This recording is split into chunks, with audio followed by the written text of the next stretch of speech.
Hi. Hello.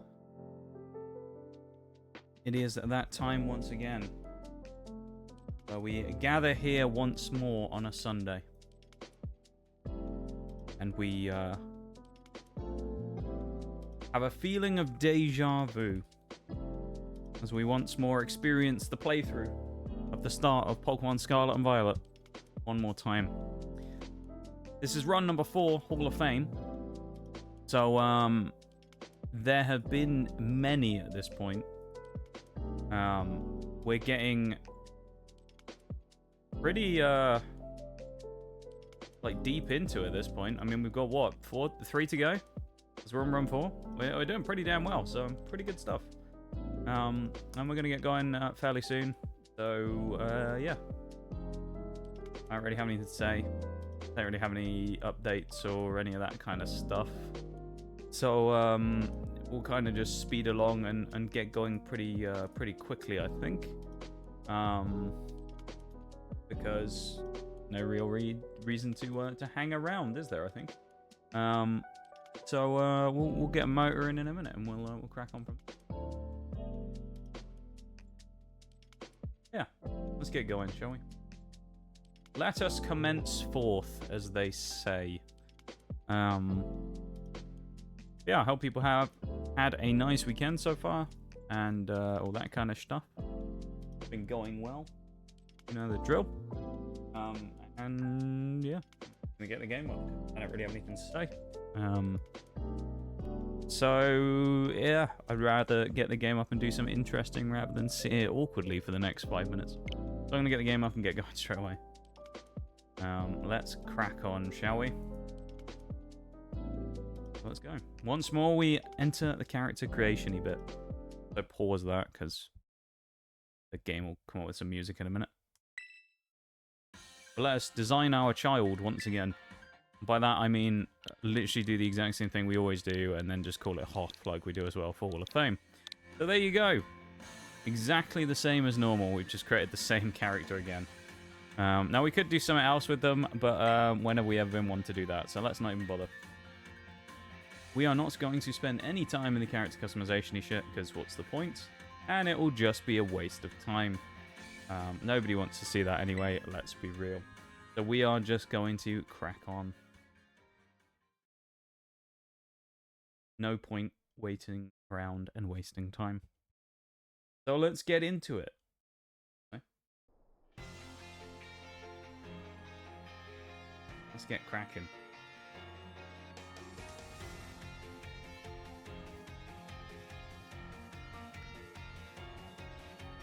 I mean, we're almost at the end of our long journey for Scarlet and Violet now, aren't we? This being run number 4 of the Hall of Fame. We got this one, run number 5, run number 6, and then Tauros only. So there is not a long time left for Pokemon. So we're getting quite close to the end of the old journey now, and I am quite... I don't know. It's kind of weird to be looking at that now, you know, and thinking that we're right near the end of it. It's been a long time. I mean, it's been over a year at this point. It's been a year and however long, so yeah, I'm pretty weird to be kind of ending it off, you know, as it is. But I suppose that's just it, really, isn't it? All good things come to an end at some point. We'll see how long this one lives on for, but there ain't much more left in the legs on this one now. That much I know. We're very close to the end. But we've still got a little bit left in the tank, so we're going to make it a good finish while we can here in this.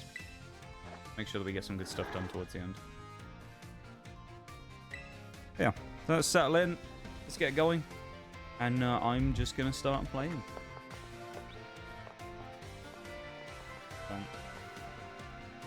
let's get cracking.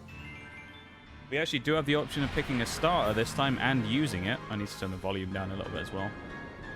We actually are allowed to use Quackleval, I believe, this time. So the duck is actually going to be coming in again for this one. We used the duck last time for... It was just the one random that we picked, but this time we actually do get to use it. Means we get 3 Pokemon right before the main first rival fight, and then after that, it opens up a little bit and we get a few more options.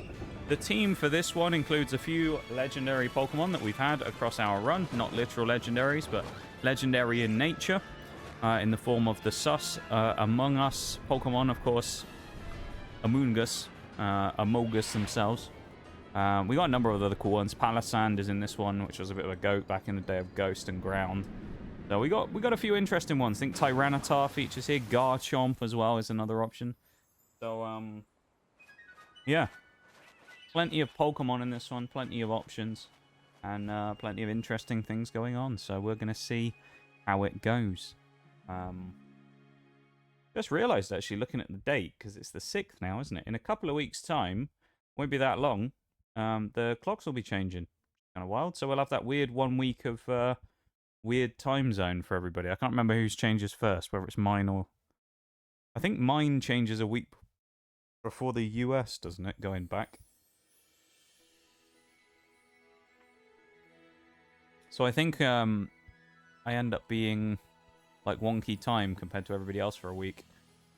And it's me who changes, not the other way around. Also, never really taken the time to notice this before, but there's a map of Paldea on the wall. That's kind of cool, isn't it? Never took the time to actually look at that. But yeah, there's a map of the region. That's kind of cool. What else is in the room? Is there anything else? Poster. Nintendo Switch, obviously a Hoppip thing. What is this? Oh, Adventure Guide. We have a wardrobe, but we don't have any actual outfits we can wear because the game was stingy and didn't really give us much outfit customization. Hi, Nee! How you doing, my dude? Welcome in, man. Hope you're doing good. First chatter of the day. You sniping it. Quite unusual, actually. Well, what, 15 minutes in? First message has been sniped. A slow start today, I guess. I'm sure it'll speed up in a bit, though. How you doing, my dude? Had a bit of a lazy day today for me. Nothing wrong with that every now and then, though, you know. Everyone needs a lazy day every now and then.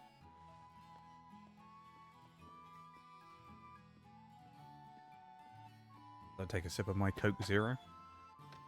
I like how they're like, go answer the door, and then he just bursts in. You know? We didn't let you in. You rung the doorbell, and then you just walked in. Not very polite now, is it, Mr. Clavel? Old man. Learn some fucking respect. How's your weekend been?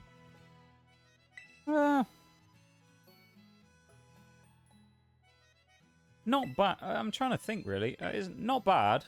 Not really. Pretty normal, like neutral. Not a huge amount has like happened, really. So it's kind of like one of those ones where there hasn't really been anything good, but there hasn't really been anything bad, you know? It's just sort of been a couple... To be honest, you wouldn't have even known it was the weekend. It's just been another couple of days, really. Yeah, not a huge amount's happened, really. It's been very kind of quiet, I guess, for a weekend for me. I did do one thing yesterday, which was because obviously Oreo started doing the drawing stuff the other day, right, for a stream last week.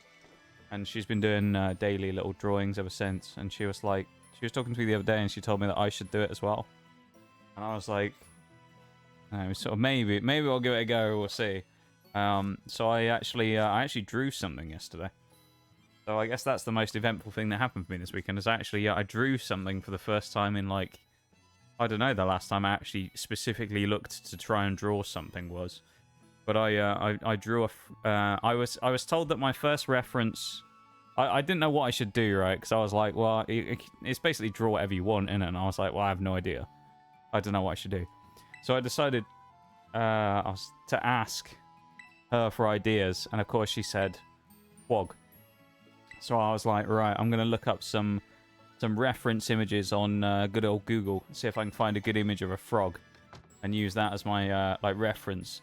And I found a tree frog sitting on a little leaf, and I did that as my Did that as a little thing yesterday. It's not quite as horrific as I thought it'd be, I'll be honest.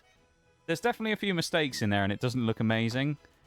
Some of that also came from the fact that I was lacking any form of being able to erase what I had done.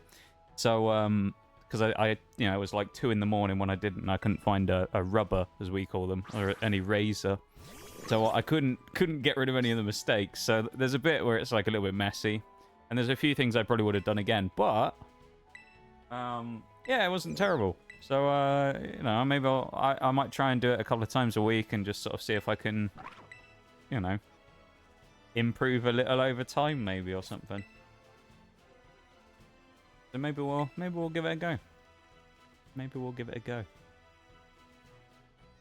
Hell yeah! I'm gonna try. I'm gonna see what happens. We'll see what happens, Gives me something else to do as well, doesn't it? And it's quite it's a different thing to do. It's a new thing to do, and it's kind of, something nice and quiet, I guess, as well. It's not a huge, like, energy, high effort kind of thing to do, is it? As long as you're having fun, honestly. I was pretty... It was pretty bad for a bit, because I was kind of like, well, I didn't really know where to start. And I went on YouTube, as people do, and I looked up some sort of drawing tutorials and things about, like, how to get started and types of things to do. And I found a couple of videos that were, like, just start out drawing some, like, basic shapes and things just to get used to doing that and being able to replicate basically the same line multiple times so you can, like, clean up your pencil strokes and things, which I did. So I did, like, a half page of drawing various shapes and things, which wasn't too bad. And I was like, right, I'm ready for something else. So I went in for the frog. And yeah, it's not, I mean, I don't know, it's I thought it was going to be a complete disaster, but it turned out to be okay. So I'll take it, I went in with very low expectations. I was like, well, last time I drew was probably horrific. One of the things with me that always makes it difficult as well is you don't actually see this a lot, because, I mean, obviously I don't do hand cams all that often, but I do them for the Pokemon opening streams. I actually have quite shaky hands. It's just the way that they are. So it's actually kind of difficult for me to, like, draw physically. Or at least draw anything cleanly, because it's like my hands kind of just... Yeah, they're just quite shaky. So it makes it difficult for me to do it, because there's no way of kind of smoothing things out. It's like usually I'll have to kind of make do, but it means that everything's not quite as nice and precise as I want it to be, Well, as I know on, in digital mediums, people using art tablets and stuff, you can get, like, line smoothers and things to kind of semi-negate some of that with, smoothing out the lines a little, rather than them being really jittery. But for a first time drawing in God knows how many years, I thought it wasn't terrible. And if anyone's going to say post it in Discord, no. At least not yet. Maybe I will at some point. Maybe if I get better over a few weeks, what I'll do is I'll post the progression, and I'll do, like, the storyline. It'll be like the training arc, Welcome in, Mirage, my dude. How are you doing? Hello, hello. Can relate. My hands are always a bit jittery for some reason. Yeah, mine's the same as well. It's not like, I know people say it's... I think, isn't it to do with... some people say about things like having jittery hands can be to do with things like... Isn't it lack of iron or something? If you're a little bit vaguely anemic, I think you can have things like shaky hands. But it's nothing to do with that. It's not like a dietary problem or anything like that for me. I've just always had really shaky hands for some reason. They're just... I don't know. It's not really bad, but it's almost like my hands constantly, like, vibrate, Where it's just like little micro movements all the time. Maybe that's why I find it so hard to play War Thunder with that mouse, because my hands are, like, moving around all the time. Thankfully, though, when it comes to the Pokemon opening streams, it doesn't really get in the way, but that would be a real pain if I was doing something else. How you doing, though, mate? How's it going, Mr. Mirage? Have you attempted to Ubisoft today? And have you subsequently been goobied afterwards? Because I know yesterday you were having trouble with your account that you were trying to play on. Which was... You weren't allowed to enable two-factor authentication on it, which was very strange. And Ubisoft were being silly. So, yeah, I don't know what that was about.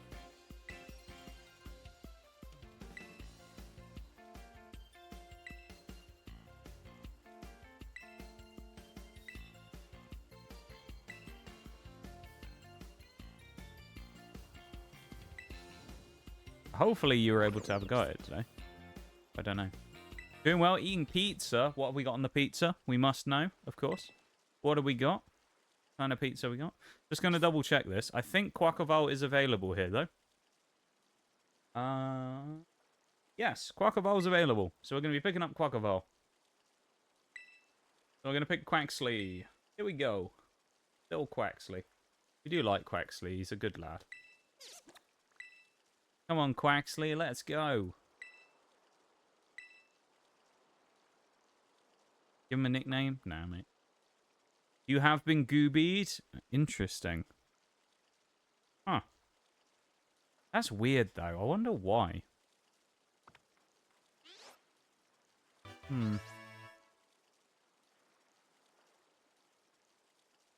That fucking sucks, though. Looks like the only option you've got now is leveling up the other account, then.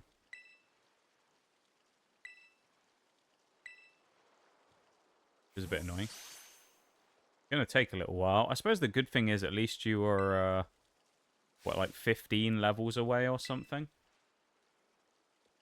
So it could be worse. You've at least done like a good chunk of it. But...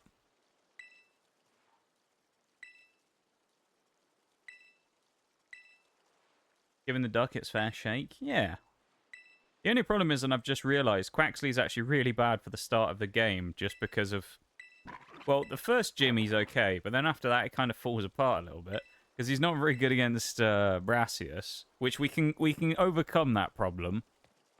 But he's not very good against Brassius, and he's not really very good against Porby either, who we have to fight at the start of the game. However, there was actually one Pokemon who is absolutely goated and has a pretty legendary reputation with us that I actually forgot to mention as part of this run as well. So I'll run through the official roster in just a minute of what we're allowed to use. And there is one Pokemon in there which stands out, at least to me, as one of the biggest threats on the team. This definitely doesn't have a cloister tier threat. We have some big units in this team, but there isn't quite a cloister tier level in here in terms of like a boosting one-shot machine. However, we have some very nasty mons. Very, very nasty. So it's going to be interesting to see how they go. Currently what I'm doing, nice. Bit of standard. Hope the games are going well. Yeah, yesterday, this is something really weird that happened to me and Mirage this week, right? This was on our... We have 2 accounts, right? Ubisoft's never going to watch this, so it's fine. We have 2 accounts for Siege, right? We played on our mains the other day. Yeah? We were on Monday. And at the same time, on Monday, the esports R6 stuff was playing European League, right? So the esports EU players were playing on Siege on... Oh, we got a female starter, damn. That's kind of cool. Minus speed, increased special defense. That's bad. We were playing about the same time as EU League was playing, right? So they were playing their pro games, and we were playing on... well, we just got on Siege. And one of the craziest things happened because...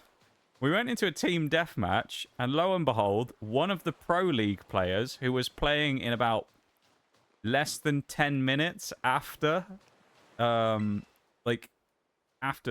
they were playing in 10 minutes, was in our TDM game. So we played against one of the pros who was warming up for his match of Pro League in TDM on Monday. It was wild. And it was one of those ones where we just thought, oh, it's just someone who's got the same name. But we actually looked it up. It was the guy. We checked all the stuff on R6 Tracker and afterwards. So we actually played against an R6 Pro on Monday. And then, funnily enough, yesterday, me and Mirage were playing on the other accounts. Because he's leveling his up, and so we're not allowed to play ranked yet, because you have to be level 50. Mine's already level 50, because it was an old account I started using before the account merge on PC. It was the one that I used to play in the Siege nights on. And Mirage has been leveling us up. And yesterday, while we were in the standard queue, so we were playing like quick match, we ran into a pro coach for one of the other teams. So weirdly, we ran into both a professional player and a professional coach for an esports team in the same week. Wild, that is. And just in case anyone's wondering, yes, we both did kill both of them. we played against the coach, and then the coach was on our team the next game. And I killed him in the previous game, and then that was when I was playing mouse and key for one of the first times as well on Siege. And then the one on Monday where we played against the Pro League player in the TDM, I think I got 2 or 3 kills on him. He obviously wasn't sweating very hard, because, I mean, why would you in a game of TDM? But, you know. It was kind of interesting to see, though, just to run into a pro, which I thought was kind of cool. So, yeah. Pretty cool to run into a pro player. I thought it's kind of weird, though. What are the chances we run into a pro and a coach in the same week, you know? When we've never run into one before. At least as far as we're aware, we've never run into an actual pro again, though. Because you can run nicknames and streamer names and stuff, so. Barbecue chicken. Not too bad. I tend to be fairly simple these days when it comes to pizzas. I tend to go for just a pepperoni or something, you know? I don't really delve too far into the realm of craziness. Although I did have a pizza the other week, which was quite nice. There was a new place that had opened fairly nearby, so I decided I'll get a pizza. So I got a pepperoni from there. I got some tendies, and I got a milkshake as well, which was it was an unusual flavor that you don't really see very often, which is why I went for it. It was a mango. So I was like, go on, I'll go for a mango shake. I'll see what it's like. It was quite nice, I've got to say. Not bad. Yeah, I enjoyed it. Almost forgot Siege had pro games too. Yeah, the pro scene, while it's not necessarily probably as popular as it was a few years ago, because, I mean, the game in itself has lost a bit of popularity. The pro scene in terms of the teams and stuff being around is still very much alive. There's a lot of very, very good players. But it's just kind of wild, though. We ran into some actual esports pros. Kind of wild, you know? We ran into a coach and a player in the same week. Different teams, although previously I think the team that the person was coaching, the guy had been on before, but they left like a year ago. So it was just kind of wild, though, to see it. To play against an actual pro player. Wild. That was about the highlight of my day on Siege, to be fair, on most of the days, because almost every other game I played was disaster. Actually, I say that. I think yesterday was definitely better. I think I had a few decent games yesterday. In Ranked, I actually played quite well. The other ones were bad, but Ranked was good for me yesterday when we played, I think, 3 games. Played a couple of games of Clubhouse, and they were quite strong. We lost, I'm pretty sure, but I at least had a decent performance, if nothing else.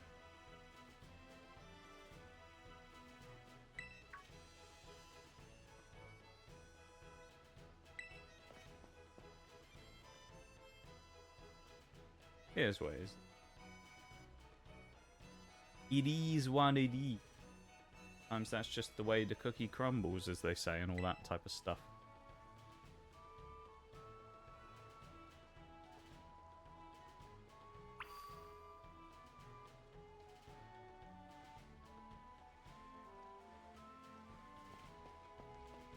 Alright. Let's carry on with the journey, I suppose.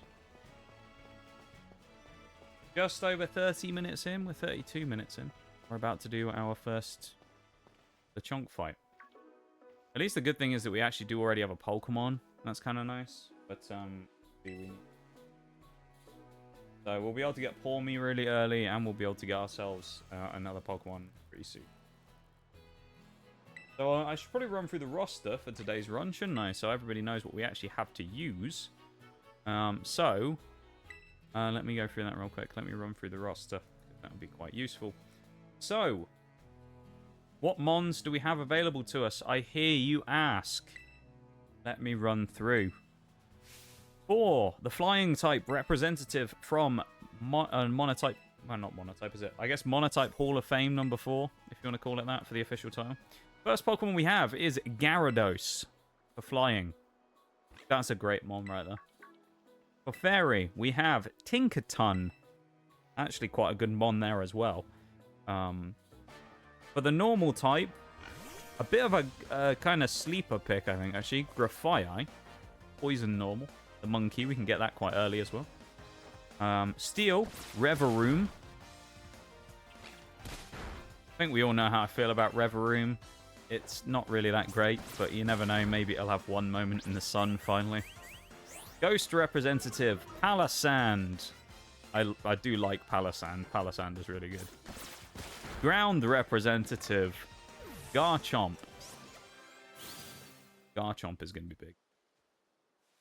Rocks Representative, one of the very few. Half of the rock types are literally in this list. Because there's only like 12 of them in game. Or 10 or something. So there's like half or more of them in this list. Tyranitar is the rock type. Potentially could set up some quite nice synergy with Garchomp, actually, depending on which ability it gets. If it gets Sand Veil or something, it'll be quite handy. So we got that potentially going for us as well. Where do we get to? Tyranitar. Poison, Amoonguss. Electric, Pawmot. We'll come back to the next two. Bramblegast for grass. Phalanx for fighting. Dark is Cacturn. Water is Quackable. The Titan for ice. Torkoal for fire. Tatsugiri is the dragon type.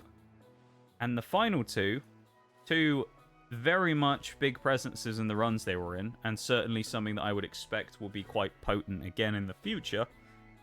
For the fire representative, not fire even, Psychic, it's under, Armarouge, and the bug type, Scizor. So I am quite excited about that, because I think we have a particularly strong set of individuals here. I mean, Scizor is going to be really good. The only thing with that is I do have to evolve it, obviously from Scyther.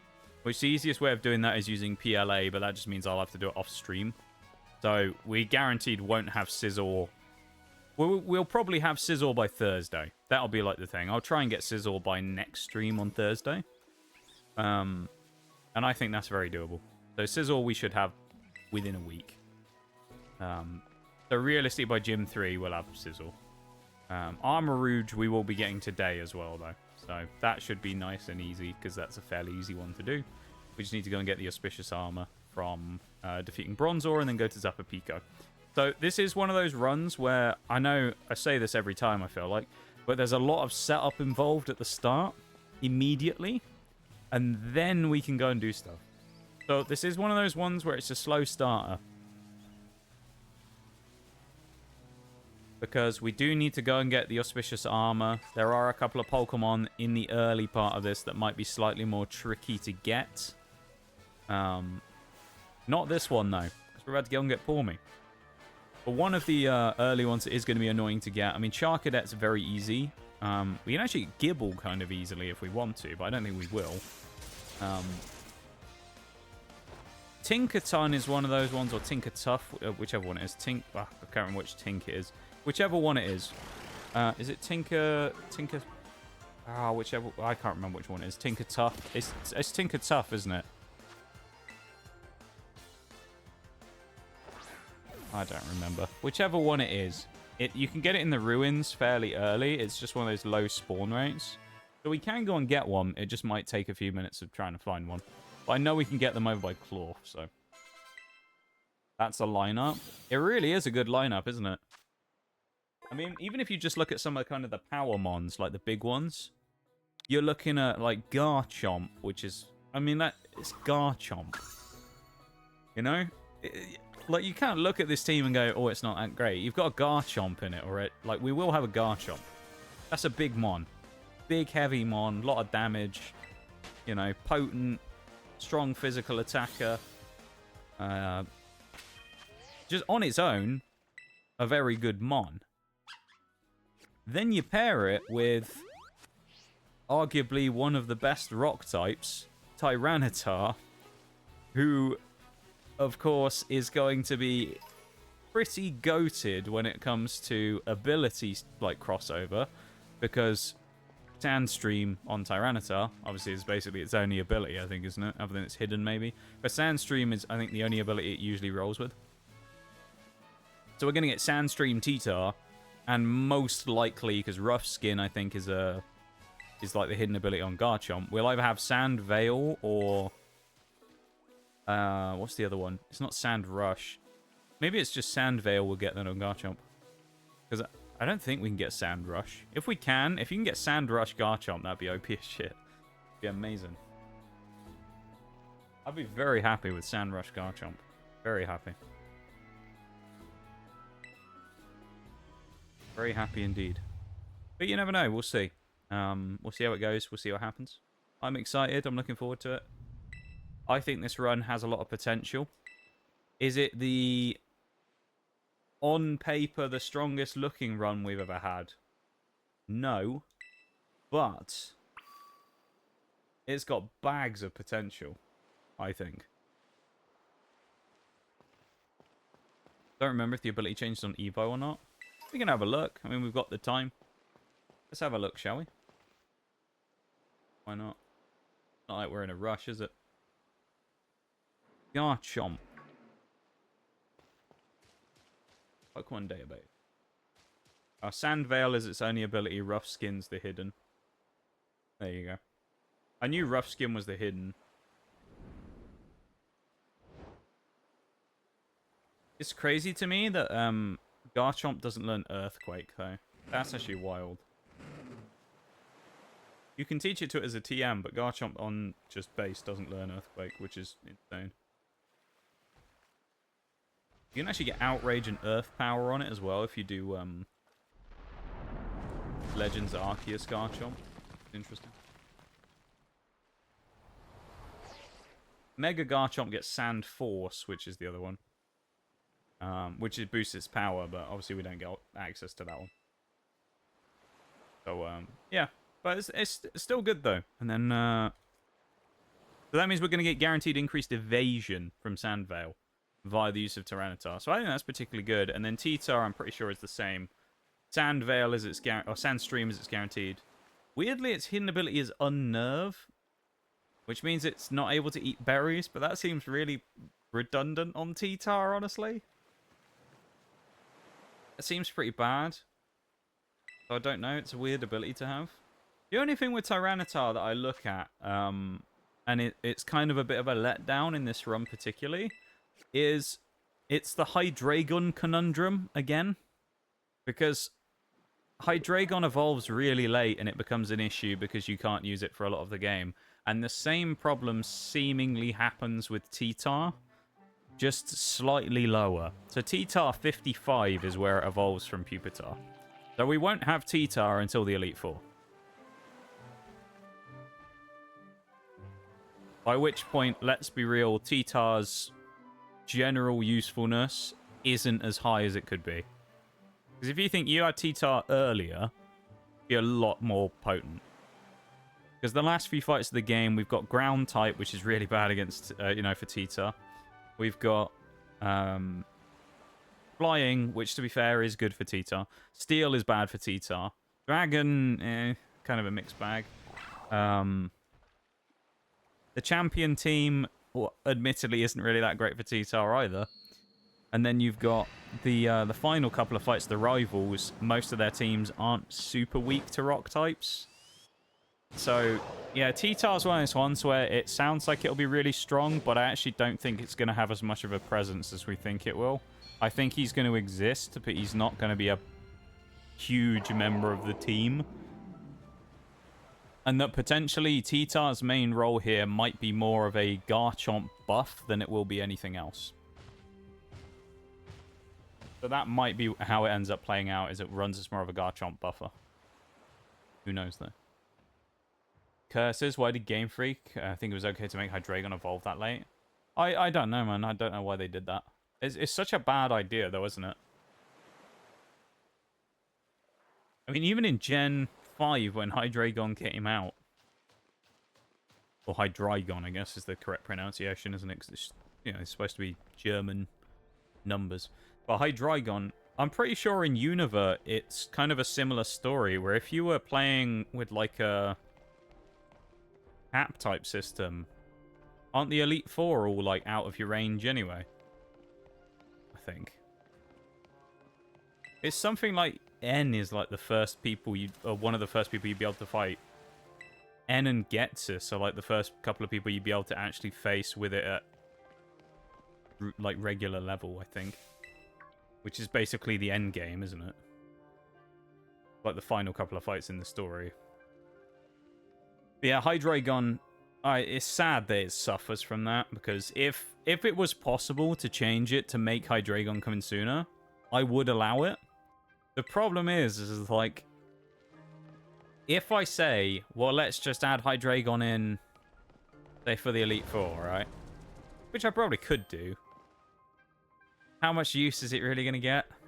Even if I do that? And will it be too OP? You know, if I bought a level 60, was it 64 or 65 Hydreigon into the team, is it going to be too strong? That's the question, isn't it? Is Hydreigon going to be too strong if I bought that into the team super early?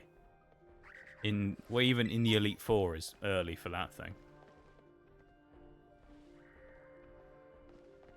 But then it's funny, isn't it? Because if you compare them with other gens, so one perfect example is the dragon, or one of the representatives for dragon. He actually isn't a dragon type in here, he's here for ground, but Garchomp.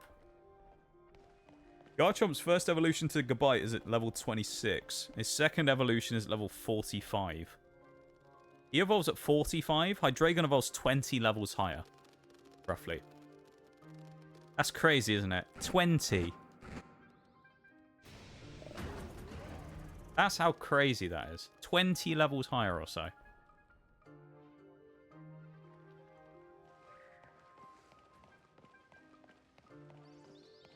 That's fucked, man.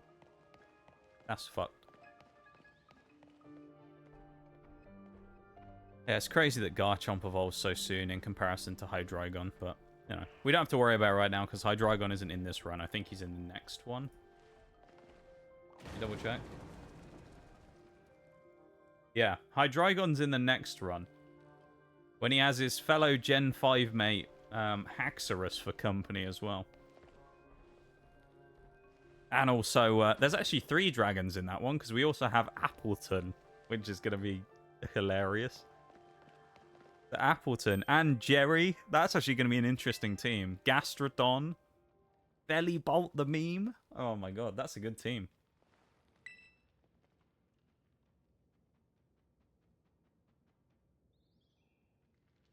The only thing I've noticed as well, though, is the last team, team number 6, is very, like, support heavy, except for about 2 or 3 mons, so that one's going to be kind of interesting as well.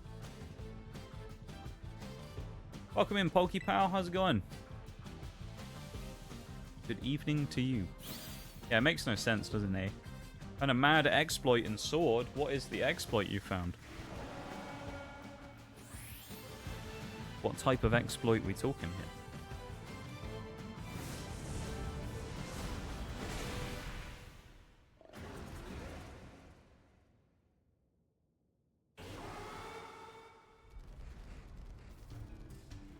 If you have the second DLC, you can catch a legendary before your first gym badge. Isn't it, is the DLC level scaled in that game? Or would it, are you going to end up catching like a level 50 legendary or something? If you caught a level 50, that wouldn't be quite as good because it wouldn't listen to you, obviously. But I mean, you could tank everything, but it would never attack properly.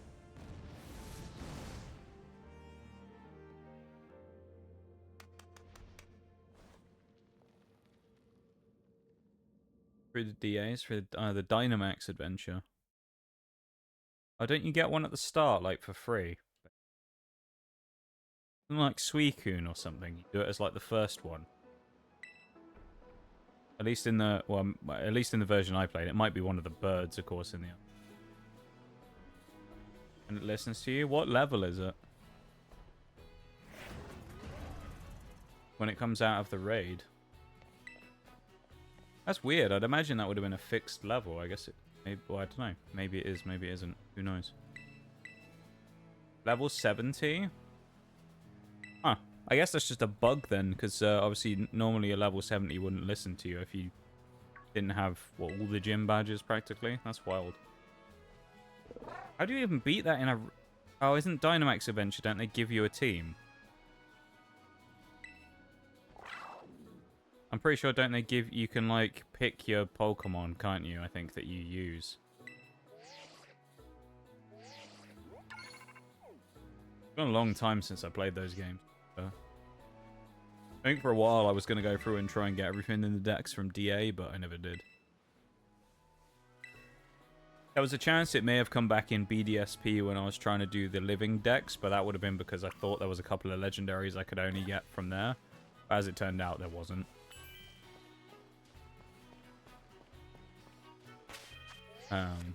Yeah, it was a bit of a pain. Because I was hoping I could get Ho-Oh and the dogs. I think the dogs I could have gotten, but Ho-Oh was the one I couldn't get. So I still wouldn't have been able to get a Ho-Oh, still wouldn't have been able to get Deoxys or Celebi, which were like the 3 legends that were just impossible for me to get. I had all the rest of them, though. Part of the DLC, the second DLC. Yeah, I remember. I know it's part of the second DLC storyline because I've done it before. It's like the first thing one of the first things you do. You go and meet the, like, hiker dude, or like the mountain guy, and then his daughter. And she goes off because she wants to do Dynamax adventures. And he's being all, like, overprotective and doesn't want her to go, isn't it? I think, or something. I can't remember. Something like that. It's been years, but...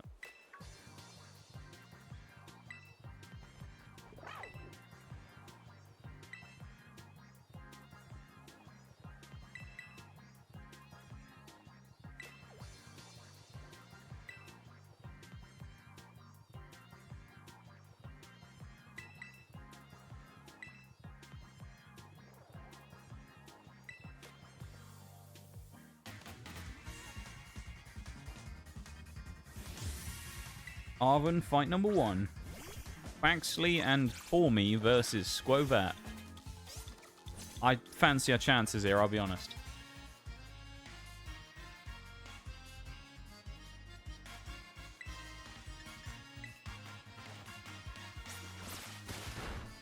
Oh, this is going to be a close fight, right?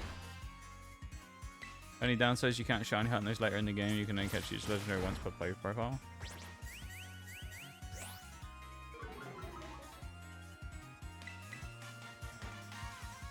I mean, I guess it depends if you want to shiny hunt, though. You could just get them from other places. But you could just hunt them in a different game or something.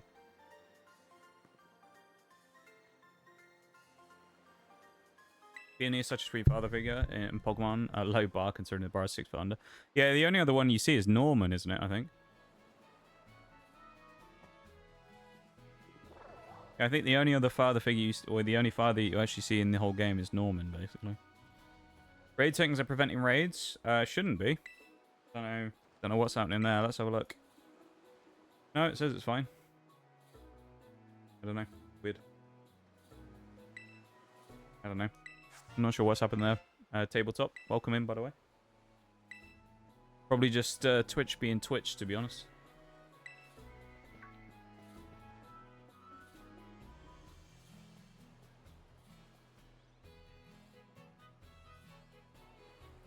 Yeah, welcome to stream.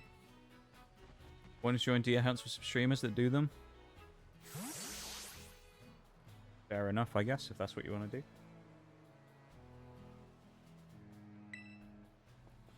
I don't know if I ever did any... Oh, no, I did do a couple of raid battles. Just trying to think, in general, I think I did a couple of raids in Sword and Shield on stream back in the day. Was it I think it was the first Pokemon game I streamed. I did Sword and Shield Hardcore Nuzlocke.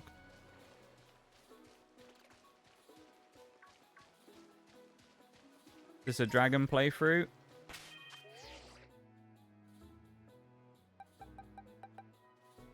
Unless Quaxley and Pormy have magically become dragon types, it is indeed not a dragon.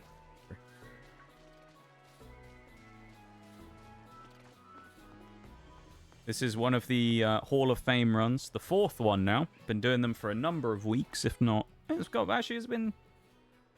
it must have been a month and a bit now, I reckon, these Hall of Fame ones. So, yeah. If you want to know what Hall of Fame is, then if you do !Hoff, as it says in the title, it will explain what the run is. They tried to nail the coffin shut, but you lot just won't stay down. This is yours now. Welcome in, tabletop. How's it going, guys? Yeah, that's weird. I don't know why. I don't know what happened there. I guess Twitch didn't let the raid go through. I don't know, the first one anyway, or the first attempt. It took a little bit of the thunder away, of course, because I sort of, well, I knew your intentions. Although I don't know if you were didn't know if you were gonna try again or what. So, well, there you go. Thank you for the raid. I appreciate it. Welcome in. What were you guys up to? Let me get you a shout out because I don't think I have any mods here. So let me do that real quick. How is it going? How was your stream? What were you up to? Give you a shout out. Oh, that's weird. It actually appeared for me this time. Usually if you already follow someone, it doesn't show the banner at the top of the stream. Huh. That's odd. Don't know why it's showing me that. Yeah, Dollhouse. What is Dollhouse? I assume it's a game of some sort. Never heard of it myself, though, I've got to say. So I have no idea what it is. There ain't no way. What? What the fuck? Oh, that's a good time to come in, I guess, isn't it? We've just found a shiny right at the start of the game. It's not even the fact that we've just found a shiny that's kind of the cool thing. The craziest part about this is, if you've been here for a few of these, you will know that not only did was it last run or the run before? It was the run before we found a shiny Hoppip. I started blasting. Bah, bah. We found 3 shiny Hoppips on stream in this similar spot now at the start of stream.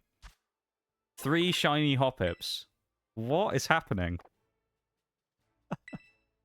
We don't need it. We're not allowed to use it because it's not part of the roster. But that's a 3rd shiny Hoppip.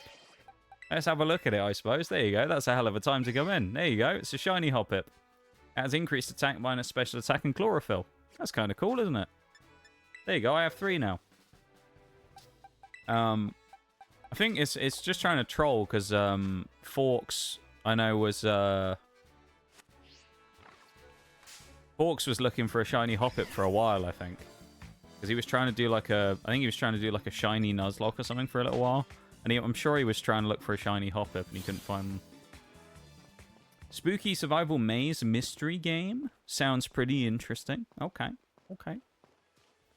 I hope it was a fun time, though. I hope you guys did good with it and you had a nice time. That's the thing we're looking for, really.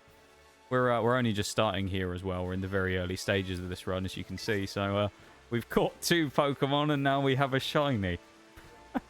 I think the last Hoppip that we found, if I remember rightly, was like just up here on this hill, just up by that rock. So we've got a good. If you want to look for shiny Hoppips, apparently bring me and come to this area because they're very popular for me here. So there you go. Keep that in mind. What are the chances though? That's so weird. Thank you for the redeems, and again, welcome into everyone from the raid. I really appreciate it. Thank you so much for popping in and coming to hang out. Hey, we're doing Hall of Fame number 4. If you're wondering what Hall of Fame is, if you do #Hoff in the chat, I'll explain what we're doing. Or, it'll give you the context of what we're doing and why we're doing it and whatnot. But we're currently on our way to go and catch some... Well, we're going to catch a Magikarp down here, because that is one of the Pokemon we're allowed. Not that we're going to use it for a while, because it's Magikarp and it's useless until we evolve it. But we're going to go and catch one anyway, because we can. We're going to go and get ourselves a Gary. You imagine if we found a gold Magikarp as well right at the start. How crazy would that be? Is it marked? I don't know. I'm not sure. I didn't see. Yet to find a single shiny? I mean, at the end of the day, it's just RNG, isn't it? Like, that's the thing with it that's kind of silly. Where you'll sometimes find none. And then sometimes I'll do a run where I find 3 or 4. Like, I've had it... I think the craziest I've ever had is in... I don't remember which run it was. I want to say it was maybe grass. It was around the later runs we did. I know we found shiny Gibble once in Area 0. The craziest period of any run we've ever had, though, is we found 3 shinies before the 2nd gym. It was a Starly, a Litleo, and a Rookidee, if I remember rightly. It was kind of crazy. We found them within, yeah, it would have been within one stream. So probably within like 3 hours, we found 3 shinies just randomly. Kind of wild. So I was very, very happy with it, you know? Very happy. Hey, don't worry about the caps. It's all good. Full evolution line. Yeah, I've got a whole shiny evolution line for Hoppip. Wow. I've got a Skiploon and a Jumpluff shiny now. Yeah, let's go. We actually did find a shiny last run as well. The one we found last time was right at the end of the game. We found a shiny Ampharos. So we picked that one up as well. So we have shiny Ampharos as well. Which is kind of crazy. So we have a pink Ampharos. Got a lot of shinies from these runs now. But I suppose at the end of the day, it's volume, isn't it? I mean, how many runs through the game have I done? 26 or something ridiculous. So, I mean, it's kind of bound to happen at some point that we'll run into some shinies. Just because of the, you know, sheer volume of runs and encounters we've done. So, it's wild, though. It kind of makes you wonder how many shinies are actually out and about in the world that you just miss because you're not paying attention to them, you know? Or you don't necessarily know what you're looking for in some cases, so you just miss them. But I bet there's a few that we've missed that you could probably see on stream somewhere. I bet there are. Let me scroll up real quick. Premise was fun. I didn't care for the game. There's a wandering mannequin that always knows where I am and kept killing me. Oh, okay. So I guess the puzzle part of it is getting away from the mannequin then. You have to kind of like escape the mannequin and keep it away from you. Interesting. Adds a bit of pressure to it, I guess. Yeah, when we get Gary, we'll eventually have a good Mon. But Magikarp won't be very good until he evolves. 2 hours in on easy mode, and I made no progress whatsoever. I suppose it depends how difficult the game is in general, though, isn't it? You know? Because easy mode in certain games might still be hard. So, it is what it is. As long as you had a good time with it, that's the main thing. Even if you made no progress.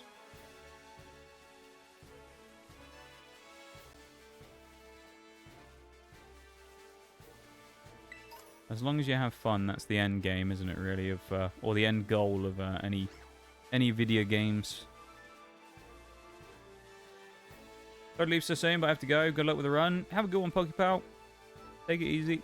And we'll see you whenever. I don't know when. Have a good one. Maybe next week. Who knows? Who knows? Because I don't know everybody's schedule, so I don't know when you're all free. So we might see you next week, we might not. Have a good one. After my turtle run, I decided to do a Nuzlocke on Let's Go Pikachu. That's a strange game to do a Nuzlocke on, though, isn't it? Because of the, well, the catching and stuff is kind of different. I remember I did play through that. The only thing about Let's Go that I wasn't really a fan of, personally, I'm pretty sure there's no abilities, are there? In battles, I think it's only... You don't get any abilities, it's only moves and stuff. Moves and stats. So it does kind of make it a little strange, because you have certain situations where Pokemon are either more viable or less viable, depending on if they have their a good or bad ability. Because you have some Pokemon that used to be good, you know, with whatever they had, that became kind of a little bit not so good anymore. Purely from losing their ability. Gengar is a good example of that. Like, if you have Levitate Gengar, it's actually pretty decent. But as soon as you take Levitate away from it, now it becomes really susceptible to getting one-shotted by ground types. And all you got to do is chuck in something like, what, Nidoking or something like that, and it'll just nuke it. Which is kind of crazy. It's a fun game, I'll give it that. I did enjoy the Let's Go games. I just think... They're kind of... I mean, they're designed to be like an entryway, aren't they, for Pokemon Go players to like get into main series Pokemon. We'll come back through there at the end and grab whatever that is. There's a TM down there.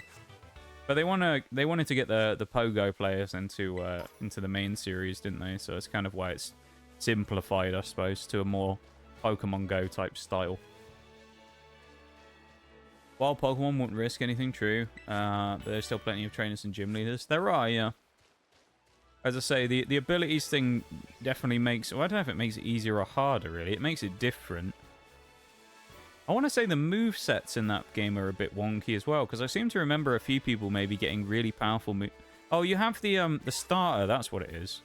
The starter is really strange, isn't it? Because it can learn like a move from every type. So you can get like insane coverage on the Pikachu or the Eevee, whichever one you decide to take. So that's kind of wild. It also looks like the breaks just started as well, so I'm going to do the BRB real quick. I know it's come not long after the raid here, but it's just one of those unfortunate timing ones. So we're going to just pause here for a second, slap the BRB on, and I'll pop the lo-fi on in the background, and we'll just go through this real quick, okay? So we'll chill here for a second, but be my first ever Nuzlocke. Well, I hope it goes well. I mean, I think you'll be okay. It should be good. Nuzlocks. At the end of the day, Nuzlocks are designed to be fun, you know? They can be annoying, but, you know, you just gotta make it as fun as you want with whatever rules and things you want in there. And if you want to make it effectively slightly easier, there's nothing wrong with that. Or if you want to make it slightly harder, there's nothing wrong with that. So, yeah. As long as you have fun with it, that's the main thing, isn't it? But they can be annoying depending on how things work. RNG is a big part of Nuzlocks, of course. And game knowledge, so... Anyway, I'll be back in just a minute. Baddie Bad, yeah, names like that, aren't they? They're all kind of wild. Speaking of wild, I actually just saw an ad for Monster Hunter Wilds before as well. Haven't they announced a release date for that now? I want to say they've announced a release date for Wilds. Kind of interested in that game. I think it'll be fun. Anyway, I'm going to stop rambling. I'll be back in a minute.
Okay, I'm back. Carry on again. Once that BRB had gone through, now we can go again. Just pause the music and let's crack on once. Thank you for the welcome back, Nitty. Can always rely on you for a cheeky welcome back. Trying to think if there's any updates I've got for stream. I don't think there really is anything to say. The only thing to mention is, obviously, I still haven't placed the pre-order for Surging Sparks, the new Pokemon TCG set, which comes out in actually just over a month. It's a month and 2 days. And it feels like this time Pokemon kind of crunch the dates where they're really close. Because, I mean, what, Stellar Crown released in the first week of September, and then first week of November.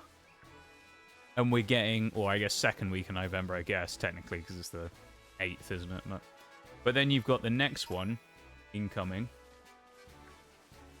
So, like, I don't know.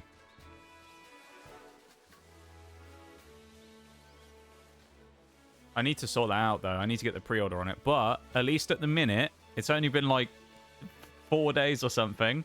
They aren't out of stock yet, right? That's the thing. And if anyone's wondering why I'm saying that and saying I haven't got it yet, basically what I've got to wait for Twitch to pay me, basically, before I can do it. So I can place the pre-order on about the 15th when Twitch gives me my my monthly monies. And then we can make the pre-order. But basically I've got to rely on the fact that somehow 3 weeks from release they aren't fully out of stock by that point and we can actually get one. Otherwise, maybe we'll have to just take a rain check on that stream and do it at Christmas instead, where we open Surging Sparks if I can't get it in time for November. Because at the end of the day, I suppose, you know, I said we were going to do it, but if I can't physically make it happen, I can't make it happen, you know. Hi, Oreo, how you doing? Welcome in. How are you? Gonna toss an idea your way, but I think it's a bit late for that. What was your idea anyway, Nicky? You know, chuck it in, mate. We'll find out. You never know.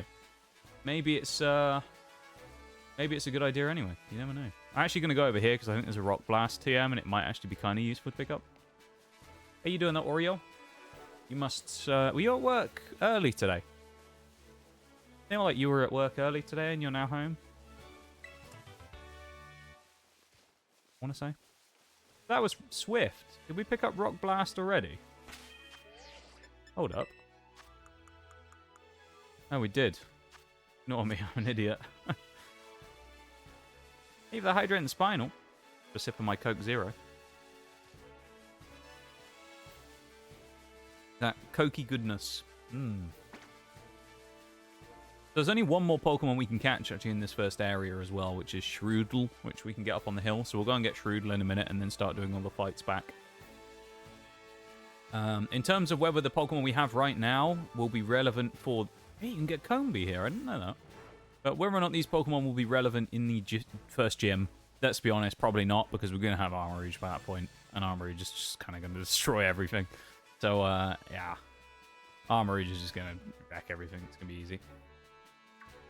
Oh, you're on break. Okay.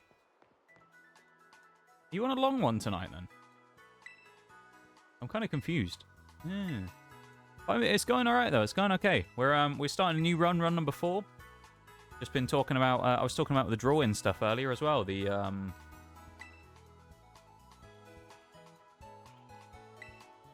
frog that I did yesterday. Just been talking about that a little bit earlier on. So I think I've got an idea of what I might do today. I don't know, though.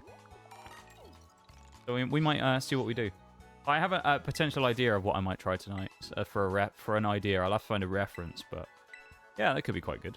So I'm gonna I'll get on that later on after stream. But nice to see you though. Hopefully today's not been too bad. I know Sunday, obviously on the weekend, it can be a bit of like a bad dodgy day. For working, because people on the weekends who are off want to go and buy stuff and do stuff. So hopefully it's not too bad. It's nice to see you. Essentially, my idea was spooky as boo. Wait, for what? Hang on, I'm a bit confused here, Nee. Is that the idea, or was that just a name you're saying? I'm a little confused here. Spooky as boo. Spookiest Boo is a good name, though, I've got to say. Essentially, my idea was Spookiest Boo. I'm also going to go and grab the items. But yeah, so, I don't know, maybe with the TCG stuff, we might not do November. That's the TLDR of what I was saying a minute ago, to finish that thought real quick. We'll see. We'll kind of figure it out. What I might do, I want to do one in November, because I think it'd be really fun. Because, I mean, you know, we always do one on the release. But at the same time, is it worth opening one in November and then opening the same box a month later? I don't know. Especially if it, you know, obviously it costs a lot of money to get an ETB and a booster box and then get another booster box. So, I don't know. We'll see what happens with that one. That one might be more of a up in the air. We'll kind of see. When's the drawing stream? Yeah. Yes. Great question. Any other questions? Probably. I don't think I'm ever going to do a drawing stream. I don't think I'll ever do a drawing stream. I genuinely, this sounds like a bit of an excuse. I actually think it would be really hard to do a drawing stream. Now, the reason I say that, it's very specific, is because of the gooseneck that I use for my camera. So if I was going to show my perspective from my of the page I was drawing on, the gooseneck would basically be right in the way of where my arms were. So it would be quite hard, I think, to actually... Because, like, I can do the card stuff because I can, like, lean around it. But I feel like using precision with my hands to try and draw stuff would be quite difficult. So I don't know if I ever would do a drawing stream for that reason. I think it would be quite difficult with the current setup I have.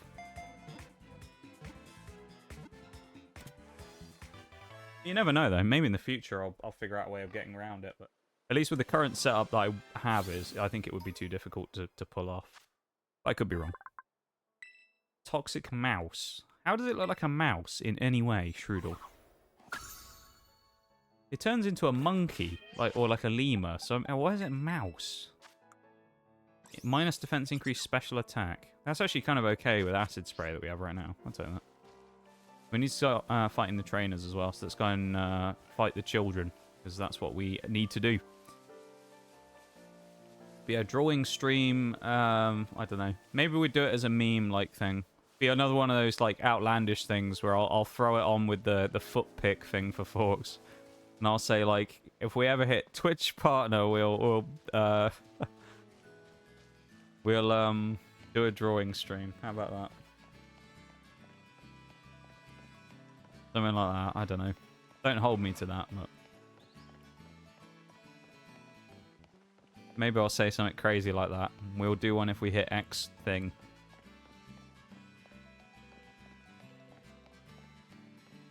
Be cool though. I do like the hand cam streams. I wish I had more things to do on them and we could do them more often.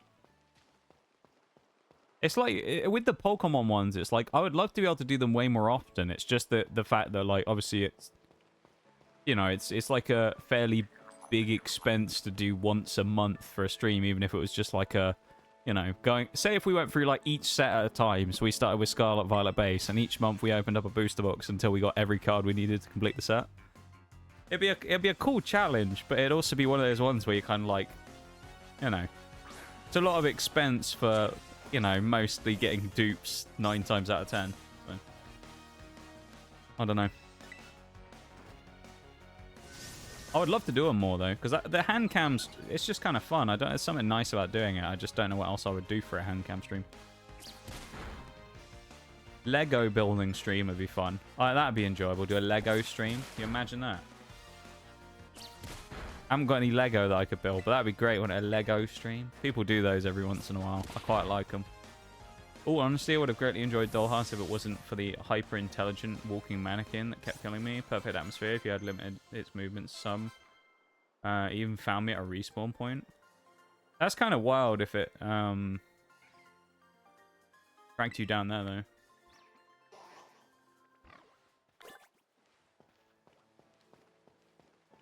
Yeah, that's kind of... If you got, like, spawn camped, essentially, by a bot, then that's kind of...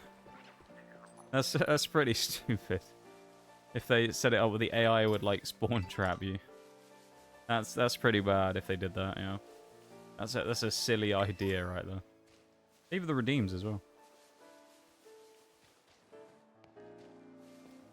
Pooper the Wooper. We love Pooper the Wooper. We love Pooper the Wooper.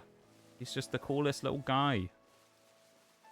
And again, just for anyone wondering, and you're thinking to yourself, wow, Mr. Streamer, how long have you been into this run now? You're only in the first area in an hour and 20 minutes. Surely you don't have any shiny Pokemon yet. Thus I present another shiny Hoppip, which is now the third one I currently own, and the third one I found on stream in the last couple of months. So, apparently, shiny Hoppip is now the most common shiny Pokemon I've found. I almost said common legendary then. There's actually 2 Pokemon now that I have shiny dupes of. By random chance. There's 2 Pokemon I have shiny dupes of. One is Hoppip, which you obviously know. I guess eventually I won't, because I can evolve one to Skiploom and one to Jumpluff and have 3 legends. Legends? Why do I keep calling them legends? Be the start of my shiny Dex idea. There you go. That'll be the next challenge. Go onto my main profile and use all of the stuff I have from Mystery Gift and all that to try and do a shiny living Dex. God, that would be awful. And then the other one I have is Mudbray, actually. I have 2 Mudbrays that we found on stream as well. So the little horse that evolves to Mudsdale. We found 2 of them. Actually, funnily enough, we found them in about the same spot again as well. So kind of wild to find the same Pokemon multiple times in a shiny. That's pretty crazy, I think. We'll go up this left-hand side first as well, beat all the trainers, and then go from there. You imagine if we found another shiny. That'd be crazy, wouldn't it? Yeah, getting spawn camped on easy mode is kind of cringy from the AI, though. What drives the doll? Vengeance, Nitty. That's what I want. Vengeance.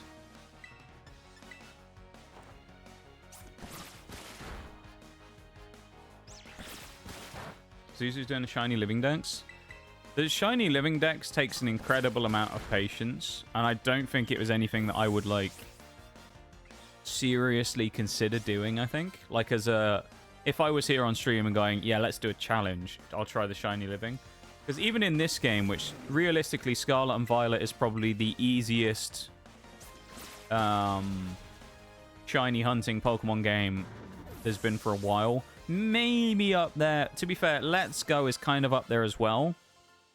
But you've also got to remember with Let's Go, not only can you only get Gem 1, but, like, you know, it's... it's still, like...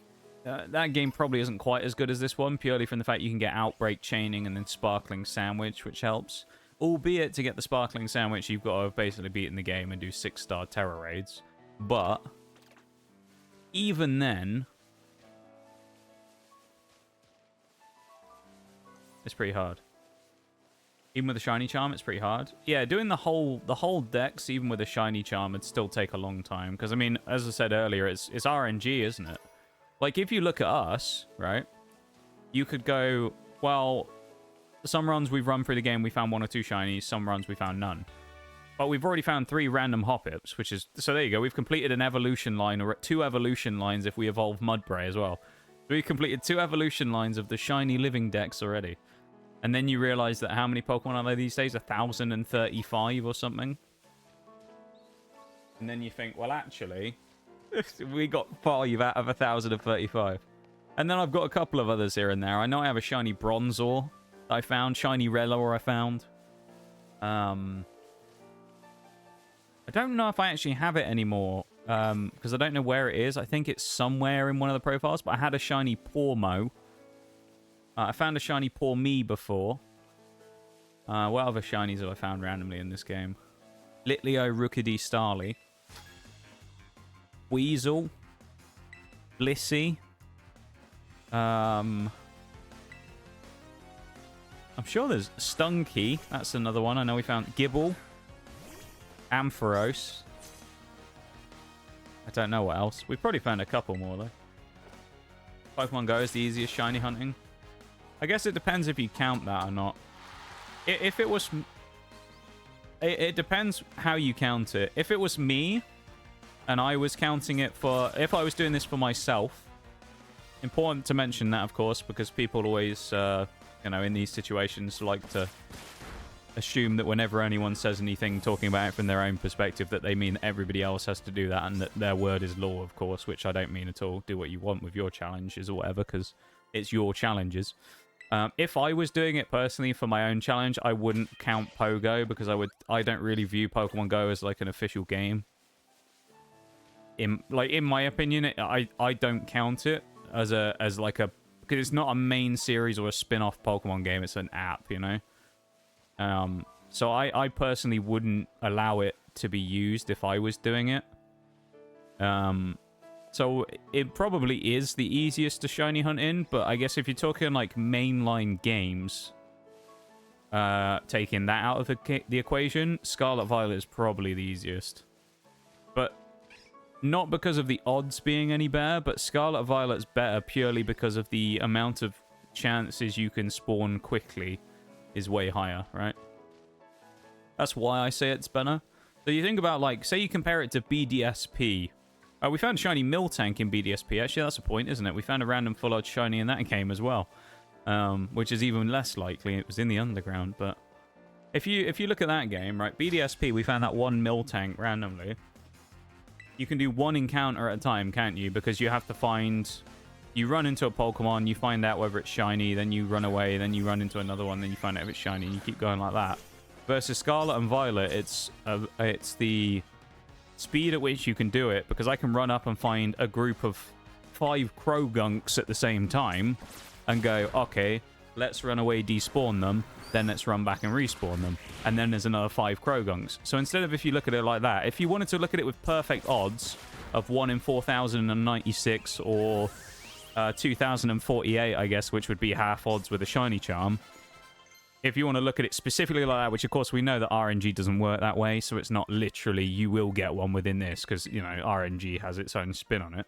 But if you look at it like that, 1 in 2,048, obviously 2,048 in multiples of 5 is a lot quicker than doing it one at a time. Now, the odds of finding said shiny are no different.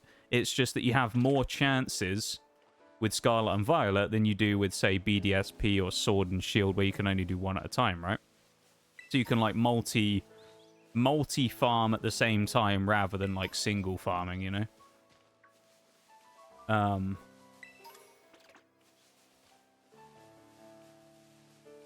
Yeah. I feel like after the other day, I'm kind of just waiting for someone to try and come up with an argument as to why I'm wrong about it being a better game for shiny hunting, you know? After the car door incident the other day. I'm kind of just waiting for someone to say that I'm wrong, even though mathematically it's, you know, unquestionable. So I don't know. I still haven't gotten over that, by the way. That was such a weird day. What a strange stream we had last time. If you know, you know. I'm not going to explain the car door thing, but again, because we talked about it enough times the other day, but if you know, you know. It was just a really silly moment of stream, and I'm just still baffled by it now, honestly. It is, but there are some Pokemon not available in Scarlet and Violet, unfortunately. Yeah. I mean, there's obviously that part of it where not every Pokemon's available, but for the ones that are, it's definitely the easiest game to hunt in. Now, the one good thing you have is because of the DLCs, of course, this is also reliant on having the DLC. Not everyone does. But if everyone does have the DLC, it makes it a lot easier to farm, of course, because you can kind of speedrun a lot of the other older Pokemon as well. And then you have other methods of shiny hunting and other games that potentially could be useful. So as I say, Gen 1 you could probably knock out really easily in the Let's Go games if you wanted to. And get all the Gen 1 shinies really quickly.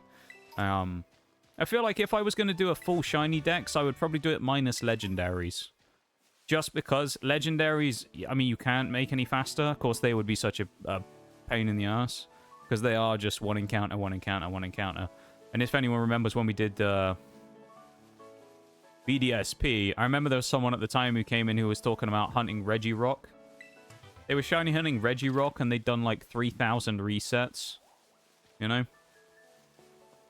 It was just kind of crazy. And I can't imagine sitting there and doing like 3 hours worth of resets trying to get a Regirock shiny to spawn, only for it to get knocked out and lose it, you know? So. I wouldn't do the the Legos, but the others I do, the legendaries. Good to try other games every now and then. Yeah, yeah, I'm not saying you shouldn't. I'm just saying that Scarlet Violet, though, is probably the best option for hunting any Pokemon you can get in the game anyway. But you used a Pokemon from a spin-off? Yeah, those type of people are odd. Yeah, I mean, it's the same as the people, though, the other day, though, isn't it? It's like the War Thunder people, right? That's what I've always said, right? I've always said this. You can go back to whenever I started doing Nuzlocke, whatever, and you can quote me saying this as many times as I've said it, because I've said it tons, right? When it comes to people playing the game the way they want to do, play the game the way you want to do. The thing that always frustrates me, though, is where people kind of like... don't really think when you say things. So say I said, when doing a Nuzlocke, this is what I'm going to do. You'll get the people who'll be like, so you're saying I should do it this way, and mine's invalid if I don't do that? And it's like, no, I'm just doing it my way. They tried to nail the coffin shut, but you lot people who just do that are won't kind of stay annoying. down. But, this is yours now. Gotta say, you can do it any way you want, but thank you for the raid, Lucina. How's it going? How was stream? Hope it was good. I also forgot to say this earlier on the first one from Tabletop as well, but please remember to do some post stream self-care if you need to take care of yourselves. Go grab a drink, grab a snack, go sleep if you need to, do all that stuff. Don't worry about raiding and running or anything like that if you need to do it. But yeah, thanks for the raid. I appreciate it. Let me do a thing real quick. There we go. Thank you for the cheeky raid. Let me just scroll up real quick. We were just talking about Nuzlocks and shiny hunting and stuff while we're doing one of our Hall of Fame runs. So currently a run that we're using, well, exclamation mark Hoff actually, or perfectly show what we're doing. But we're basically using a combination team of one Pokemon from every type in the game. Makes it a particularly interesting and potent team. And the runs are quite cool because every Pokemon basically is quite competitive. So it's quite interesting to see who manages to kind of make the final teams. Because it's a very competitive, very hard-fought roster. This case, we've actually just started. And even though we haven't even made it to the school yet, we've actually found our first full-odd shiny, which is the third shiny Hoppip I found on stream now, randomly walking around, which is pretty cool. So there you go. That's what we love to see. So good for shiny hunting, though. That's what makes it so good. Plus sandwiches and outbreaks help too. Yeah. No, I agree. I think Scarlet and Violet's the best shiny hunting game. Like, shiny hunting console game, anyway. That's why I'll make that split if Pogo's also in the mix. But if you're counting Pokemon Go, then like that one probably also is up there as well. But as I say, if you're using like main games on the DS, GBA, you know, the consoles, non-phone, then yeah, it's Scarlet and Violet probably is head and shoulders above the rest, to be fair. Just because of the speed at which you can do it. But then RNG still plays a part, so you might get unlucky and it might still take you 4,096, you know, resets effectively to get something.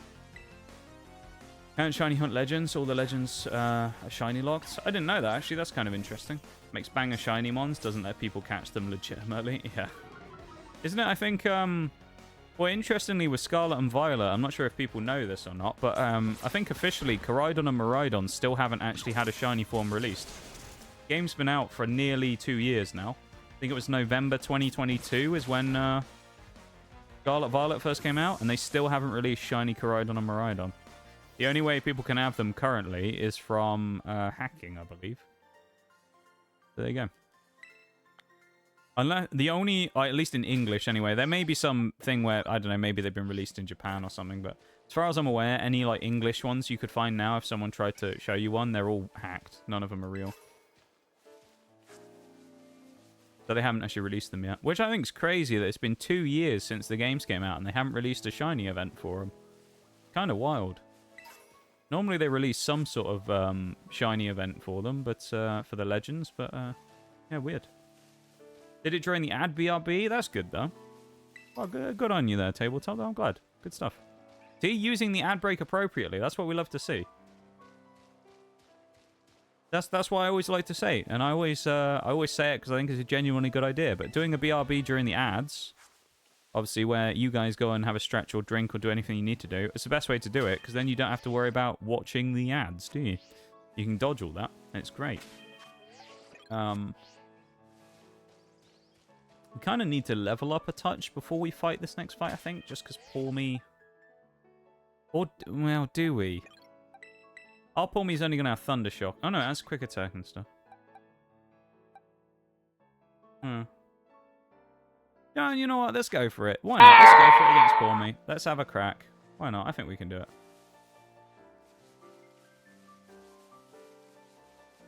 But yeah. Same with all the new legends and Ursaluna. That was kind of weird, though, that they didn't include that in the DLC. Thank you for the Silent Lurk as well. I almost missed that in the middle of that. Thank you for the Silent Lurk. I appreciate it. Yeah, they seem to have been getting a bit kind of like slow on that. But see, what I would like to think, and I'm probably completely wrong here, but what I would love to think here is the reason that they've been slow on things like those events is because they've been working extra hard on the new games that they've got in the works, and they haven't been able to divert resources away to coming up with a suitable event to launch the legendary shinies in. Now, I suspect that's just one of those things where it's like wishful thinking, effectively, because I doubt the people who run the events are the same people who do main dev work.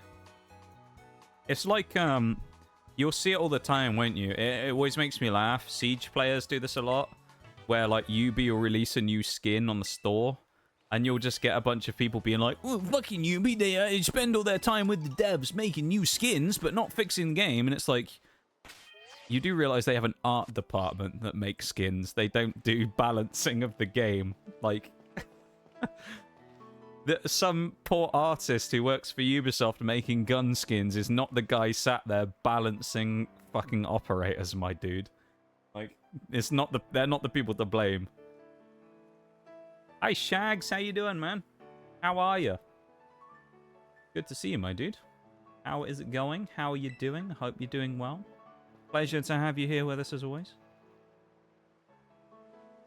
Well, that goes for everybody, of course. Pleasure to have you all here. Thanks for hanging out with me. I appreciate you guys being here and vibing and lurking and chatting and all that stuff. Yeah. Had to dip for a bit because of a little incident. Uh-oh. Cats aren't allowed into the bedroom since they make a mess. And who does my older sister find when she opens the door when she comes back? My old cat staring back at her like, sup. Sup. I love it. It's hitting that quick, oh, hello there, when the door opens. Dropping a little wave in there as well, with a little paw. Poor artist stuck on debugging duty, yeah. Trying to fix sound bugs in the new update.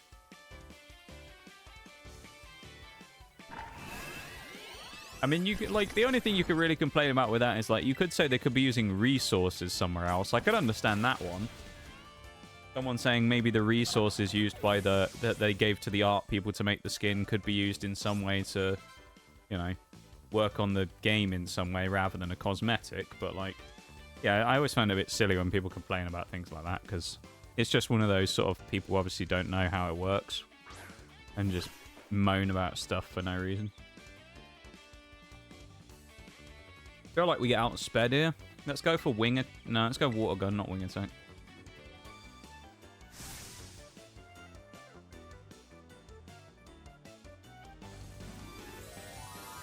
In tears. But I don't know how to... Game doesn't work. Fix it now. Yeah. Average R6 tweeter.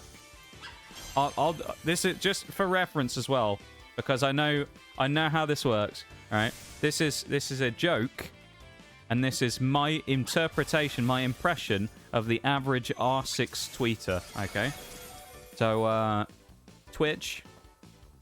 This is my impression of the average R6 tweeter. I find these people absolutely abhorrent, to be fair. But the average R6 tweeter will go onto there, they'll release a new skin, will go, fuck you, you're spending all this money and these devs spending all the time making skins. I'm gonna find you and set fire to your fucking house or, like, blow you up or something. That's like your average Siege tweeter. If someone goes on there, they don't update the game and they go, I'm gonna go to the Ubisoft offices and blow up the building or something. That's like I've seen so many posts like that from your average Siege tweeter, and it's kind of crazy. I had £1 for every time I've seen a death threat to a UB employee from a Siege poster on Twitter, who's usually sending it to the wrong devs anyway, then I'd be very rich. Of course we don't get that. We do have quick attack though on Poor Me, so we can still win this anyway without a loss. That's really unfortunate getting powered there though. We would have won the race with Shroodle. No. We better hope we do it now with Poor Me, because otherwise I don't think Magikarp's gonna win this. Oh god.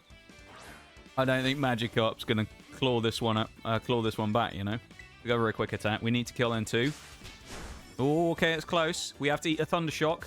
We should do, surely. It's neutral, isn't it? Oh, easy enough. Oh, it's not. No, it's not very effective. Never mind. Okay, well, we win them. See, I'm telling you, people don't believe me sometimes, but I'm telling you, especially in a Nuzlocke. And now, you've got Pokeballs by this point as well, so you can't use the whole "the Nuzlocke hasn't started" excuse like some people like to. That fight against Nemona, if you have a bad team at the start, if you've got unlucky, and you haven't got some great mons, and you've got, like, water Pokemon, you are screwed. Like, she will just destroy... That Poor Me will rip you a new one. But personally, this is just me. I think Scarlet and Violet actually goes kind of crazy with that fight at the start by throwing in the Terra mechanic just because they can. And actually, that would be so much nicer of a fight as an entry-level rival fight if they took the Terra away from the Poor Me. Because that thing fucking juices itself up. If you're trying to level cap and you fight that thing super early, that thing's nasty.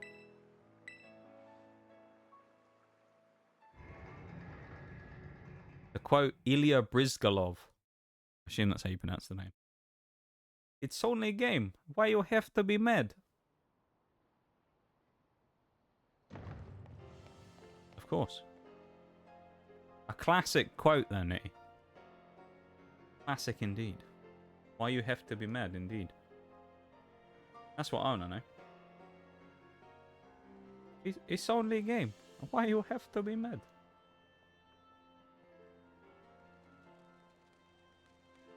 Well, we've successfully made it to the school, and we're only almost 2 hours in.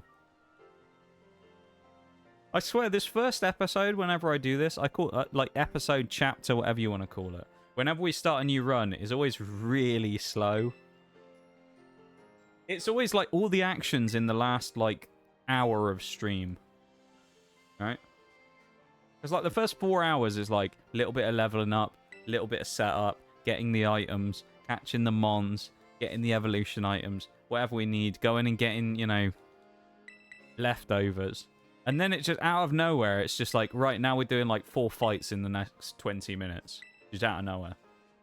But nothing happens until that point. It's really slow and grindy, and then you hit that point and it's just like, it comes alive all of a sudden. It lights up.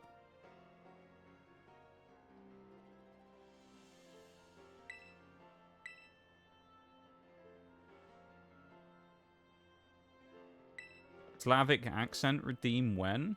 Never. I don't think I would, Shags. You know, I don't wanna show off, you know. I don't wanna show off too many accents now. Gotta be careful.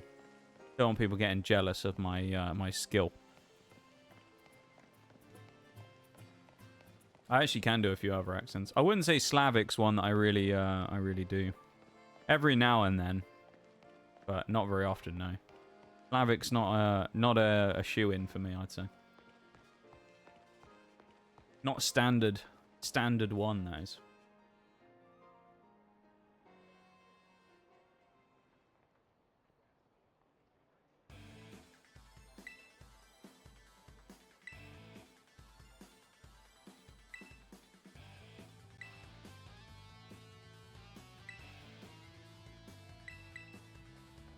Kind of crazy today as well. That's I think twice. Is that twice this week now we've had a double raid? Kind of wild, isn't it? Not often that happens. Yeah, because it was Wednesday, wasn't it? Yeah, it's twice this week we've had a double raid. That's crazy. Absolutely crazy. Damn. That's a cool little thought, though, isn't it? You guys are too nice to me, you know? You are far too nice to me. That's mental. It is mental.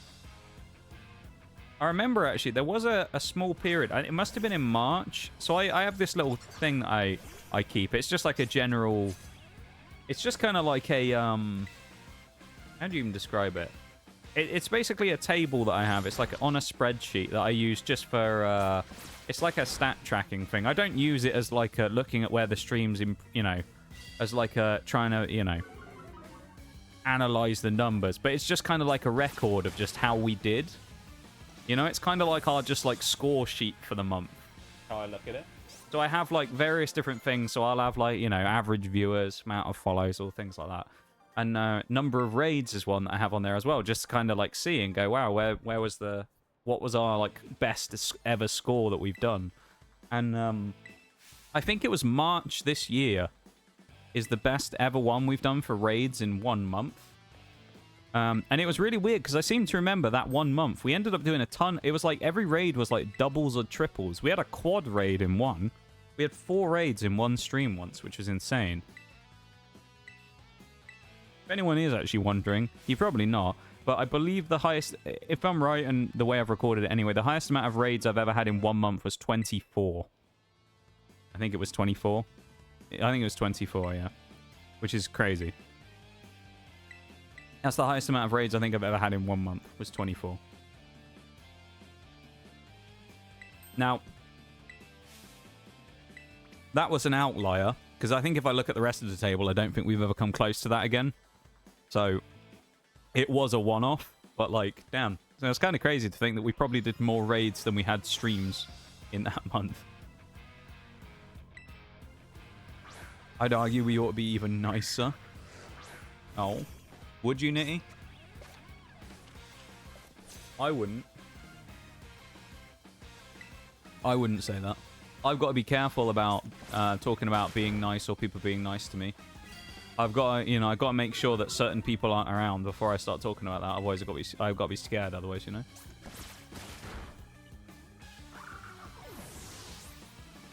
Certain people, you know, I'm scared if I start talking about being nice around because their version of being nice and mine are two very different things. And some of their version of being nice involves making me have a stroke live on stream. 24 raids for usually 16 streams in a month. That's huge. Yeah, I guess it is, and it's 4 4s. Providing we streamed every stream that month, which we probably did. I could probably look somewhere and find out, but yeah, I think it was 24 streams, yeah.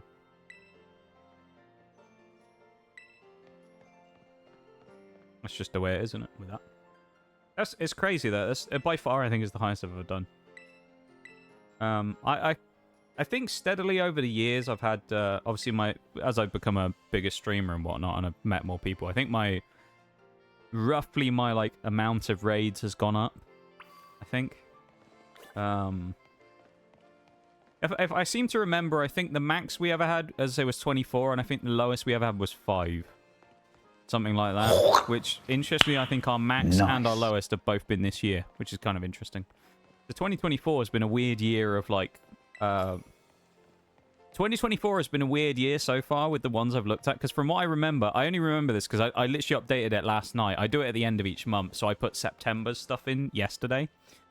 Because I wait a couple of days to make sure that everything updates and whatnot. And I had a look at it last night when I was doing it. And I think this year has been like really weird because we've had some of the highest things we've ever done, like records we've smashed. But we've also had some of the lowest records broken as well, which is kind of weird. So it's been like a really weird flip-flop year of like, we've absolutely smashed certain things, but then there's certain other ones where we've had like real bomb months in certain things, and I don't know what happened. It's really odd. But there's a few things. I think so far, just from memory, I think this year so far, we're potentially on track, if not may have already beaten the highest follower gain ever in a year, which is kind of cool. I think that's a pretty cool stat. I think we've done our highest ever amount of followers this year so far, and we've still got a couple of months left. I think that's really cool. As I say, I think technically, I think last month broke our bits record ever as well. which there was one that was very similar to it, but I think we did beat that last month. Raids obviously was this year. I'm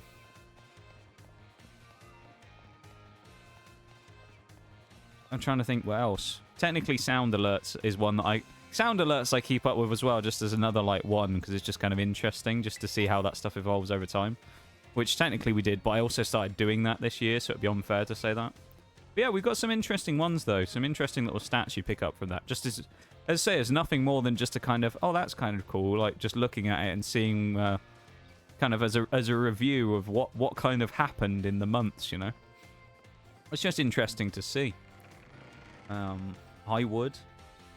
Who hurt you? Where you have to be? Oh, it's not like that. No, I didn't mean it in that way. When I say like I have to be careful about it with certain people, I mean, you know, people like Onyx coming in and being like, oh, people being nice, you say, and then, you know, casually just like gives 1,000 bits or something because it's funny. And it's just, you know, I've got to be careful about that.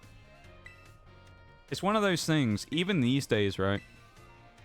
I think this is just one of those things. I know people will say that eventually, you know, you either get used to it or I kind of need to get used to it.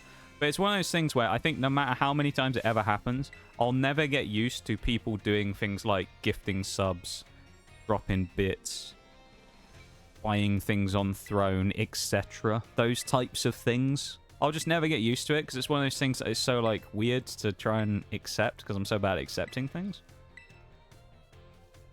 But like all those types of things, I'm always like, oh, I've got to be careful. I don't want to encourage anyone to, you know, I don't want to say anything that will get anyone to go like, oh, now it's my opportunity to go for the kill, you know?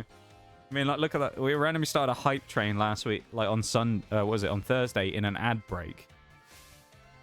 Like, what was that about? We got the James May and the Shanks to thank for that. That is true. And a pinch of Michael Rosen. We do, yeah. Yeah, James May, I want to say Cheese, I think, was brought out at the time when we had when Sound Alerts was at its peak. Also, this is just a general thing as well. I've just remembered this, and I'm just going to mention it because I think it's worth saying. People have talked about, I know Spartacus has mentioned it a few times, Blurp. Anyone familiar with Blurp? They're basically like sound alerts. They do a similar thing. Spartacus likes Blurp. I know he's mentioned it a few times, saying that there's some other sound effects and things on there that he uses that I could use for stream that would be good. But I actually did... There was one thing... This was from like a week or two ago that I actually just wanted to mention because it's actually kind of relevant. Blurp is basically like sound alert, Shags. They're just a different extension instead. It's effectively the same as sound alerts, just slightly different. What I wanted to say, though, was... As I say, because I know Spartacus has mentioned it before, and I didn't know if anyone else was ever sort of... knew what it was or anything. But, and this is also a thing, just in case anyone doesn't know about this. I'll actually never use Blurp either when it comes to stream, because of something that happened a couple of weeks ago. So TwitchCon was what, 2 weeks ago? 3 weeks ago? Something like that, wasn't it? Like 2-3 weeks ago? I want to say 2 weeks. 2 weekends ago. And the reason I'm never going to use Blurp is because at a Blurp hosted event, where it was supposed to be like a VIP party that they ran outside of TwitchCon on like the night, multiple people ended up getting roofied. Because they didn't vet check people enough on their security stuff and let random people in who roofied people in their party. So if anyone ever wonders why I am very dismissive of Blurp, that's why. Or that will be why in the future. They've also done some questionable shit before. But, yeah. TLDR, TwitchCon, there was a Blurp party and a bunch of people got roofied because their security was fucking abysmal. And then they put the weakest response ever on Twitter, which was hilarious to read, quite frankly. Which also involved a spelling mistake in the person's name they were applying to, who spoke about the fact that they got drugged by someone, and they literally typoed the fucking name. I mean, Jesus Christ. If you're the person working the Blurp Twitter account, the one thing you can't afford to fuck up is a typo in the person's name. My God.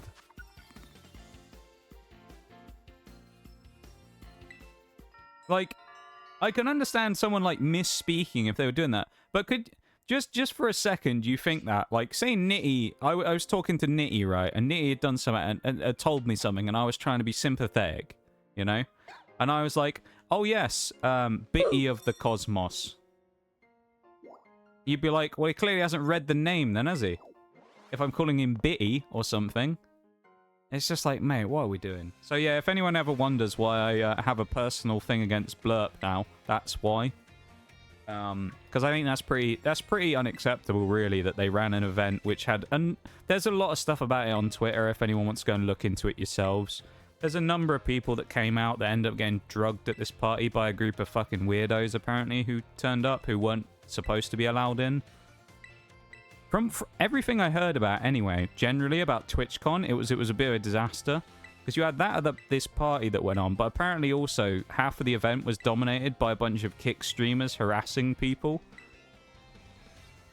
So, you know, really flying the flag there for their rival streaming platform like ever. Because let's be real, Kick isn't full of pieces of shit at all, is it? Yeah. I haven't really heard many good things about TwitchCon recently from this year. All I've really heard is about bad stuff that happened, so... But that's also the explanation quickly of if anyone wonders why I'm not going to use Blurp. And you do what you will with it if anyone uses it. I'm not telling you shouldn't use it or anything like that. That's up to you to make your decision about that type of thing. But just to bring that up, because it's actually kind of relevant in this situation, as we're talking about sound alerts, I would say personally, sound alerts hasn't done anything quite as controversial as that. So if you're ever using Blurp, sound alerts is quite a good thing to use if you're ever thinking about converting. Now might be the time. Up to you. But just keep it in mind, though. Blurp's kind of a bit of... they're in pretty hot water at the minute. I heard it. Streamer looks at us as potential donation threats. Yeah. Yes, yeah. Some of you guys are pretty crazy, you know?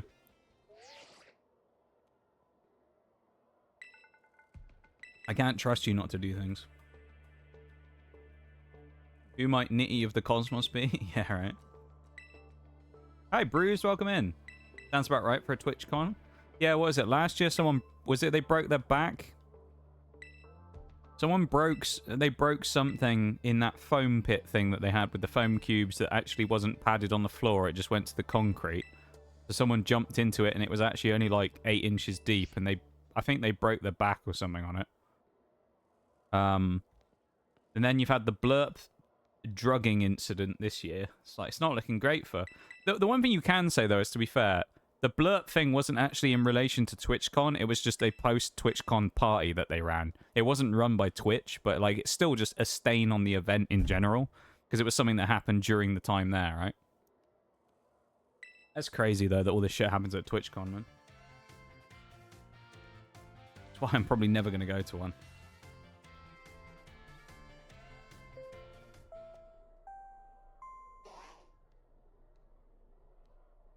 Also, what is there to do at TwitchCon anyway? For someone like me, there's nothing really to do at TwitchCon other than meet up with people that I know from Twitch, right? Which is cool, don't get me wrong. But, what is there to do other than that? Once you've, like, met up with everybody, what do you do then? You go off and, like, do other stuff that isn't actually at TwitchCon. Because there's nothing to do at TwitchCon, unless you're a partner, basically, and you go to all the exclusive parties and lounges and shit. So... TwitchCon, I feel like for most people is kind of a waste of time. But I don't know. I guess it depends what you want to do, isn't it? Like, never know, never been to a con. I mean, I haven't been to one either, but that's what I've heard from a lot of people who've gone there, is that there isn't really anything to do. It's very like, you go there, you kind of spend the first day meeting all the people that you've... wanted to meet up with that you've known for years on Twitch, and then after that it's kind of like there's nothing to actually do at the convention place itself. It's just a bunch of panels of people. There's a few meet and greets, but usually you don't actually get to meet the person you want to because the line gets cut. And there's a bunch of people selling shit, whether they be merch people or companies who sponsor the event trying to sell you stuff. So I don't know. Buying merch from some creators who might put out exclusive merch for that event alone. I mean, that's true, yeah. You can buy merch.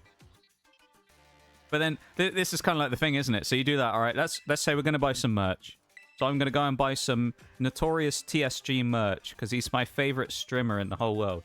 So I'm going to go to a booth that sells it, and then I'm going to go and buy it, which takes 5 minutes. What the fuck am I going to do for the next 2.5 days, you know? Like... There was a video I saw about this the other day, though, which someone said, if you ask people about their experiences at TwitchCon, that all say it was really great and they thought it was amazing. The thing you've got to, like, clarify with it is, did they find TwitchCon amazing, or did they find the things they did during the weekend of TwitchCon amazing? Because, of course, a lot of the things that people do don't involve actually being at TwitchCon. It involves, like, going out to a restaurant and going and getting food with the people that you're with, not at the event. So... yeah, it's kind of one of those things. Just in case anyone as well is going to have one of those moments where they go, wow, you're just salty because you didn't go. I've never really been interested in going to TwitchCon, to be perfectly honest. It's just never really interested me that much. Would it be cool to meet up with some people that I've known through Twitch? Yeah, it'd be pretty cool. Do I have to do that through TwitchCon? No. I could just do that if I wanted to. I could just, you know... we could just organize some form of thing and then just do it. So, like, I don't feel the need to do it at a specific Twitch hold event.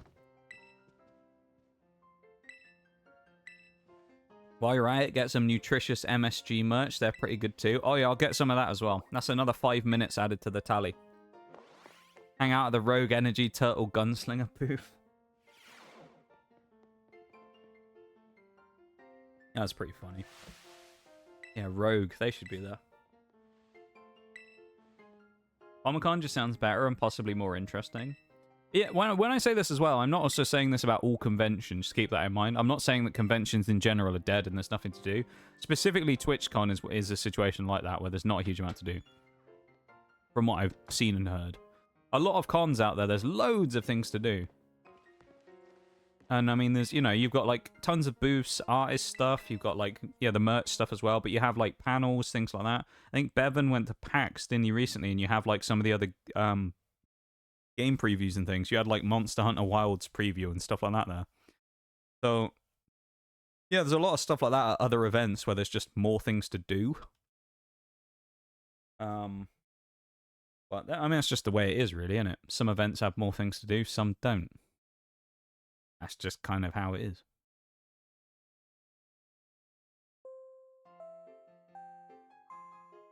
I've never been a huge convention goer in the first place, to be fair. But, like, I've never it's never been one of those ones where I've been like, oh, I hate going to conventions because I don't like people or anything. Because, I mean, the last convention I went to, effectively, was the bikes one.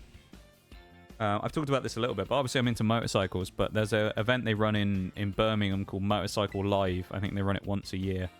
I went during tail end of COVID, which would have been, what, 2022? So I went in December. They run it in December. I might go again this year. You never know. But it was in December 2022. And me, my uncle, and his brother, who are all bikers, ended up going up to Birmingham, where it is. And spent the day wandering about, having a look at all the bike stuff. It's kind of like a bike convention where you get all the manufacturers bring all their stuff. And there's loads of, you know, merch stuff and everything there, and loads of companies selling stuff, and helmet companies and boot companies and all that kind of stuff.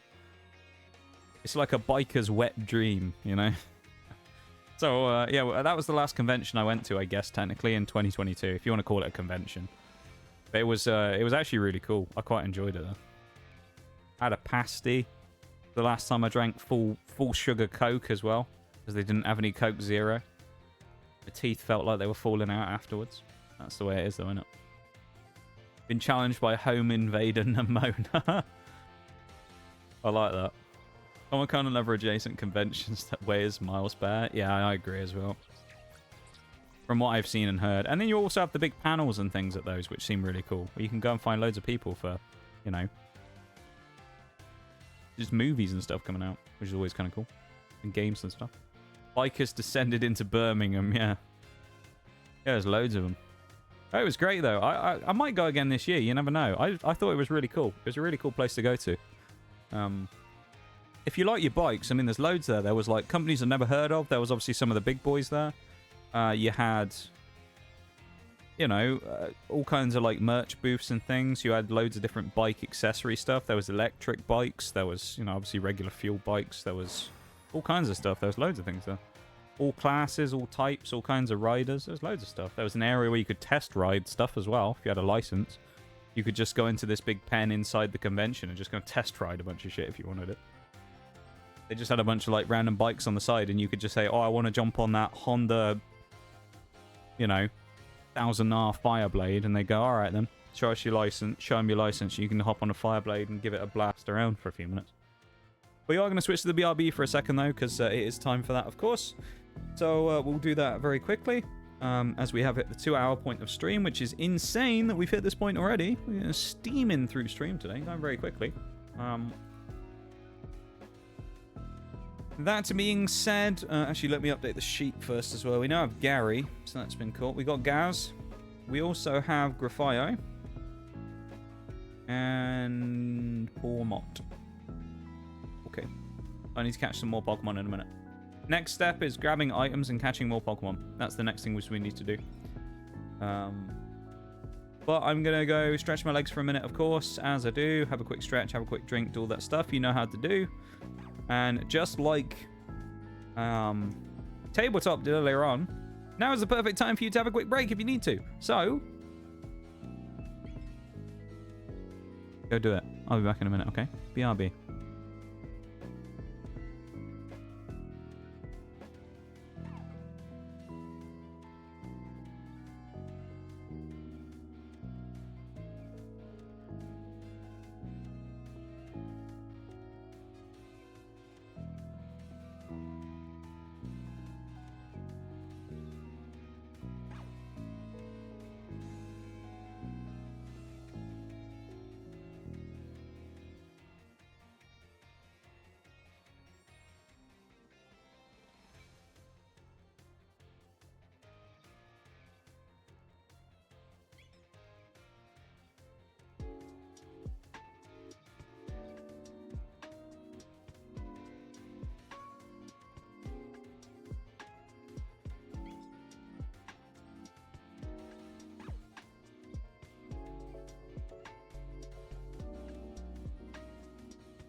Look at that timing. I sat down right as the break ended. That's perfect.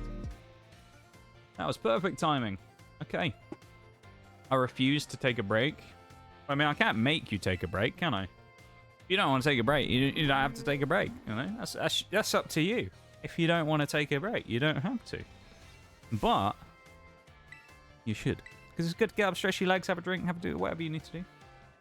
Also, Shags, you're very close now, aren't you, to be... You were saying this the other day. You're almost done, because it's almost election day now, isn't it, over there?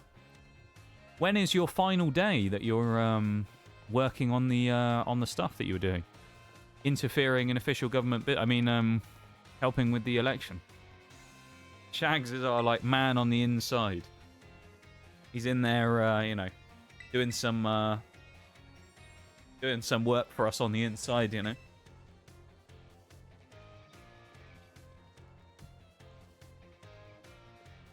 Time to finish my task and get obliterated by Kaz. No break for the wicked. What's the task that you're trying to do, Bruce? Oh, by the way, Bruce, as well. Game was really weird for me on War Thunder. So, I don't know what happened, but I noticed this the other day. The, you know the event that started? For the... I can't remember what the vehicle is now. For the event that started the other night that you told me about? I loaded the game up a couple of times. The event never showed up for me. So I actually... it only showed up for me yesterday in-game. So I actually missed the first distinction completely because it never showed up in game for me. And I thought at first maybe I was just being stupid. And I looked at all the pages, all the events pages, all the achievement pages, you know, all the stuff where it normally would be. There was nothing there. And I had to wait for some reason until it popped up for like the page on Steam where it said there was like, you know, like a current event going on where it pops up under the game on Steam sometimes on like the community tab. I had to wait until it showed up there. So I guess it never appeared in my game in time. I don't know why, whether it didn't update properly or something. But so I completely missed the first stage, which is kind of sad. So I can't get the vehicle anyway now unless I buy it, which I'm not going to do. But so yeah, I missed out on the premium, I guess. It's kind of sad. But I can still get some rewards, I think, for completing the other challenges. So I also learned something about the special tasks, actually, that I was doing to try and get the Chiha short as well. Which is you only get a way of being able to get them by completing a medium daily task every day. That's the only way you're allowed to buy a special task. So I have to do my medium task every day. Otherwise, it won't let me buy anymore. Current one I've got to get, I need to kill 21 heavies, so it's kind of annoying.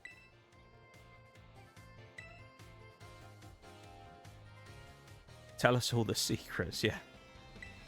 Election day today. Oh, it's today. It's actually been illegal for me to advertise my boss since midnight. Has it? Interesting. That's kind of an interesting rule there, Shanks. Hey, welcome in, I don't know. How you doing? Nice to see you. Since when is there a kitty? Noxcat. Noxcat is, he's been around for a long time. He's a channel point redeem, though. So he appears for 30 minutes at a time, and then he disappears. And then he comes back when someone redeems him again. So he's sometimes here, he's sometimes not. It depends who's around and who redeems him. Bruised is always very quick to redeem Noxcat, so he's around almost permanently when Bruised is here. He brings out Noxcat, you know. Temporary gig, so I'm officially free now. Was it worth it though, Shanks, would you say? As a temporary gig, did you find it worth it in the end? Like, just in general, I mean? Was it like, because I mean, you did it for a little while, a couple of months. So did you get out of it what you were hoping to get out of it? In just kind of all aspects of it? Gave you something to do for a little while? Did you get paid decently for it? How did it go for you, just in general? Because I know temporary stuff can sometimes be a bit hit or miss, so hopefully it was a good, experience in general. Amusing? I'm glad you're doing well, I don't know. I also have something that you might like to know, I don't know. Maybe, because I know you do some of the stuff. But actually, this is a random thing, if anyone doesn't know. I was talking about this right at the start of stream, when no one was probably here, but I'll say it again now. That's why I talked about it at the start of stream, so no one would know. But I actually, Oreo the other day did an art stream, of course, with Curly in the week, where she was teaching her how to draw, right? And So I was talking to her yesterday, and she was like, "You should do this as well. You should like try to draw." And I was like, "Yeah, I suck at drawing. That'll probably be terrible." And then she was like, "No, you should do it. You should try and like, draw some stuff and see if you can like learn to draw and get better." And I was like, "Oh, maybe." And then so last night was the first time in God knows how many years, but I actually drew something. I arted yesterday. Hard to believe. So I know that, I don't know, you're an artist, of course. You do a lot of art stuff. I actually drew something for the first time yesterday. I was told basically to use something for a, use a reference and then just, kind of just draw, because that's the best way to kind of do it early on, is just use a reference and try and just draw stuff to just get the basics down. So I found an image of a tree frog yesterday that I quite liked. Sat on a little leaf, and I drew it. And no, just in case anyone else, I already said this earlier, I'm not going to post it in Discord because I'm too insecure about posting it so far. So maybe I'll post them if I actually get slightly better and give it a few weeks. But I might post some stuff in Discord, you never know. So I did a little drawing of a frog though, so it's kind of cool. It came out surprisingly well, I've got to say, because I haven't drawn for God knows how long. So it actually came out surprisingly well. And I thought it wasn't too bad, so I'm going to try again later today and see if I can do another piece of art, and if it's not too abysmally shit. We'll see. Do a drawing stream for the crack. We were talking about this earlier. I said I'd do a drawing stream if we ever hit Twitch partner. That's my rule for it. If we ever hit Twitch partner, I'll do a drawing stream. Not before. I value my sanity too much.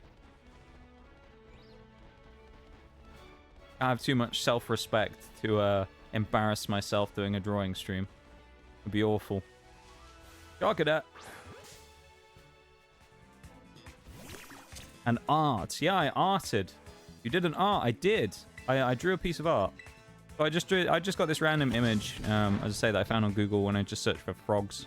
Because I didn't know what to draw, and I was kind of thinking for a while, and Oreo was just like, oh, why don't you draw a frog? Because, you know, talking about frogs all the time. Fwogs, as we sometimes say. So I was like, you know what? Let's do a frog. So I did a frog. And it was good. So I think it wasn't too bad. It's definitely a bit rough, but also, you know, for me being the first time drawing in God knows how long, I'm actually quite happy with it, I'll be honest. Some days you feed on a tree frog. Yeah. A frog, if you will. Damn. What's wrong, Bruce? What, you want to see me embarrass myself by drawing on stream?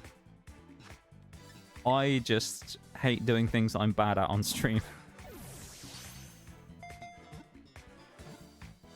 This is like perfect timing for someone to put in a joke and be like, oh, you're bad at streaming. Wee.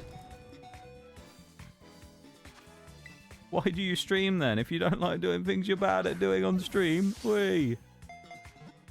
That would be evil, but I would also have some small level of respect for someone if they said that. Not really, but still. Also, I'd made Space Steelix Evolve. Let's go. I will have to have a look at that when it's in Discord. Self-respect, what's that? Right? I enjoy watching people create. Yeah, that's fair. That's a good idea. Yeah, that's fair. I think I'm just too, like, early into it to really, like, you know, do a huge amount so far. Because I've never learned to draw or anything like that. It's one of those things that I've always just kind of, like, I've never really... I say this a lot. Some people disagree with me on this, but I say this a lot from just how I have been growing up and whatnot when I was younger. But I'm not an artistically inclined person. We'll put it that way. I'm not someone who's, like, naturally very good at art and good at artistic things. Which is not really my thing. Usually I'm quite good at, like, practical stuff. Like, building things. But I'm not really artistically inclined. So it's one of those things where I've always kind of like... I'm very, like, bad at it. And probably I have a lot of bad habits and things. So, like, I don't know. Maybe in the... this is what I said, though. I said this. If in the future... Say I've done it for, like, a little while, right? I give it a couple of weeks or something, and I've done it, and I feel like I'm making a bit of an improvement. I might well post some in Discord and be like, hi, how am I doing? Do I suck as much as I potentially think I do in a few weeks? But at least right now I won't. But I think it was a good... I think, you know, I don't do this very often, but I will say I think it was a decent first attempt from me. I'll pat myself on the back and say I actually think it was a decent first attempt. We're not that evil. Are you sure? Some of you are evil. Some of you are pretty evil. Proud that you arted, Ayo. It is in the Discord. Let's have a look. Break my rule about looking at Discord during stream. I'm going to do it. This is the Steelix. Hey, oh, that looks cool. It's like a kind of Steelix Ray fusion. It's like a fusion of that and like Mega Ray. That looks cool. Oh, I like that. I am a fan of that. I've got to say. Totally fine. Yeah. One can learn. Exactly. That's kind of what I'm going for. That was the whole point of like the thing. So Oreo basically started... They did this learning stream the other day where Curly was teaching just how, like, the basics of how to draw, right? And the idea being that you practice it every day or, you know, a couple of times a week or whatever, and you steadily become slightly better and you just kind of learn to do it as a bit of a hobby. Not because you have like a intention of I'm going to become an artist on Twitter or anything one day, but just from a perspective of purely just for fun to see what happens and see if you can actually do it. And And so, yeah, that's kind of like what I'm looking at it as. Is like, I'll just do it as a bit of a meme and see what happens and see if I get any better. Or if I'll forever be very basic and never able to do anything very properly.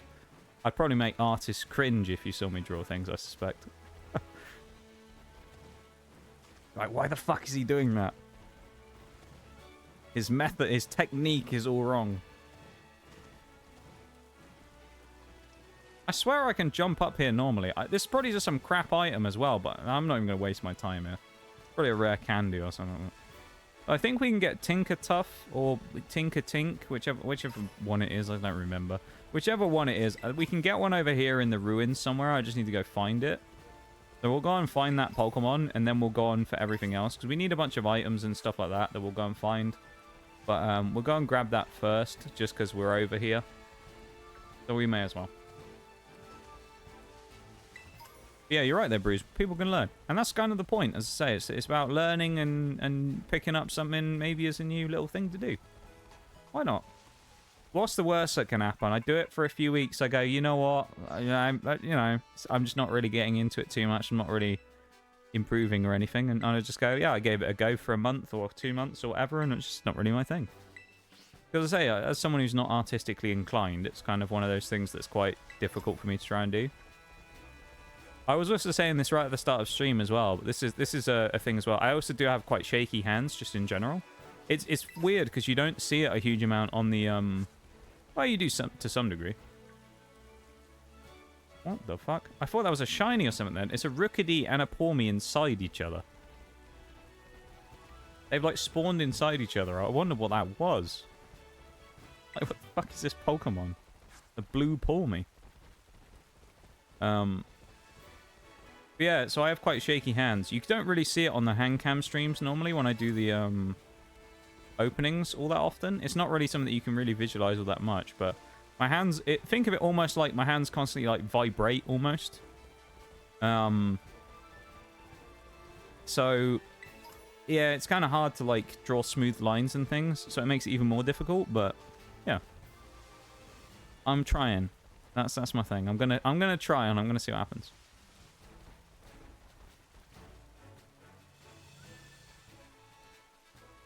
Takes resemblance to Mega Ray and some drawn facial structures from White Kyurem. Yeah, you're right. I couldn't put my finger on what the other part was, but yeah. It's got that Kyurem look to it. Like Reshiram Kyurem type. Yeah. Yeah, now you say it. I've got it up on my other screen if anyone's like, why is he's still moving and running around in game? And I've got it up on the other screen. Level 15. Oh, no. This is going to be a pain. Let's try and catch it, though. Why not? The latter being more subtle. Yeah, the Mega Ray... and oh, God, that was a lot of damage. The Mega Ray inspiration is definitely a lot stronger. What's this? A positive remark from Nox about himself? I know, right? It's almost unbelievable. I don't say things like that. Positivius G-U-D. Positivius good. I like that. We'll be very proud to see your art. Rule 1 is that feedback is constructive. We're not here to be awful. That's true, yeah. I'm just insecure about posting things like that because I feel like, even though I know no one's going to be like, shit, I just feel like I'm going to look at it and go, oh god, this is the worst thing I've ever done. What am I doing? You know? Did we just witness mating?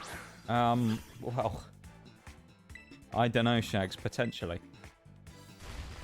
Pokemon fusion there, right there, in the flesh is what we just saw.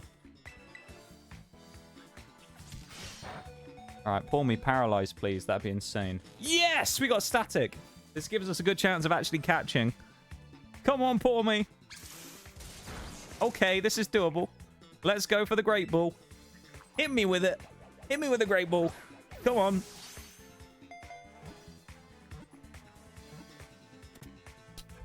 Let's go. First try. GG easy. Thanks very much. Good night. Best catch you've ever seen. Not really, but still. long as you have fun while doing it, I'd say you did well. Yeah, that's kind of the general thing I've kind of seen with it. Is it's like it's kind of just a thing to do, you know. But yeah, as I say, with what I've been doing, it's just been physical stuff. So I just drew it on a page because I don't have any. What I mean, like the ideal situation is using like an art tablet or something, isn't it? But I don't have access to anything like that. So I just drew it on paper using a pencil. I know one thing that Curly actually said about in the stream was that pen is usually better because then you don't focus as much on mistakes. Because it's not like I can just sit there and every time I do a line I go, nah, erase that and then try and do it again. You just draw it once and then it's like, you know, you either start again or you just keep going with it and just kind of... You don't sweat the small things, really. A Rookapi, yeah. Drawing program, Krita comes with line stabilizer. Yeah, I've heard a lot from digital artists about having line stabilizers as well, which is really useful. I would definitely need one of those. That would be quite useful. Just why it's an 18+ stream. Yeah, that's why there's no no children allowed in the stream. Why 18+. We just watched Pokemon mating on stream. We just caught them in the act, is what just happened there. Inkatink has to come out of the team as well, because it's too high level. We also, while we're here, I think we need to probably use Charcadet to go beat up some Bronzor. So we're going to go off to the left-hand side here. Then we're going to go do the Bronzor. While we're on our quest to do stuff... That's the wrong way. But we're going to go fight the Bronzor. I think we need 20 Bronzor fragments. Once we got the 20 Bronzor fragments, we're going to go grab leftovers, do the normal stuff, the normal shtick. Once we've done all that, then we're going to head to the opposite side again. We're going to run up through the desert, go to Zapapico. From Zapapico, we're going to go and get the Auspicious Armor. That will then give us Armor Rouge instead of Charcadet. So we have a second stage evolved fire type, which is quite strong. And he'll one-shot everything in the first gym and the second gym. So we go from there. British passport has been revoked on account of failing to self-deprecate. Welcome to the EU. Huh. Like that.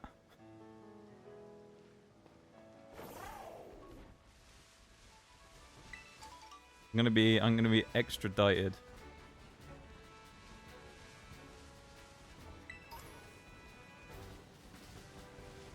Yeah, we'll have to figure out what name we call it. The fused Pokemon form.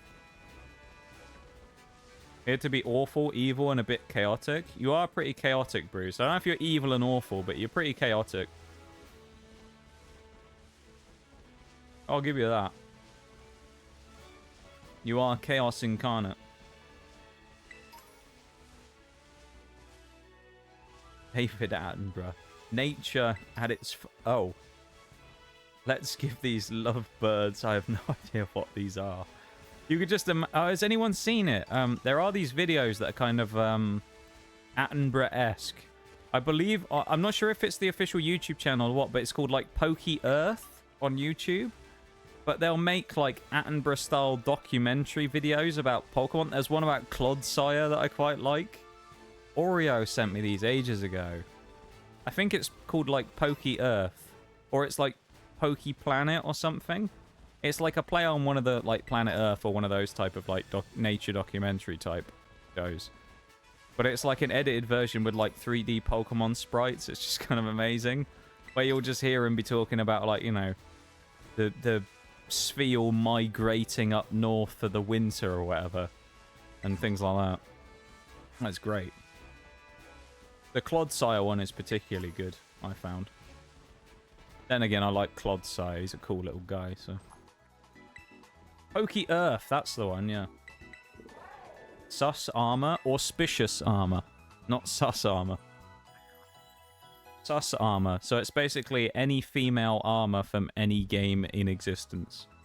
Because they're all minimum coverage, maximum armor protection, right? That's how female armor sets work, remember? In video games. Look at Skyrim. Male character, full suit of armor. Female character, one small piece of metal with the same armor protection. Makes sense, yes? We're going to climb this as well, because there might be a TM up here that's kind of useful. And then we're heading... somewhere. I think up there is where we're going. That direction. Modded female armor. I'm not sure if I want to see the modded stuff. I'd imagine that's probably not safe for stream, to be fair. Put a link in meme chat? Yeah, put it in meme chat. Yeah, the Pokey Earth things, they're really cool. I really like those videos. They're really well made. I really like them. The Pokey Earth stuff. Maybe the Noxcat again, Bruised? Modded female armor. God. Dude, Skyrim mods. I bet there's some weird armor mods in Skyrim. Cricket top. I'm on the lookout for shinies constantly now after earlier. I'm like, you know, I got a head on a swivel looking for shinies. I've probably walked past another one since we were looking at them earlier or something. Who knows? Who knows? I certainly don't know.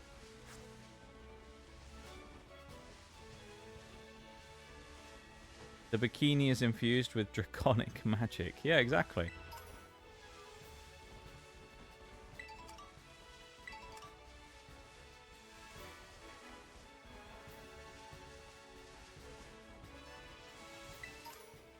Be like Dragonborn's something armor, and it'll just be like one tiny 1-inch square piece of metal. And I'll have like 3,000 defense. Heavy armor. Monster Hunter's the same. Well, no, Monster Hunter's slightly different, I guess, because they're, I mean, you know, they're not exactly like going for that look with a lot of the armors. That is just a general thing. I will say this, because I played, when we played Monster Hunter, I played it alongside Oreo as well. We played it together. I've always found when it came to Monster Hunter, just as a general thing for me, it's very rare that the female armor sets in Monster Hunter look better than the male ones. The male ones usually look really cool. The female ones sometimes just don't quite get the same aesthetic, and it doesn't look quite as good. There are a few, though, that do look better, I will say. Because there's a few of the male armor sets that I find really crap, and I don't really like. But some of them are really cool, though.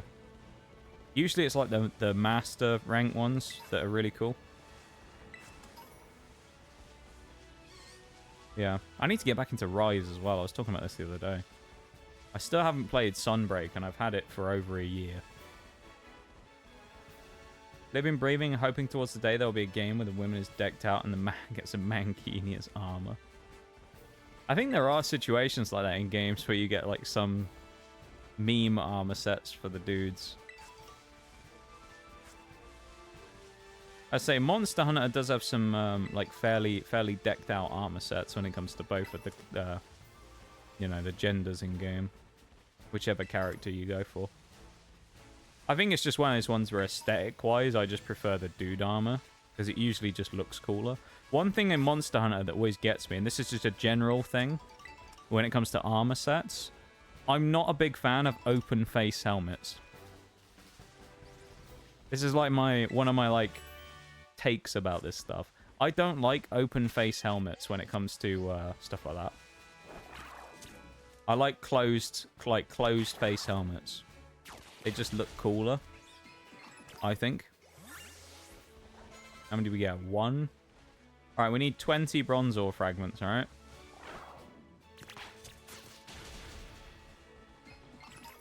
That's 2.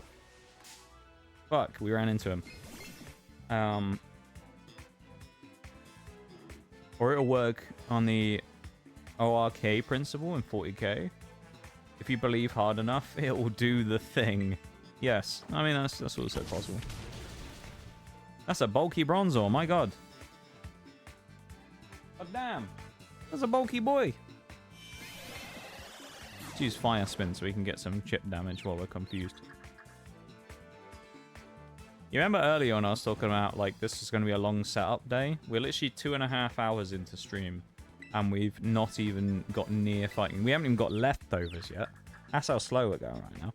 This one is really, like, stacking the setup early, though, and then later on when I said earlier we're going to speed up massively at the end, it really is going to be, like, we're really going to accelerate in pace towards the end of today's stream. But it's just like the way with this one is you need to get Armor Rouge with the team we have, basically, before Gym 1, otherwise we're just fucked. But Armor Rouge will just carry everything for the first at least 2 gyms. Gym 3 probably will be good as well. It's not quite as good there, but it's still pretty potent. We're also not going to do any of these as regular fights anymore. We're going to do all this now as auto fights because we can fight them faster. So we'll do that instead.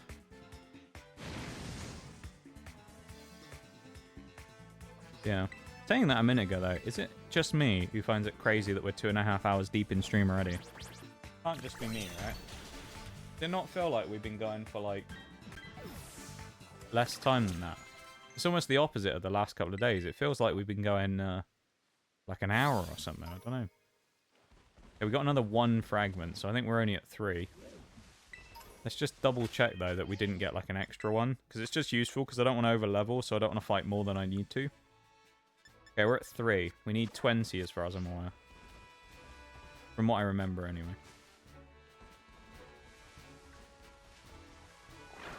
Fuck, I ran into him again. Fucking Bronzor, man. Got that creepy Drowsy in the corner just doing his jazz hands at us. I hate Drowsy. If anyone was here for Mystery Dungeon, you'll know why I hate Drowsy so much. Look at him, he's chasing us. Fucking Drowsy, man. I didn't see how many we got there. Was that a 1 or a 2? 1. Okay, so we're at 4.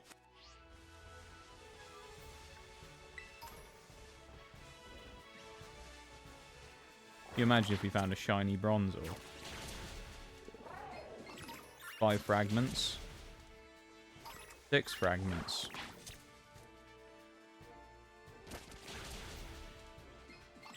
7.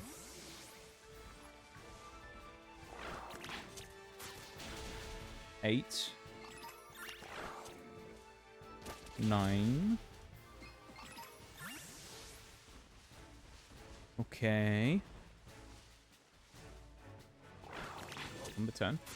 Did say the early game stuff is grindy. I mean, it is, yeah. That's 10. It is grindy, but it's like, strangely, it's gone by really quickly, you know? 11. I'm just gonna watch. Oh, that's a creepy thing about with Drowsy. 12. Alright, let's run away and respawn everything again. Or we'll run around the loop of this one. We might find more. It's 13 and 14. 13. Number 14. No, don't fight anything else. Come back here. Little miscreant. Right, we're at 14. There's always a Drowsy nearby. 15. No, 16. Okay.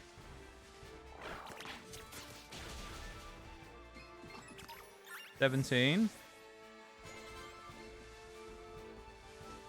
Okay, we've got it right here. Number 18. Number 19. Will we get a double? No, we won't. We're going the full whack. Number 20. Unless we got another double in there that I missed, we should be done. 20 fragments. So what we do now is we leave here. What? You knocked me out of the menu to fight me. Go away. Fuck off, Masket. You're not allowed to do that. Oh my god. Alright, we're going to get leftovers afterwards. We'll get Armor Rouge first. Should we? We are already on this side, though. Maybe we should go get leftovers first. Alright, let's do leftovers while we're still here. Why not? We'll do Armor Rouge afterwards. We're not going to pick up any XP anyway, so we don't have to worry about that. We'll be fine. It'll be fine, right, guys? Right? Right? I'm sure it'll be fine.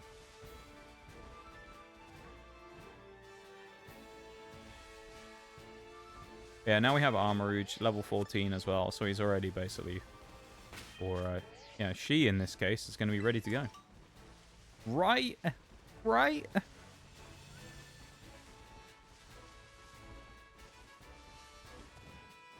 Be wrong of us while we're here not to do this, wouldn't it? Bounce straight off our head. That's not great. Could bounce anywhere. Yay! Alright, that was enough fun for that period of time. I don't want to give you guys too much fun here, you know? We've got to keep it grounded after all. We don't want to go too crazy. I'm going to say it anyway, even though I'm sure I'm going to curse myself by saying this, but I'm always concerned when I do this part of the game where I'm like, right, let's go get the items, and I have to go to the higher level areas that I'll find a shiny that I can't catch. Because it'll be like 20 levels higher than me, and it will just one-shot my whole team. You know? So I'm always a little bit paranoid that I'm going to find a shiny and not be able to do anything about it. Because we're just going to be way undergunned to deal with it. Not specifically here when I say that either, but I mean like up by Cascarafa or something, you know? Like I'm going to find one up by the bigger towns where it's actually quite hard to find, like to fight anything for us. Because right here, this stuff's like level 14, 15 still. We've already done some of that.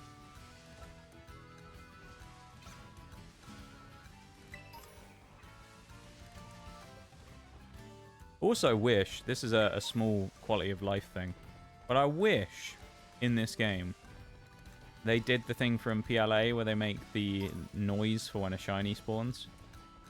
It would be really cool when, if they had a noise that they made when the shiny spawned up. It'd be kind of cool.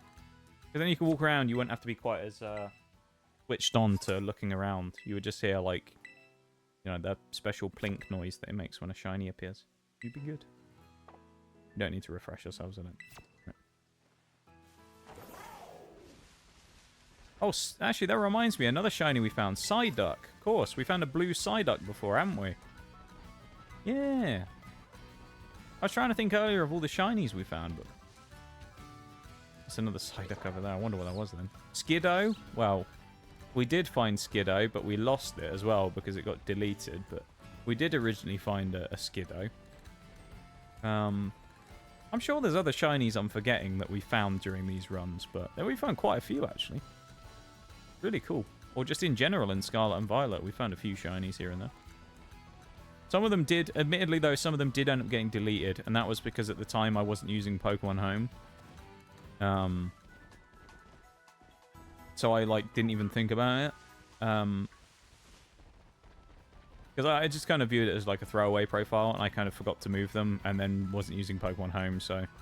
Or I'd started using Pokemon Home about the time when, you know, we were doing the start of the monotypes and stuff, so I hadn't actually moved anything over. But we did actually find a number of shinies across various runs. I will be forever salty that they didn't make Ceruledge and Armory swap colors. Me too. Me too.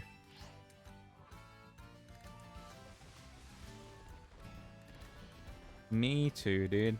Why they never did that, I don't know. You know what, this is such a niche thing, and it's so, like, irrelevant and doesn't matter. But you know what one of my hopes for Gen 10 is? One of my hopes for Generation 10, above all else, and I'm not even interested in this stuff normally, so you know that this is a big thing for me to say. Because I have no interest in shinies for the most part. I'm not really... I'm kind of like... I like a shiny when I get one, don't get me wrong. I'm not going to not catch one. They're always cool. But I don't shiny hunt, right? I don't look for shinies. I just find them and go, wow, that's cool. But I don't go looking for them, right? In my opinion, I would like to see in Generation 10, Pokemon ramp up the creativity with shinies again. Because Gen 9, there are some... which are good. And there are some which just aren't. They just aren't. Like, yeah, it's just not that great. And there's a few that just kind of suck, and you just wish that they'd done better with. Armarouge, Ceruledge being one of them. If you're wondering why Nitty and me are so aggrieved at this, it's because you'll see it when it evolves, but basically Armarouge looks like, kind of like, a bit like Mega Man, right? He's yellow and red instead of, like, blue and red. And then Ceruledge, because he can combine his, like, arms together and make a cannon out of it, right? And, like, fire. So he looks kind of like the Mega Man weapon a little bit. Ceruledge is like purple and black, and it has 2 blades coming out of its hands. It's kind of like the spooky, because it's a ghost type. It's got like the sort of spooky dark color palette aesthetic to it. And it looks really cool as well. And one of the things that they did with the shinies was, instead of doing the logical thing, which would have been really cool, of changing the colors or making it look a bit like Mega Man or something. Yeah, as Nitty says there, the actual shinies in-game literally changes the color of their eyes. Now, I will show you, because you can see it on Charcadet here as well. The only change between shiny Charcadet and regular Charcadet, and the same with Armarouge and Ceruledge, is his eyes, instead of being fire-colored, like red and yellow, are blue. That is the only difference between regular Charcadet and shiny Charcadet. His eye color changes from fire-colored to blue. That's the only change. What a letdown. And you'll see it in a minute if you haven't seen it before. Armarouge is a cool looking Pokemon. I like Armarouge. I do. I gotta say. I think Armarouge is pretty cool. One of my favorites from Gen 9, actually. Gotta say. He deserved better. Armarouge deserved better, and did a Ceruledge as well. They deserved better. A lot of Pokemon deserve better with their shinies, let's be real. There's a few that deserve better. Garchomp deserved better back in the day. Garchomp's got a weak shiny. I don't know. There's a few I don't know about, though. Capsakid is an interesting one, and like Scovillain. I don't know what Scovillain's shiny looks like.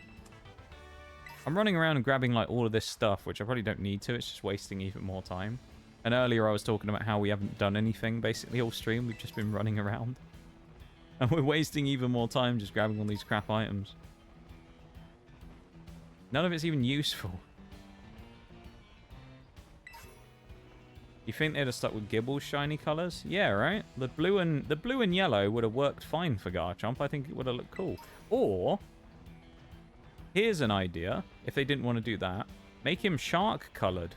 Make him like white and grey, where he looks a bit like a great white. I mean, he's supposed to be like the land shark, isn't he? Make him look a bit like a land shark.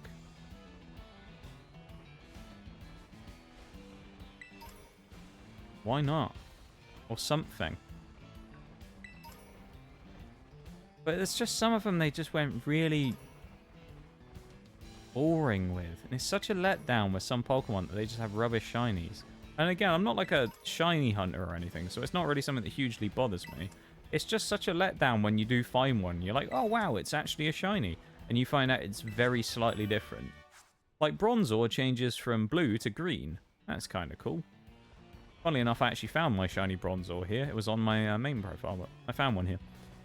But then you'll have, say, like Relor is another good example. Relor is like the little dung beetle, right? You'll see him rolling around with his little brown ball. There's one. Now, shiny Relor has a golden ball instead. I think that's kind of cool. See, instead of having a brown ball, he has a gold ball. Alright, fine, that's pretty cool as a shiny. Alright, makes sense. And then you'll have, like, Starly, which we've gotten from this run, where Starly changes from, like, you know, the grey and white and black to very light beige. And it's like, that's the best you could come up with. You've got like Stunky's a good one here as well. Stunky goes from dark purple to like bright pink. Is it the most interesting change in the world? No, but it's decent. You know, I mean, I guess if you wanted to do Stunky, you could have changed it to green, make it like, you know, green like gas or something. I don't know. Maybe that would work. But some of them just are really uninteresting shinies, and it's such a crying shame that they didn't... Oh no. It's such a shame that they didn't do more with them. Because there really are just some crap shinies out there they just didn't put any effort into. Hey, we have Flash Fire. That's handy. Let's go. We actually ran away from a level 28. If you're ever wondering, I think I could be wrong about this, but I'm fairly certain the way that you determine how likely you are to flee is based on speed stat. So if you're faster, I think you're more likely to be able to run away from a encounter like that. So it's always nice to have a fast Pokemon out front so you can get away without end up getting into a giant brawl. We're almost here now, though, with leftovers. Scyther as well. We will be catching a Scyther later on, hopefully. Getting ourselves a Scyther, and then subsequently getting Scizor himself. The snappy hands boy. It's going to be very good getting Scizor, I think. I mean, Scizor before was really good. We know it's a strong mon, so...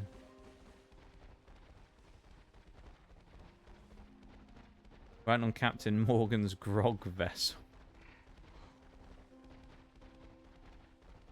I like that. Got a Tatsugiri there as well. Nearly there now. We just need to get up the road there, up to the town. And then we're good. Then we can grab leftovers and fly back to where we came from.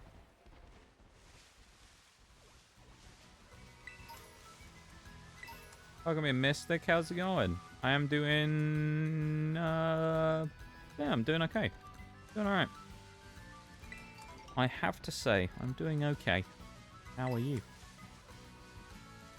Yeah. Doing alright. We've started our next run today. So we're actually about to go get leftovers, so...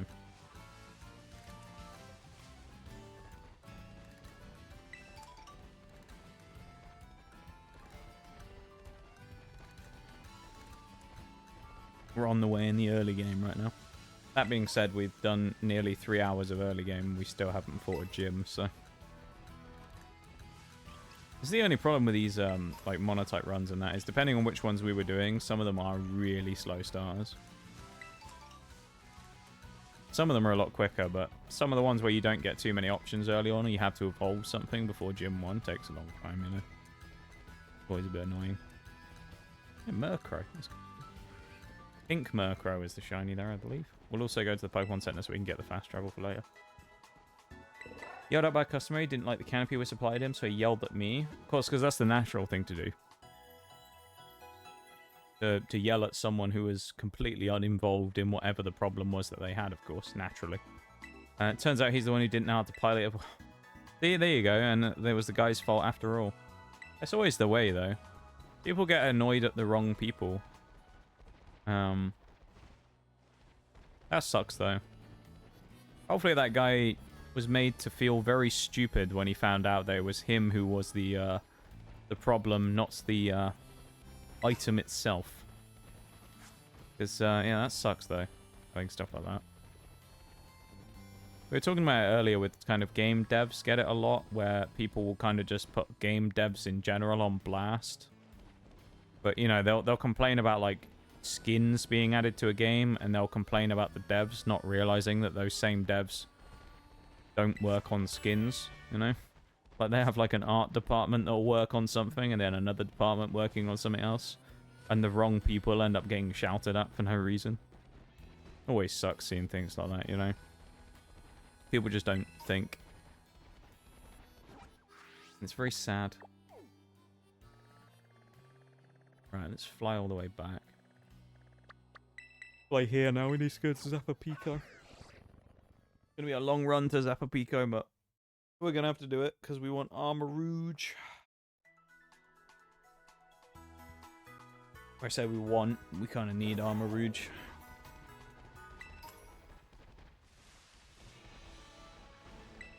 We have to run all the way up through the what's it called? The mines. That's the one. Through the mines, through the deserty bit. We'll actually probably find a Larvitar just to troll me, because we do need one in this run, but it's obviously going to be too high level for me to catch. And I'm sure when I go looking for one at a later time, it's going to be impossible to find. Yeah. I'm also speaking to all these people, the picnic people, because they give me free stuff, which is useful.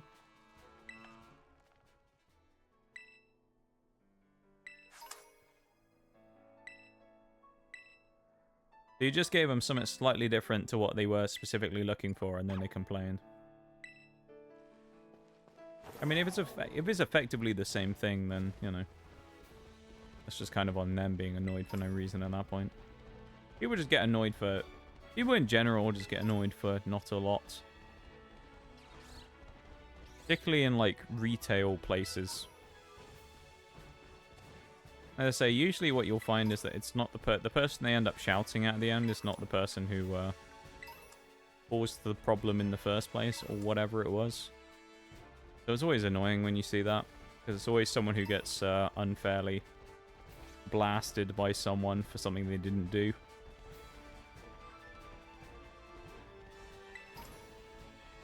Bonus points, as I say, for if it's that person's fault themselves, though. Like, the person complaining is the one who's at fault.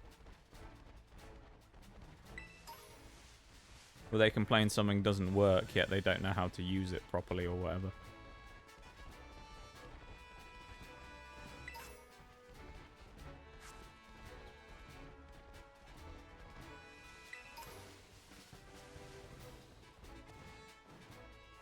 Alright, we can't jump around though, we'll have to go through the town.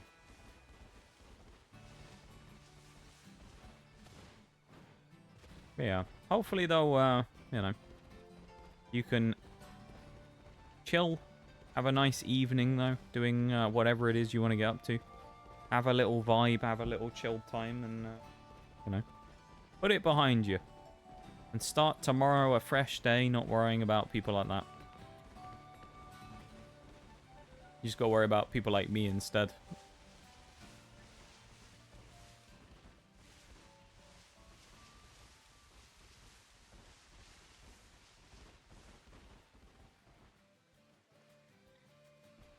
Yeah, so for reference, we're basically going to where that Pokemon Center is up in the distance over there. The one right above my head. We're going to that one, effectively. The only way we can get there is we have to go through the desert-y bit. So that's where we're going to go. So we have to run through... We have to run down there to Levincia, run up round the corner, and then go from there. So it's a long old run. Hopefully we don't get assaulted by Tauros, because we can't sprint, so hopefully they won't jump me.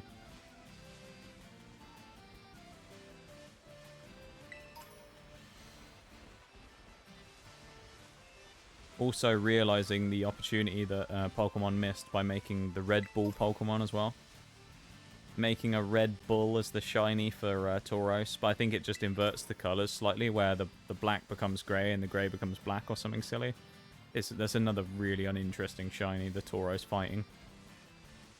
I think regular Tauros' shiny is just like slightly yellow or something, or slightly green. It's one of those like really tiny color tint ones. It's not that interesting either. Normal type Tauros. Although I don't know how the shiny changes for the fire and the water version, so I don't know if there's different... I assume there's a shiny version of both of those as well. It'd be cool if it inverted the colors there, like the water one became orange or red, and the other one became blue. That'd be kind of cool.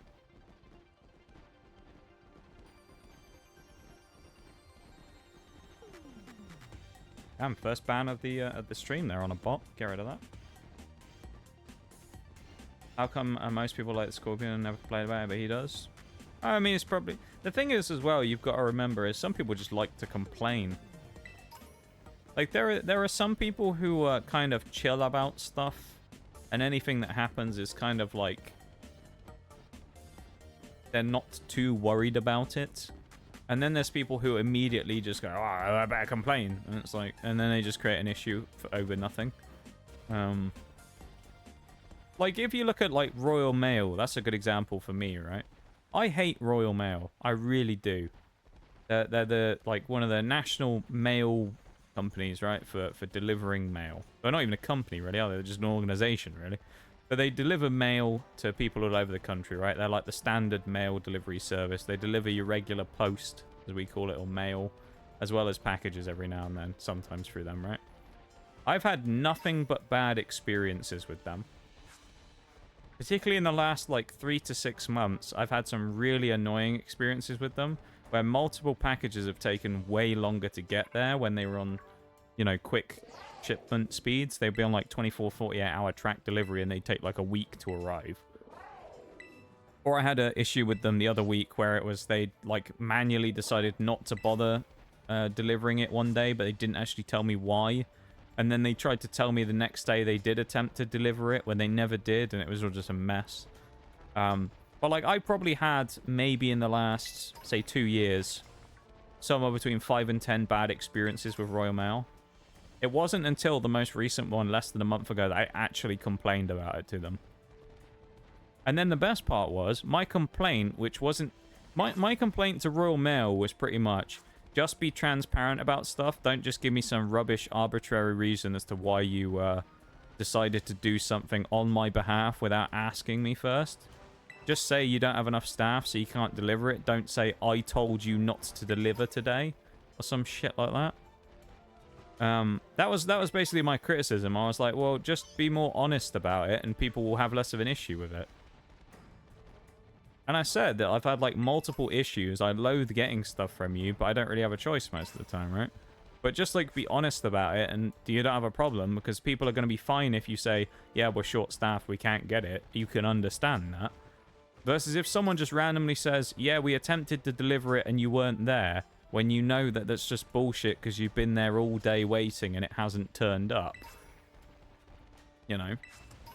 It's way worse. And their response to me was basically, your package arrived, you don't have a problem anymore. Because it arrived a day late, keep in mind, after being on 24-hour next day delivery. So it arrived a day late, and then they basically... That's what... Because it was late again, like all my other ones have been, that's why I complained in the first place. Which I don't do very often. And then they basically told me that I don't actually have a complaint. And said that they were going to close the ticket because they didn't think... Because now I'd received the package, there wasn't anything to, like, you know, complain about. Which I thought was kind of funny, because, you know...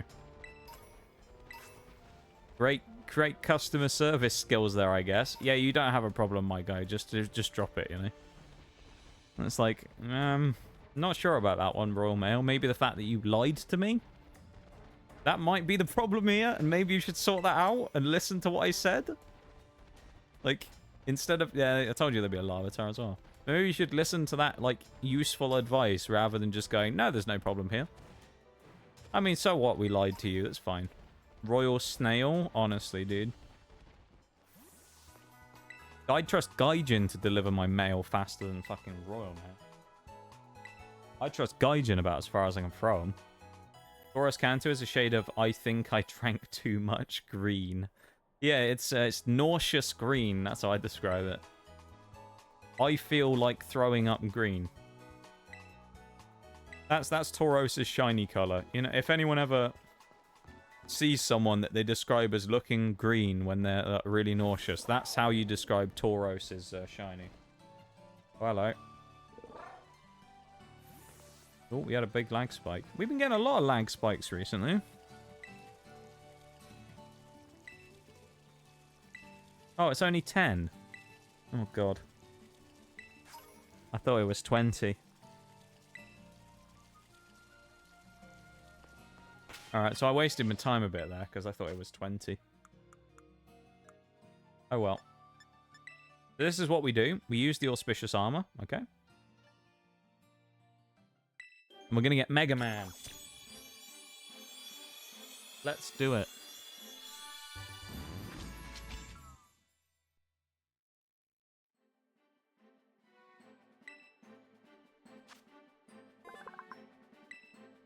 Nice, we got our boy now.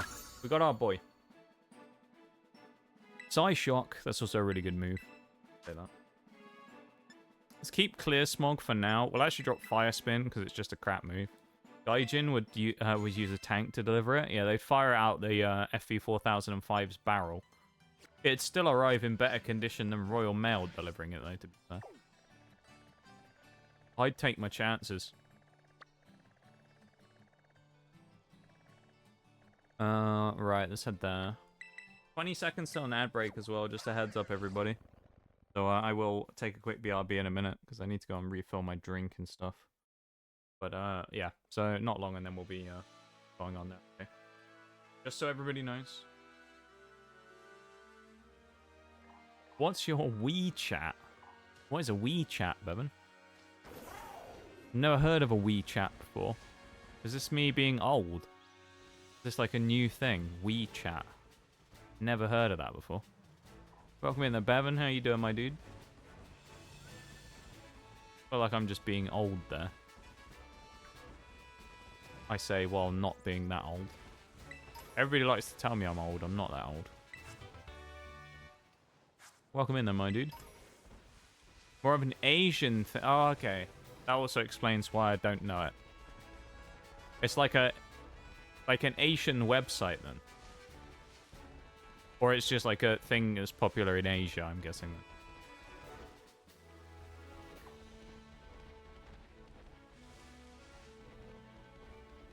There's loads of things like that, though. Where there's, like, Russian versions of, like, Twitter and stuff. Oh, I ran into a Diglett. Don't want to do that. Okay, there's the break as well. It's just popped up. Okay. So, as I normally do, I'm going to pause. I'm going to switch to the BRB. And I'm going to play the music. And we're going to wait for just a minute, okay? Because I'm going to go and stretch my legs and do all that stuff. So, the ads are going to play for 3 minutes. While that's going, we're going to go and do that break stuff. So if you need to have a stretch and a drink, do all that stuff, go do it now. If not, then sit tight and I'll be back in a couple of minutes, okay? BRB.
Okay.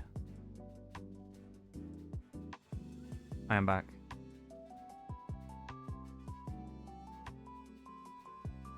Welcome back, everybody. The audacity of a bot coming in while I was gone as well. Disgraceful. Just a messaging app. I see. Okay. Interesting.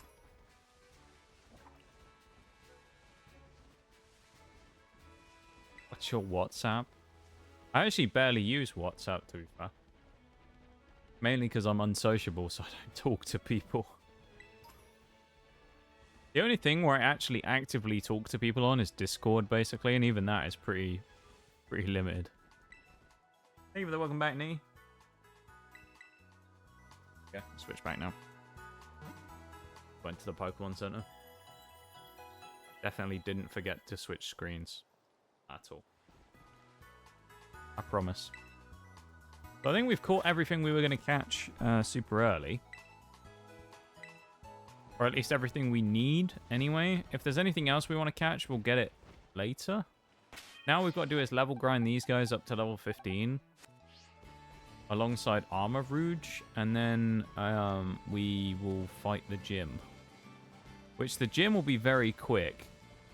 Waxley also should be quite good at fighting Clorf, which is nice. And then... what else?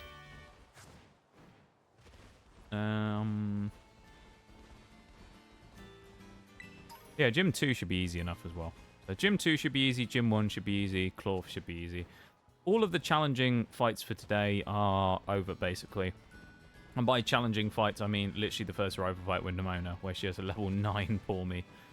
But only because we have Quaxley and Magic up at that point in the game, so we didn't exactly have a stellar team for dealing with them. But it's fine.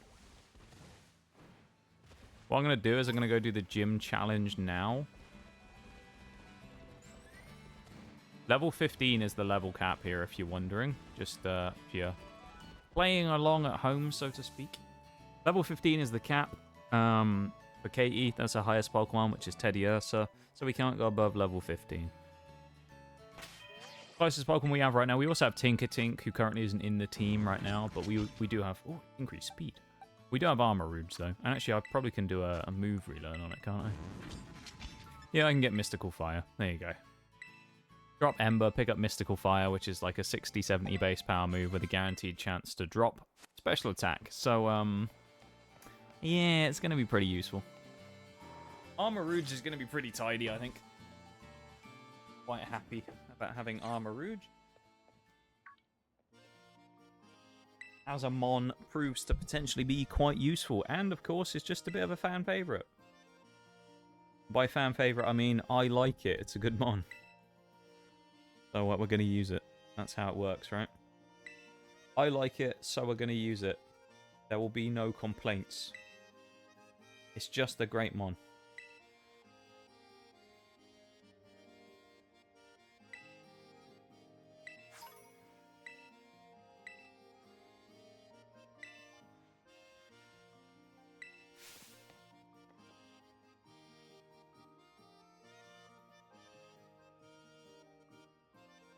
Beep boop beeping our way around the map.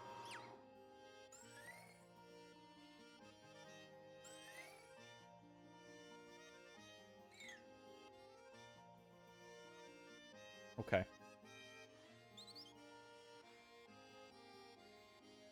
Let's go talk to the peeps.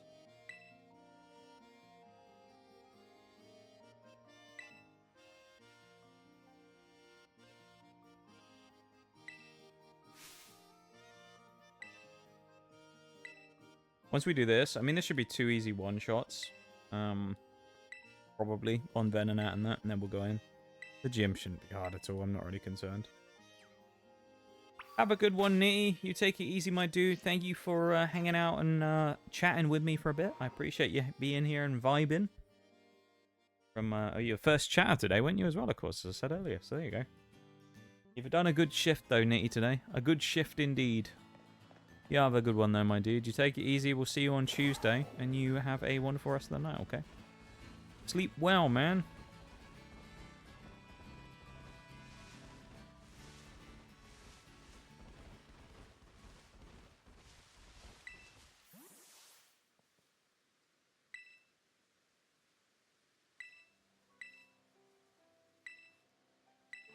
We once again settle into the grind here.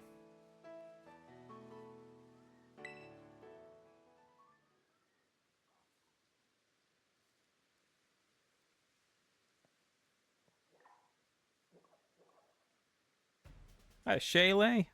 Nice to see you, dude. How it goes? It's going pretty okay, you know. It's going pretty alright. How are you doing, my dude? How are we? Hope you're doing good. Nice to see you. Bonk, bonk, bonk, bonk, bonk, bonk.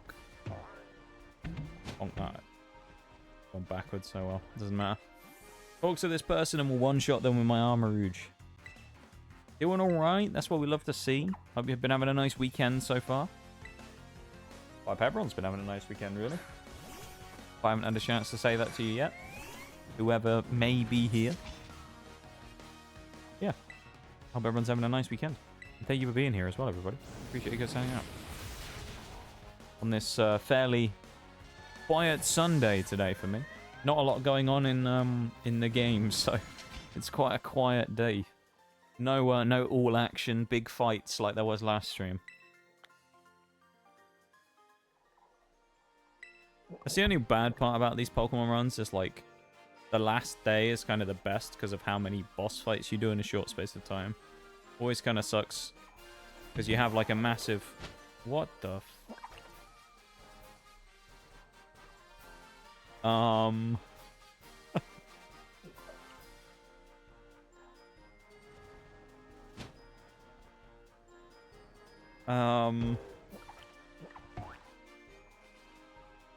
What just happened? Huh? We just got sent flying backwards and flew into the air. Interesting. What the fuck? That was weird. I've never seen that before. I've seen weird bugs of us getting, like, of us flying and stuff, but I've never seen that one. Of us getting launched backwards into the air. That's a new one for me.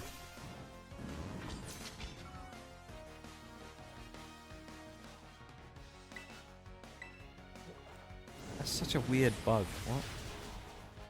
It amazes me as well that stuff like that still hasn't been fixed in this game. That's the other thing. Stuff like that still happens.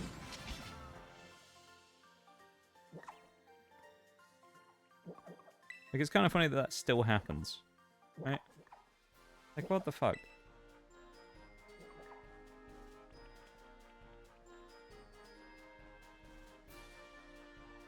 How and why? That's what I want to know. Simply how and why. We clipped inside the ball and flew into the air backwards up against the invisible wall. Like, what? I feel like I'm going to clip that after stream just for how stupid that was. I don't even need a marker for, like, whenabouts was that in stream? I just need to find the olive roll and then I'll get it straight away.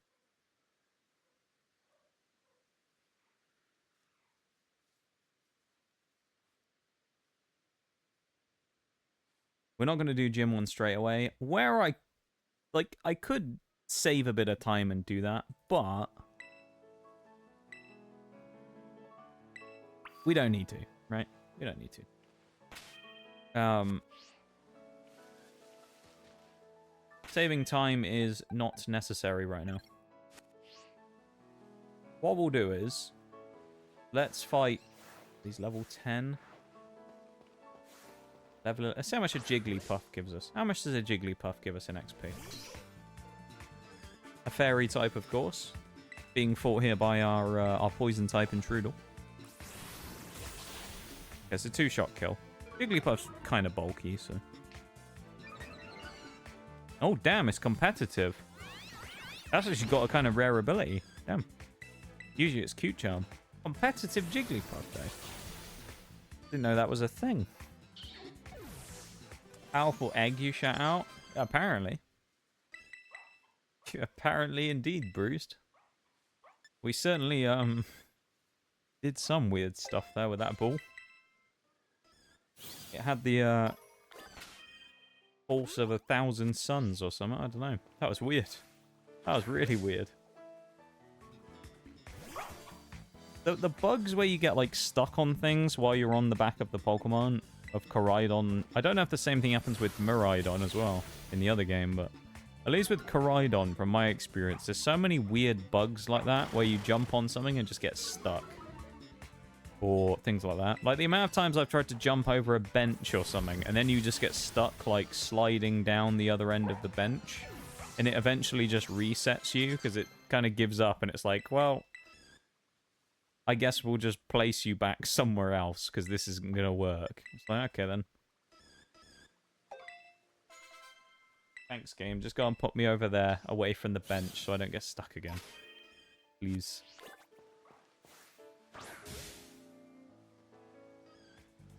and then it does or it doesn't. Go for a Poison Fang. That's better. Poison Fang one-shots because Jigglypuff is more specially defensive than it is physically defensive, if anyone's wondering. That's why it one-shots versus Acid Spray doesn't. Acid Spray is a special move, the other is a physical move. And also, yes, we do have a shiny already as well. We found this shiny Hoppip a couple of hours ago. Because Pokemon logic, I guess. And that is the third shiny Hoppip we found on stream as well. One of them was like 2 runs ago. It wasn't even very long ago.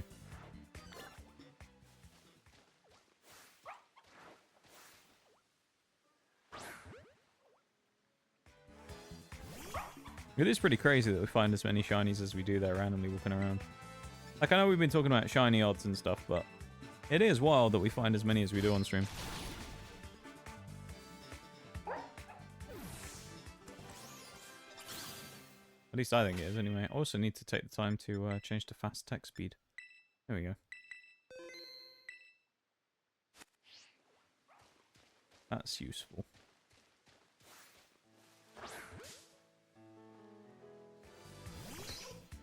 What are you up to today then, Bruised? You doing anything nice this weekend? Or have been doing anything nice this weekend? Been doing anything fun? Or anyone, I guess. Anyone been doing anything fun? I don't know. Questions open to anybody. Anyone done anything notable this weekend? Say for me, I did some drawing yesterday. That's kind of the notable thing that I did. Bit of drawing, which is very unusual for me. I'm not an artist, but I gave it a bash, you know. Did a bit of drawing. By that I mean I drew one thing, and I'll probably do another one after stream. Cool thing I learned about grinding XP on this game is you can fish a secret item called a Glock 17 and it instantly takes out enemy Pokemon. What? What? I'm very confused. I wish I did something. Why didn't you do something then, Bruised? If you wish you could. Well, was there something that stopped you from doing something? Or you just didn't really have anything to do in general? Also reminds me, Onyx should be back really soon, shouldn't they? Isn't Onyx back this week? You guys will have something to do then. You'll be able to play together again. That'd be nice. I know.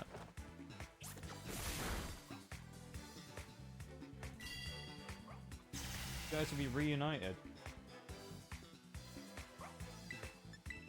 It'd be great.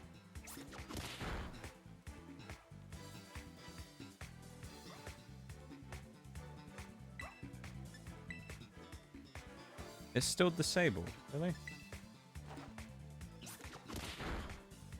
Oh yeah, it's not Torment. That's what I was thinking it was.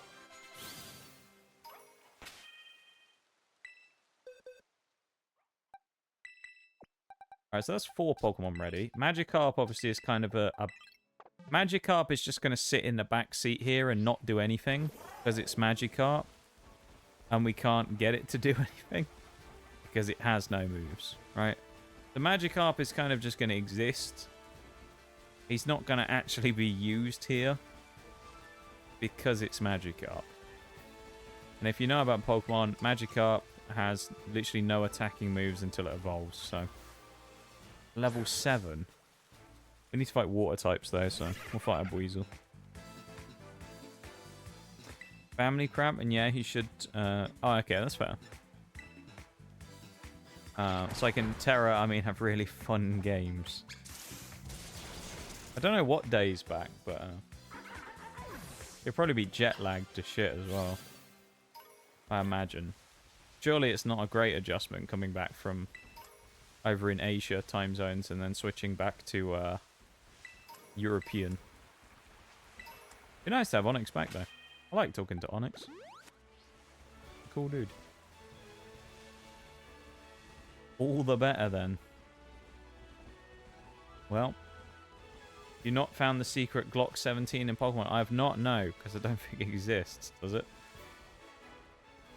I don't think it exists, Bruce. That might be why. I think you're memeing. That was the wrong move. I shouldn't have gone for Nuzzle. I should have Thunder Shocked. Does guarantee paralysis, though. That's the nice thing with Nuzzle. Well, it's not the best move in the world. It guarantees paras, which is really cool. Doesn't do a lot of damage, but it's a guaranteed para. And a guaranteed para is actually pretty useful, so... good, like, utility move to use. When it comes to Pokemon, sometimes you don't need power, you just need useful utility.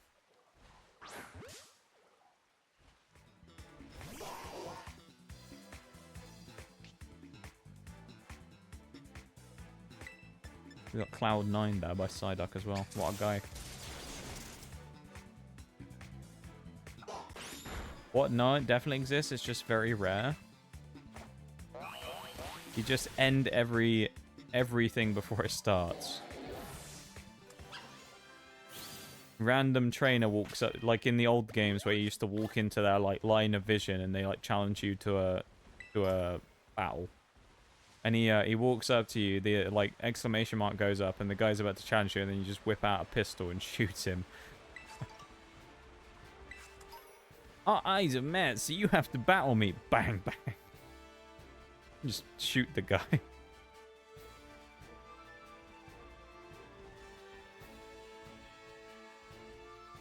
I'll come down here because I think we can get more water types in the river, maybe. I actually might have made a bit of a mistake there. An Azurill, not a water type. That's no good. There's a Tootle down there, but that's not great either.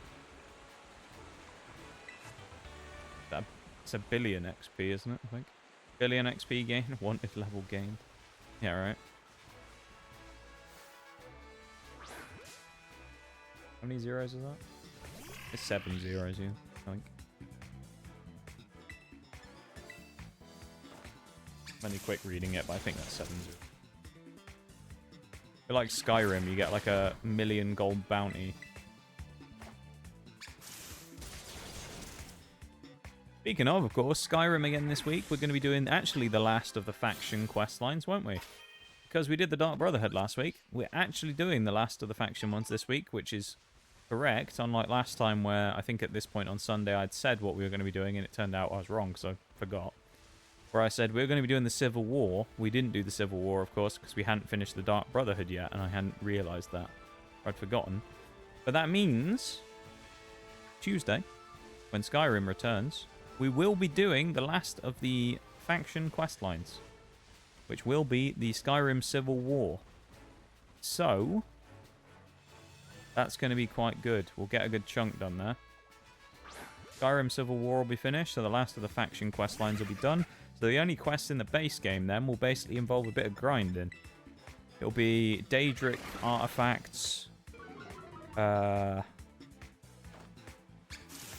restoring the Thieves Guild to its former glory, reaching level 50, I think it is,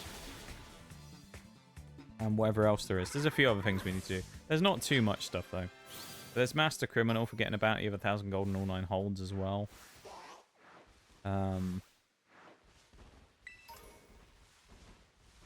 That's another one we need to target, because I haven't done that yet. 50 locks and 50 pockets. Learning shouts. So there's a lot of like cleanup stuff we'll probably end up doing like next week and the week after. Because I want to try and get all the base game stuff done and then go on to the next DLC. That's what I'll probably do. I'll probably do it like one at a time. Where the next one after that, I'll just do them in order. So I'll do Dawn Guard next. And then after Dawn Guard, I'll do Half Fire. And then after Half Fire, I'll finish up the run with Dragonborn.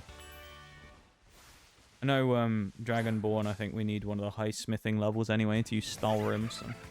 Wobberjack when? When I remember how to do it. I don't actually remember what the starter is for the Wobberjack quest, but I'm sure we'll run into it. Actually, now I think about it. No, I think I might remember. Maybe next stream. It depends, Bruised. It'll either be next stream or the stream after when we do the Wobberjack, most likely. Because we do need to do all the Daedric artifacts, so...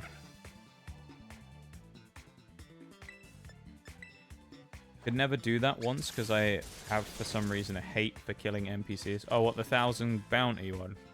Master Criminal. So the way that I normally do it is I do something that people normally refer to as save scumming, which is a thing that people do in certain situations where basically you set up an autosave before you do something and then revert afterwards. So we're gonna save scum it is how I'm gonna do it. So I'm basically just gonna set up a full save before doing it. Then I'm gonna travel to all of the holds, murder a random civilian, and then reset the save after the achievement goes off. So then we can get it without also taking the penalty afterwards of the gold. Because what I didn't realize, because I thought it worked differently than this, but it turns out it doesn't, I don't think, is that the achievement for having 100,000 gold isn't collect 100,000 gold across your playthrough. I believe it's possess 100,000 gold at the same time. Because I remember we looked at this last time. We've actually gotten 100k gold already, but it didn't give us the achievement. So what I think it is we have to have 100k gold in the pocket at the same time. So in our case, we're basically going to have to not pay off any gold for things like the bounties. And so because of that, it just means that I want to save it. Now, albeit when we get to higher skills in certain things, we will make more money. Because high alchemy, high enchanting, you know, we're going to get big money. But still.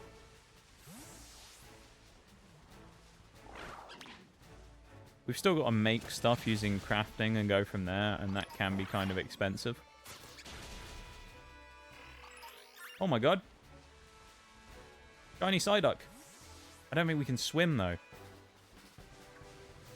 I don't think we can get over there. Oh, it's another shiny. I don't think we can get him. I don't think we can get to him.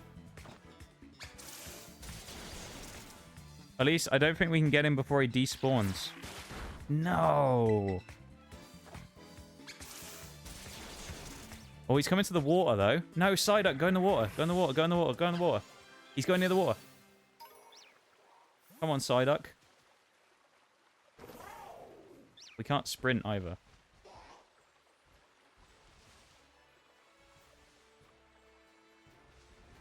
Come on.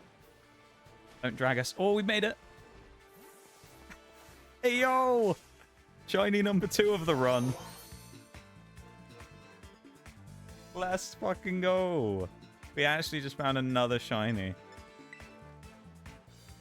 Random full odd shiny Psyduck. That's another dupe, because we found a shiny Psyduck before. So we now have another shiny Psyduck. We have 2 now. So I can have a shiny Golduck as well. That's so weird that we keep getting, like, dupe shinies as well. I didn't think it was going to let us go across there either because of the water, but I guess it's shallow enough that it lets us do it. Let's go. Look at him. We got a blue Psyduck. That's actually really cool. So now we have 2 shinies and we haven't even fought the first gym yet. How crazy is that? We have a shiny Hoppip and we have a shiny Psyduck. That's wild. That is actually wild. I love that. Let's go. We are the best. Okay, that he's too strong.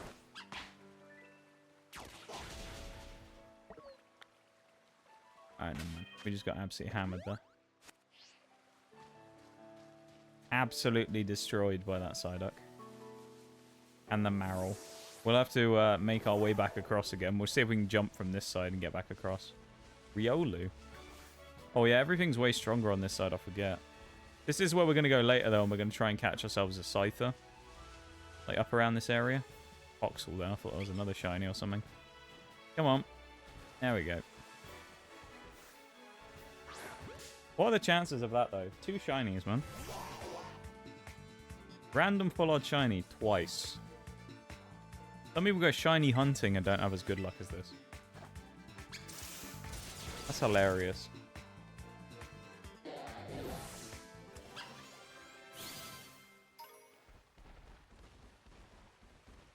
weird that we keep finding the same shinies, though. You know? Like, we found 3 Hoppips, we found 2 Mudbrays, and we found 2 Psyducks now across our playthroughs. It's kind of weird that we keep getting, like, dupes. I find it really strange. I genuinely thought that was going to be one that got away, because I didn't think we'd be able to reach him.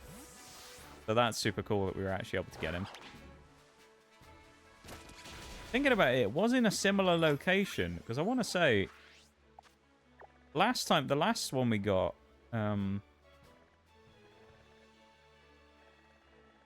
is it? Down here, I think, is the area we like to go to. There's certain Pokemon you can get around here. The last time we got one, it was down here. So it wasn't really very far away.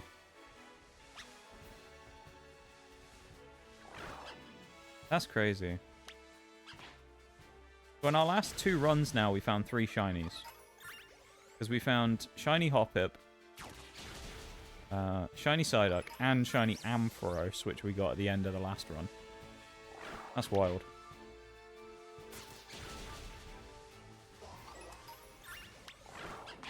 Alright, one more Psyduck. No, we're good. Alright, we're ready to fight to the gym now.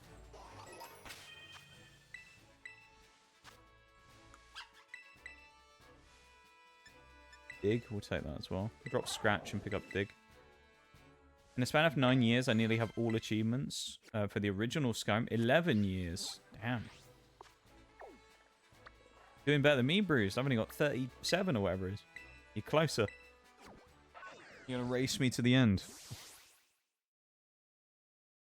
To be fair, it'd be a bit easy to beat me, wouldn't it? Because I can only play it once a week.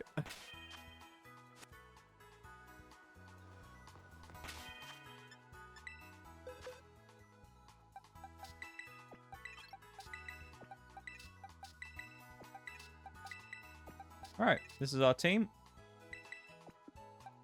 And this is literally all we need, because Armarouge is going to win, so... Yeah, I don't think this is going to be very hard. That's a bit of an achievement, though, Bruce, getting them all in that time. Fair play to you. Or getting close to getting them all done, anyway. There's a lot of stuff to do there. There's a lot of achievements in Skyrim. It is a long playthrough, you know? Give me another 20 years and I'll get them all. Which ones have you actually got left, other than the Master Criminal one, then? Presumably, anyway. I should actually have a look on my old... See if I can find my old Xbox 360 Skyrim profile. If I can... Because I know you can look it up on certain achievement hunting websites to see if I can find it on there and... find out how many achievements I was off. I want to say on one of them I was like 4 achievements off, 5 achievements off. I was really close on my original profile.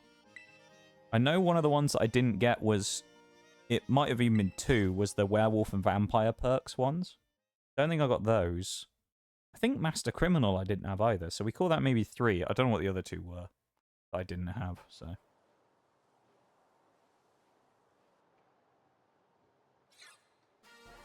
Give me another 20 years over there.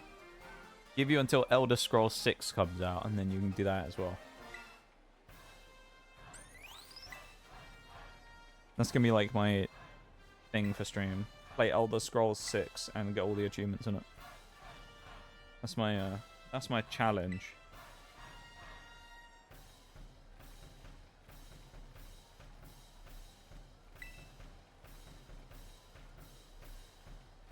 Here we go. Are we ready? Because I am.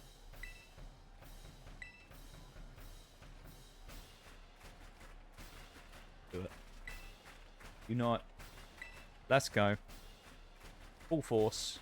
GG easy. We win these. Let's do it.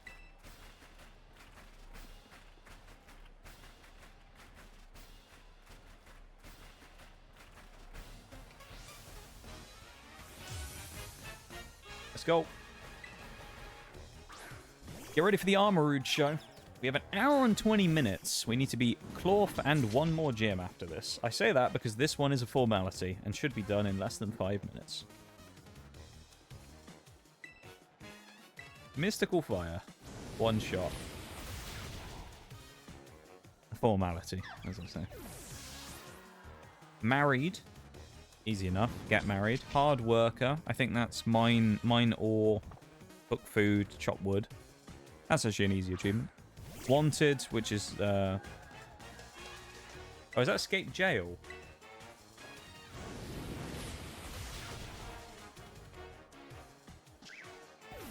Wanted is either escape jail or it's pickpocket 50 people and lockpick 50 times. Proud parent, adopt a kid. New you, I assume that's the face sculptor in thingy. The Thieves Guild. Legend is reach. I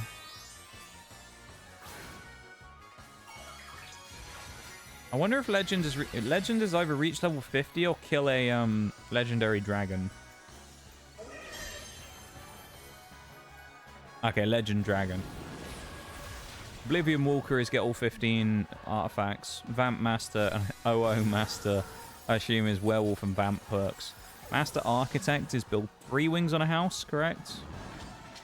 Master Criminal is 1,000 bounty and all 9 holds, and then tame and ride 5 dragons.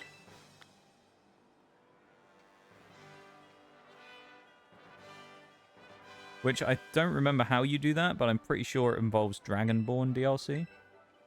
Ah, build all houses. Okay, not 3 wings on a house. Okay, I see. I see. I wasn't far off, though. It's not like I just got some master list up in the background. I'm like, yeah, I'll read all these and make it look like I know. That's just kind of from memory, from scanning the achievements list a few times. Kind of funny, though, that it means you've done some of the other ones, though, Bruised. Like some of the other Dragonborn DLC ones and things like that from Dawnguard you've done. I know there's one in Dawnguard that I seem to remember being quite annoying.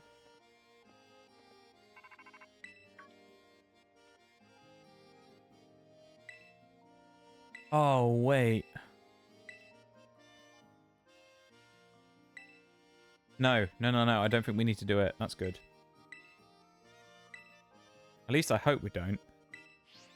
I really hope in Dawnguard we don't have to do that one with the Paragons, where we have to go and get all the different Paragons and then open the loot door in, like, the mirror room. God, that's going to be annoying.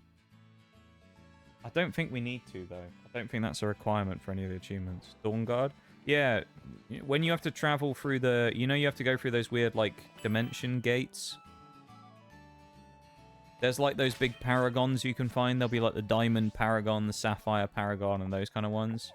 And I think you can use them when you go back there. Yeah, you can use it to open these special portals to, like, some treasure rooms. But I don't think it's tied to an achievement, thankfully. So that's good.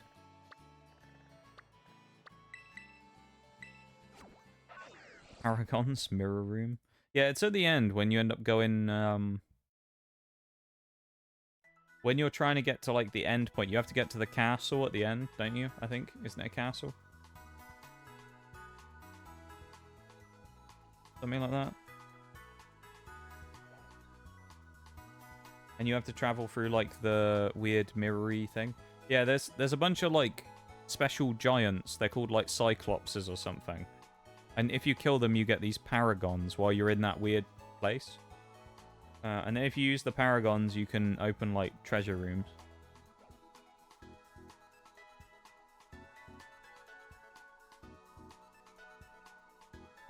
Okay. I think we've got, like, a couple of Pokemon to catch a bit later on. So if I do... If right now I, like, speed through this, we might actually be a little too quick ahead of schedule. So... I don't know what we'll do. If we're a little too quick, I don't know what we'll do exactly.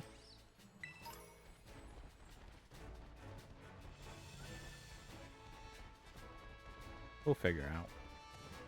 That, yeah. I don't think it's tied to an achievement, though. Because I seem to remember most of the Dawnguard ones are quite easy. I think the only real missable one, though, if I remember rightly, is there is one at the end of the story where you have to use, it's like unlock the true power of Ariel's bow. Where I think you have to take the bow, instead of like saying, no, I don't want it or whatever, you have to take it yourself and then shoot the sun with it. You have to use like the special arrows and then like, what is it? It like puts out the sun or something. I think it like blacks out the sun because the idea being that it's like for the vampires. Something like that. Don't even know when I got a lot of those achievements since I've always restarted my character around level 25. Damn. I don't know what it is. Everyone in stream seems to be like that, except me. I'm not someone who like restarts my character all the time, but everyone else seems to be. It's really odd. All of you guys seem to be like really quick to like reset all the time. Like I've never understood it personally, just as like a thing for play. I'm always one of those people who's like completionist, you know. Like when I start it, I'm like, I'll play through the entire thing before I reset. But half you guys in stream are always like, yeah, I've never actually finished Skyrim. I just reset every time I get to whatever. Or I just wait until I've done the Thieves Guild and then replay the game again. It's like, okay. Interesting way to do it, but you know, you do you. See, after all this shiny luck today, I'm kind of like, I'm speculatively looking around now. Because, I mean, we've done well on the shinies, haven't we? We got 2. 2 in today's stream. That's not bad. Would say that, but I mean, but that would mean I would... Wait. That would mean I would not see you struggle when, like when you were hunting Hercene or following. Yeah, I completely forgot about that. That was because I didn't read the quest, because I thought I was trying to do it from memory. So I'd forgotten that you were... Because I thought you had to just follow the stag for a while and he took you to the cave. And then you killed him. Not that you just had to kill him straight away. So I ended up following it for ages, not realizing, thinking it was bugged. Which is funny because no one else said anything at the time. So I feel like... When I say that as well, when I say no one else said anything, not like everyone was sat there being quiet. Some people probably were. But a few of the people were like, wow, that's so weird. Why is he not... You know. They weren't like memeing.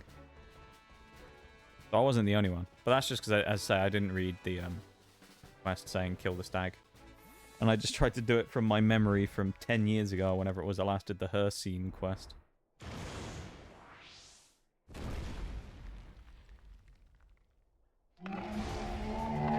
That's what you get when you try and remember everything, I guess, though.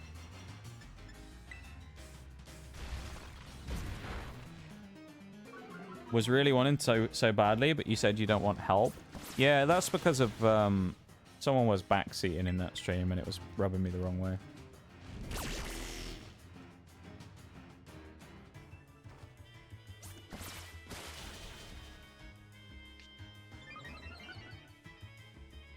I've talked about it a few times, but it's one of the things that always rubs me the wrong way a bit, is like backseating. Even if it's like kind of redundant backseating, any like backseating always annoys me a bit. Thank you for the redeem boost. Oh my god, Quaxley just got nuked.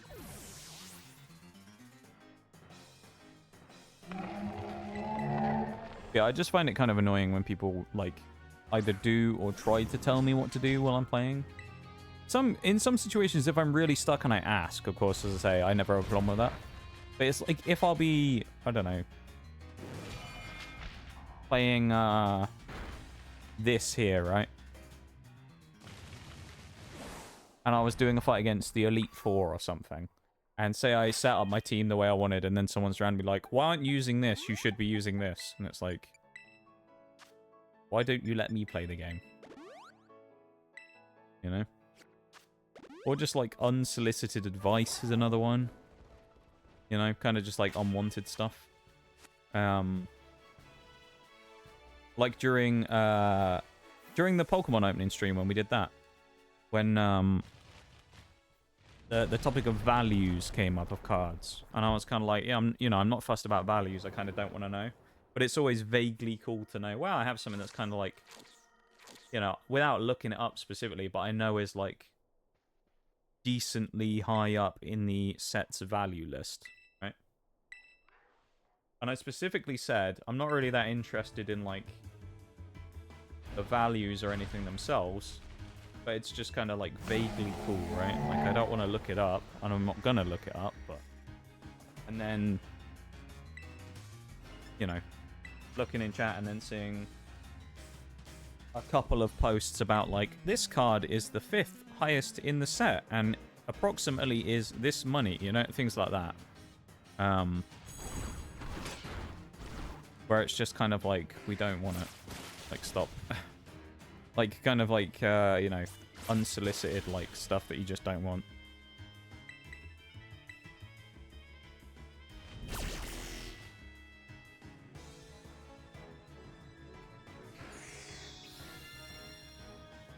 What's more fun, forgetting how to do something in a game so you can go wow, or keep the knowledge so that you know how to do it every time? That's an interesting point, Bruised. An interesting question. I mean, I guess the mystique of forgetting how to do it so that it's fresh and new every time is the better approach, isn't it? Because, I mean, it does kind of, like, take some away from, I guess, my Skyrim playthrough, the fact that I've done it before, so I know mostly what's going to happen and everything, right? Some things I forgot about, but, like, most of the quest lines, I kind of remember what's going to happen roughly, and I know we then need to go here, this person's going to be here, this person's going to do whatever. For example.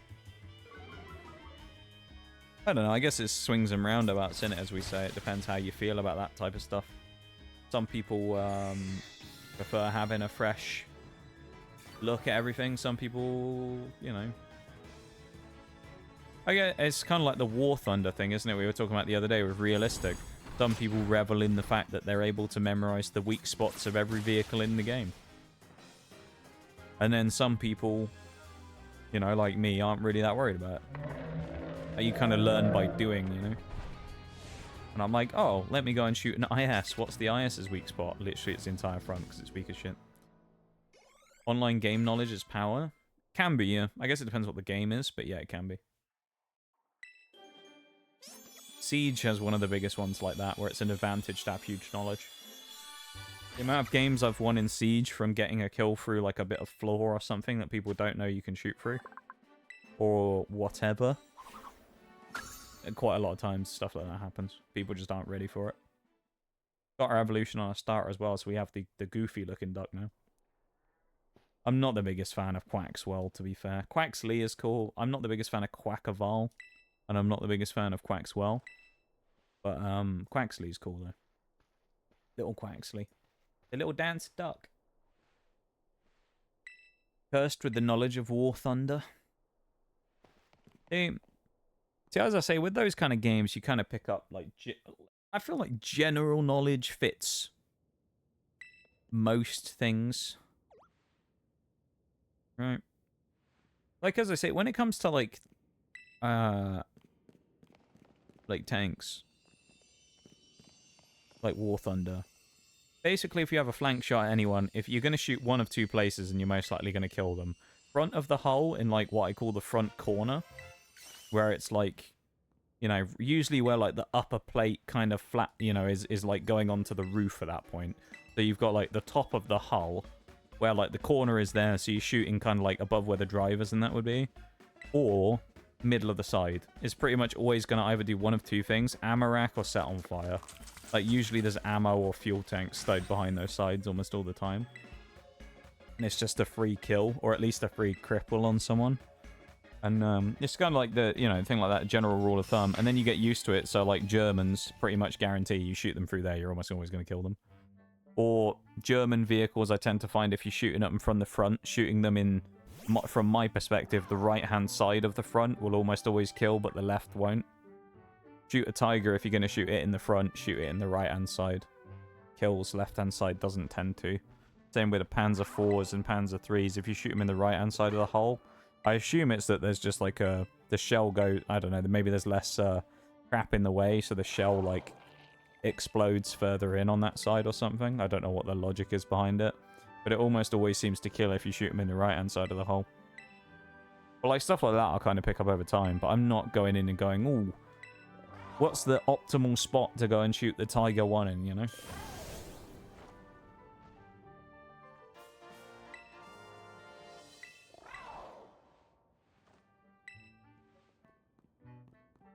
I'm not like analyzing every pixel to try and find the best spot. Some vehicles you kind of need to just because the way they are, like the Jumbo. When you're fighting the Jumbo, you basically just need to know machine gun port and then you're kind of good, aren't you? I can't believe what I'm seeing. Welcome in, Pepe on Twitch. How's it going? Welcome to stream. Hello. I hope you're doing well. How are you doing? How's your weekend?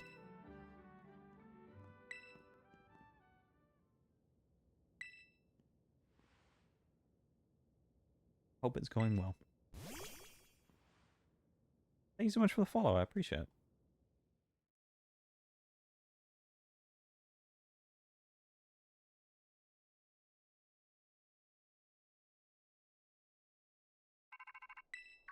Yeah, I think in general, Bruges, there's like... I mean, games like that, obviously, you get an advantage from knowledge, but...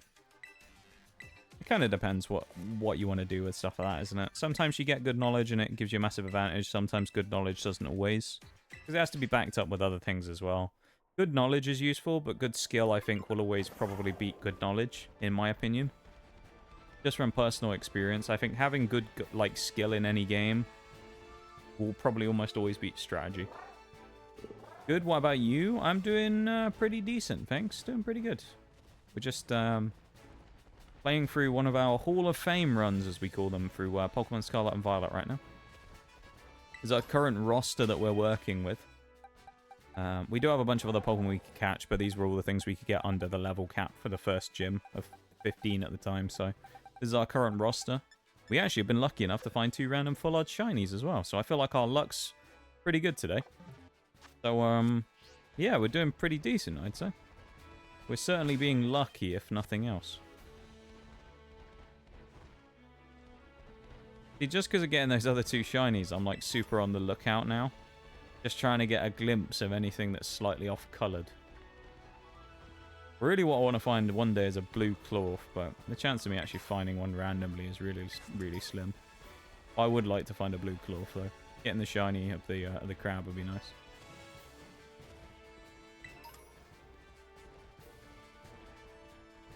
You a Pokemon player, Pepe? Or just thought you'd pop in and say hi? Or are you a Pokemon person? Or anything?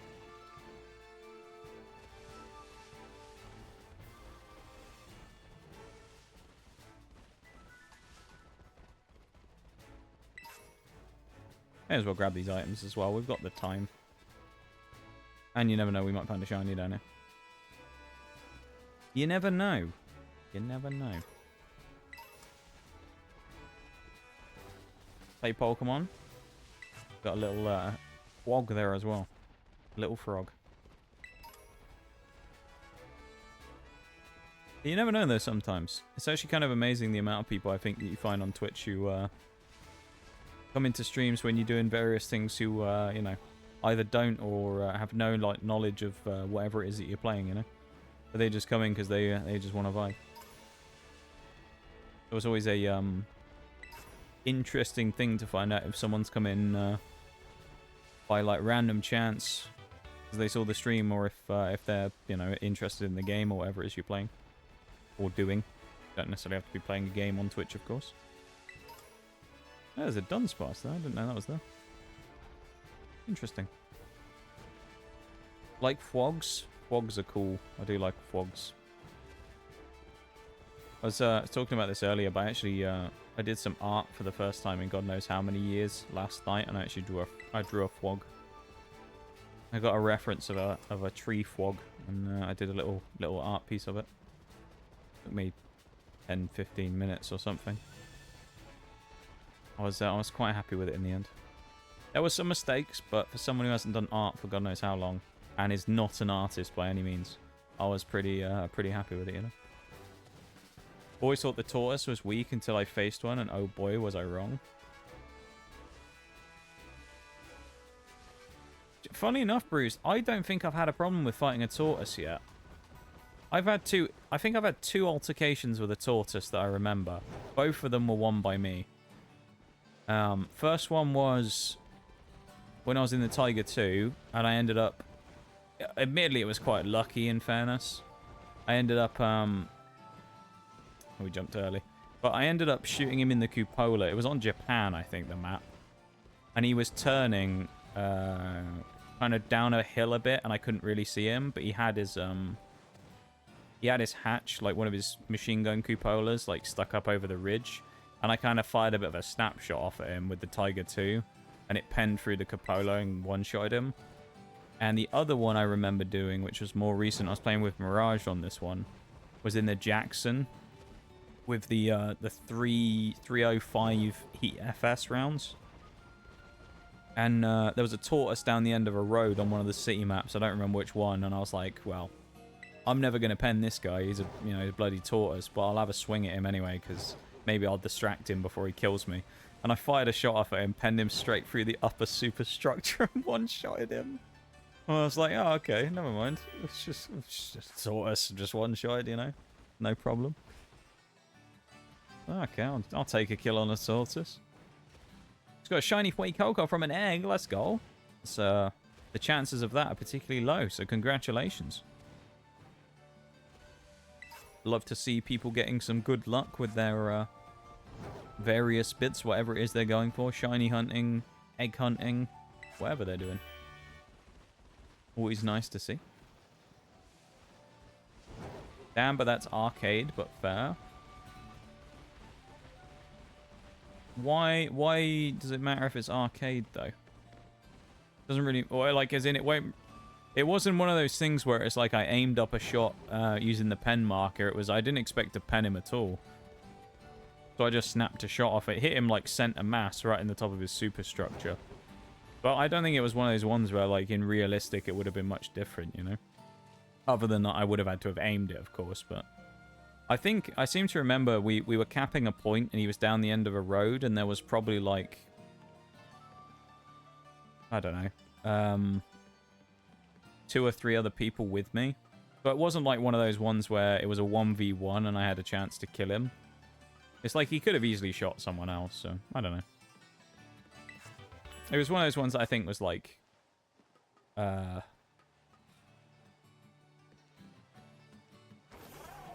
I don't know. It was... It wouldn't have been that much different. Oh, the snapshot was in the Tiger 2. I think that might be where I was. The Tiger 2 was the snapshot one where I just kind of snapped him across the map a little bit. That one probably I wouldn't have hit in realistic, no. But the Jackson one I probably would have, yeah.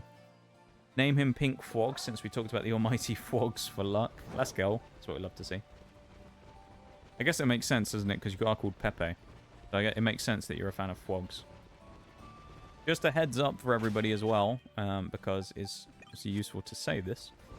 There is an ad break that is going to be starting in just over a minute's time, as we are at the top of the hour, and we do take an ad break just to remove the pre-rolls and things and have a chance to have a quick break. So we are actually getting close to that point. It's a minute away. So just a heads up for everyone, there will be an ad break starting at that point. However, I am going to go pause the game while that happens, so no one's going to miss anything in the background, so don't worry, okay? It's just a heads up. The 3-minute break.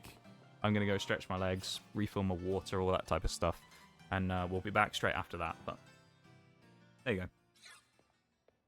I wish it had a situation where I could have the incoming ad break message, like, warning in chat instead. Because it pops up for me telling me that there's one happening. And then I can snooze it. But it would be nice if it told everybody. You know? If it just popped up with a little thing and it just said ad starting soon or something so everyone knew. I don't know why they don't do that. I'll go speak to this person and start the gym challenge. As I say, we won't play during the break. I always make it a thing to not play during the BRBs, so no one will miss anything, okay? And then we'll be back after that.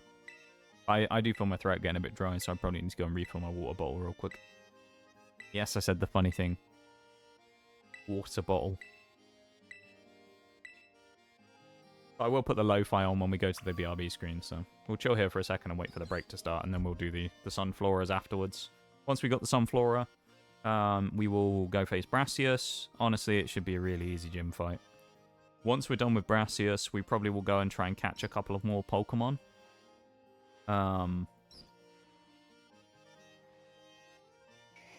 We can definitely get, I think, Sandy Gast, and I think we can get Scyther. Other than that, I don't know if we can get anyone else that we're allowed to use for this run today. So we might have to hang fire on that, but... About to play one of your many favorite foes. Oh. VK, I'm guessing, Bruised? VK3002M? Or are you playing the Super Sherman? I hate that thing as well. I hate Super Sherman players. They're so annoying, man. The Super Sherman... I don't know if it's just me. Bruised, as a more experienced player, you tell me as well. Do you hate the M51 because it's OP? Like playing against them? Do you think it's overpowered? Personally, I think the M51's OP. Because my problem with it isn't, like, armor and stuff, right, isn't that great, sure. But I think the fact that it has 400 pen with heat only at 6.0 is kind of busted. Because at that point, heavy tanks don't matter, because your armor's just going to get punched anyway. Anyway. While you divulge that information, yeah, you are playing the M51. Unbelievable. Well, I'm going to go refill my drink real quick, okay? So I'll be back in a second.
There we go. And we're back from the break. Welcome back from the BRB, everybody. We can now carry on with what we were doing. So let's go outside and go speak to the Sunflora people. Thank you for sitting for the break and helping to support the stream. And your fellow chatters as well. To anyone who comes in, of course, it's always a bit sucky to get hit with an ad immediately. So getting rid of the pre-rolls is quite nice for anyone new coming in. Or anyone non-subbed, of course. Thank you for helping out your fellow community members. Can't really say I don't get knocked out by them much. Tend to eliminate them before they tend to see me. See, the only reason I find them annoying really is because, at least when me and Mirage have been playing the last couple of weeks, they're really prevalent. Like, we've been finding loads and loads and loads of them. Like, probably at least 2 or 3 a game. And they just get really annoying. So just because the high pen on them, and it tends to be, I don't know if it's just one of those things. It tends to be, like you've got the German drivers, you know, that always play like idiots. The German tank players who always play, like, they always do some really questionable stuff. When it comes to the M51, it's always driven by, like, the sweatiest person in the lobby, who's always on some, like, perfect hold-down pixel peak somewhere. You know, and like, you know, peeks out around the corner for half a second and then like kills you. It just gets really annoying because it always just feels like it's the sweat lords playing them. So it makes it even more annoying because it's just them constantly playing the M51, not like other random players playing them. We've got some water. Let's go. Always good to see people getting some nice hydration for the BRBs. And of course, you know, it's a nice way to spend the ad break, of course. It means you don't have to watch the ads. Ultimately, that's a good thing. Not having to watch the ads by getting up and having a stretch, not a bad thing at all. Yeah, good stuff.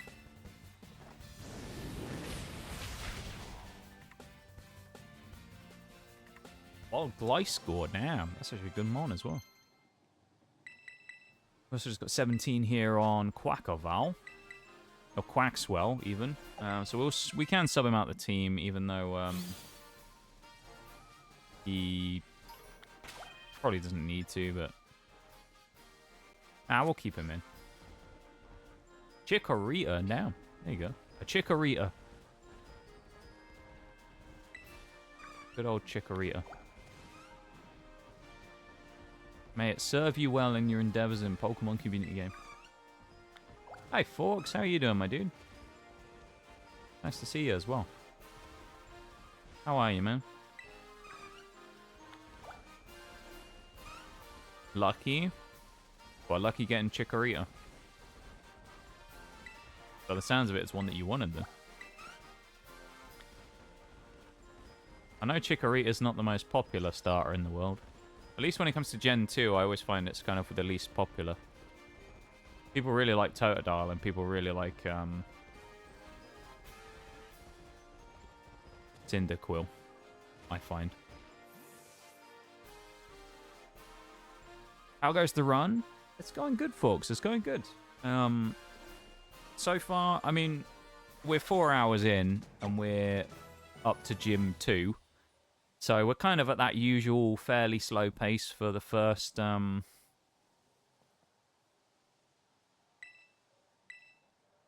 chapter of these runs normally. Of course, because it takes a little while. So, I mean, this is our team right now, though. Although, folks, we found 2 shinies. And, unbelievably, we found another shiny Hoppip. You can't make this up. That's the 3rd one I found on stream in the last 3 months or so. And then, when I was level grinding before Gym 1, found a shiny Psyduck swimming in the river. And I just about managed to jump across and get him. So there you go. So we have 2 full odd shinies. Crazy, isn't it? But current team, though, we have Poor Me, Quackswell, Tinkertink, Shroodle, Magikarp, and Armarouge. I think I am gonna quickly... Do we need to speak to the gym staff yet? I don't think we will, because I think that will start the gym. We want to go level grind real quick. Get at least these guys up to 17. Magikarp doesn't matter, but get the other guys up. I think there's better Pokemon on this side if we go down the hill slightly for Armarouge to fight, so we'll do that. Yeah, another one. It's wild, isn't it? I think Chikorita is considered the consensus worst starter in the game. I agree as well. I think Chikorita seems to be considered one of the worst, but I think it's because Meganium's like moveset and things is just kind of quite bad in comparison to the others. It's kind of pretty badly like power crept. Level 21. Oh god, this might be a bit too much XP. Armarouge can win this though. At level 16, this is an easy win. This might even be a one-shot, you never know. Yeah, Bulbasaur is grass. The original 3, Bulbasaur is the grass, Squirtle is the water type, and Charmander, of course, is the fire for that generation 1. Can't even find one. I know, right? It's genuinely wild. Because I'm sure you were saying before, I'm sure you were trying to find one. And I thought, typical though, isn't it? That someone mentions trying to find one and then we find 3. It's crazy that we found as many as we have. It really is. Do I think I could beat a level 18 Lechonk? Let's try it with Tinkertink instead. Could be a terrible fight. This might take forever. Let's see. Let's chip down Lechonk. Oh, we have Rock Smash. Nice. Oh, okay. This won't take very long then. Radical Red, they give it a fairy typing with the hidden ability Triage, and it fucking slaps. That would be worth it, I think, to be fair. That would be quite a nice thing to have. I wish Pokemon was a bit more flexible when it came to that type of stuff to make it... Well, that's not going to be very nice. But I wish they were a bit more flexible when it came to those types of things, of giving a bit more balancing changes from older Mons. Because the problem that Pokemon always has is, and they've had it for a long time, is power creep is a very real thing. And it eventually just gets worse and worse and worse, right? To the point where power creep is, like, too strong. And now you have a lot of Pokemon from the older gens that just aren't very good anymore. And a lot of them just need they don't even need a lot. They just need a few tweaks here and there and to have their kind of movesets modernized a little bit. And they'd be pretty good. But there's just a lot of Pokemon that just don't really get any love from Pokemon. And it makes it kind of a bit painful because every gen you'll like get the same thing. And you're like, right, maybe they've made it better this time. And then you realize they haven't. And it's like, never mind.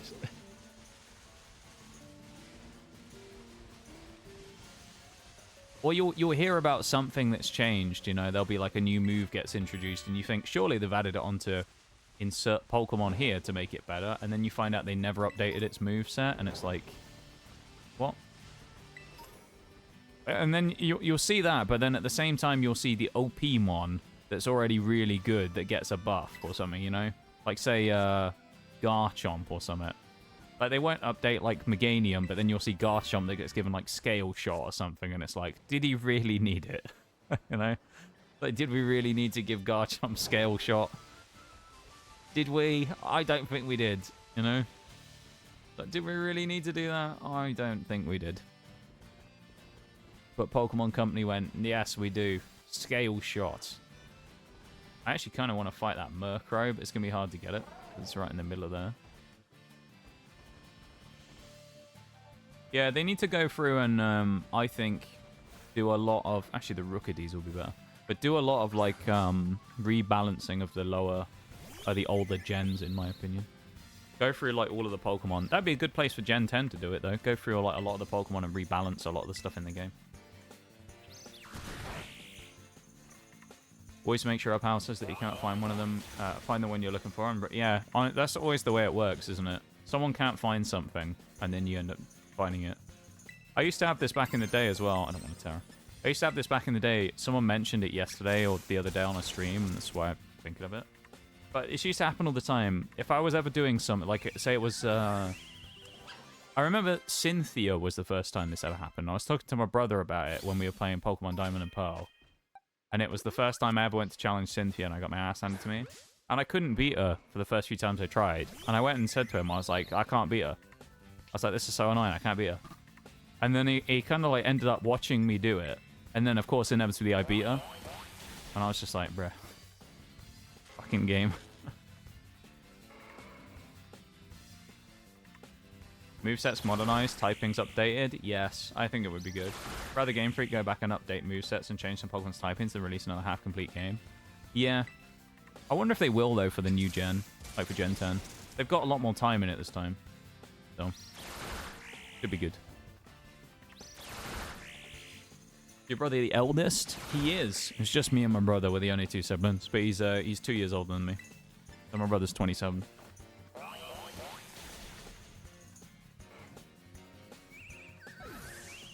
Strangely, it's a weird thing. We were both born on the 1st of a month as well. My brother's birthday is the 1st of March. And mine is on the 1st of May. So it's very weird. We're 2 months apart, 2 years apart, and we're both born on the 1st of a month.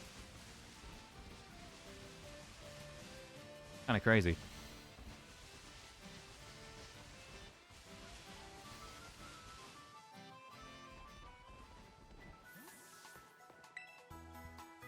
Yeah, no, I agree though, folks. I think if they spent some time going back and modernizing a lot of the older stuff, it would be really good.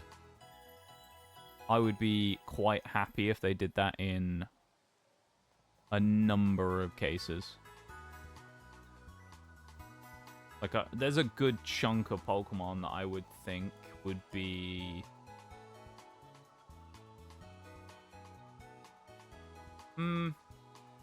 significantly buffed via some small changes.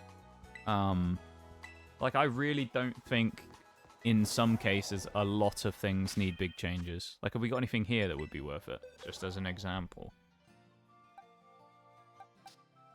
I like Golduck, you know? Golduck's kind of meh. Golduck could do with a bit of an update. That'd be kind of nice.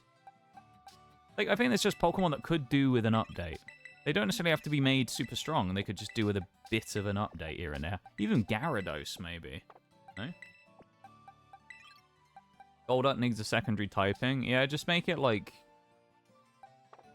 Water Psychic or something. I think that'd be good on Gyarados.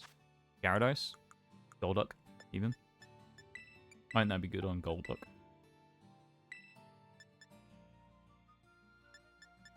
Put the Quick Claw on... Well, I guess we'll put it on Quaxwell, just in case. They're not evolved Psyduck into Golduck. The shiny, you mean? I actually don't remember what shiny Golduck looks like. I do have 2 of them, though, in fairness. I actually have one from a previous run that I played through, so I could do one and get one shiny Golduck, one shiny Psyduck. Probably what I'll do with the Hoppips as well.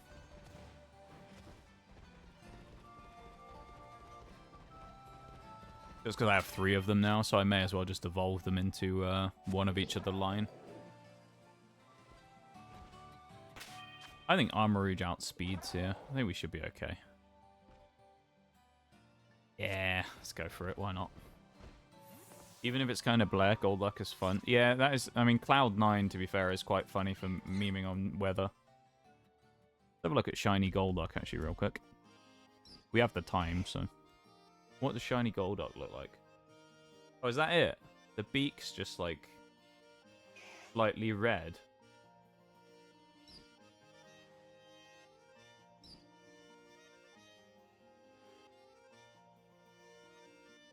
Really? Is that it?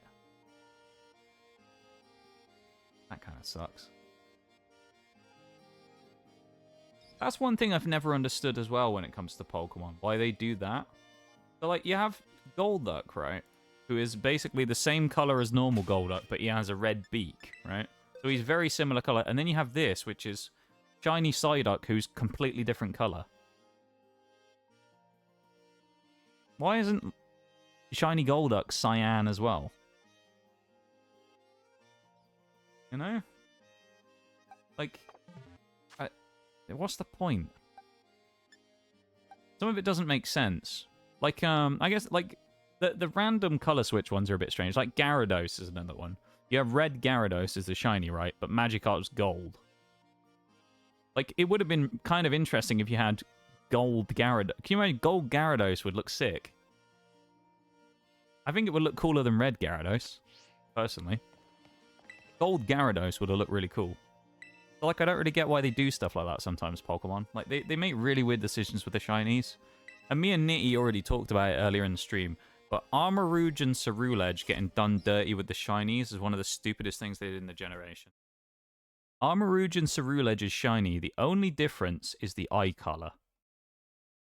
That's the only change they made. They changed them from having orange and yellow eyes to blue. What is the point? What's the point? Also, Bruce, I missed something a minute ago, didn't I? Didn't you ask me... Remind me to bring you along the next time I feel like brawling. You asked me for a number between 1 and 10, didn't you?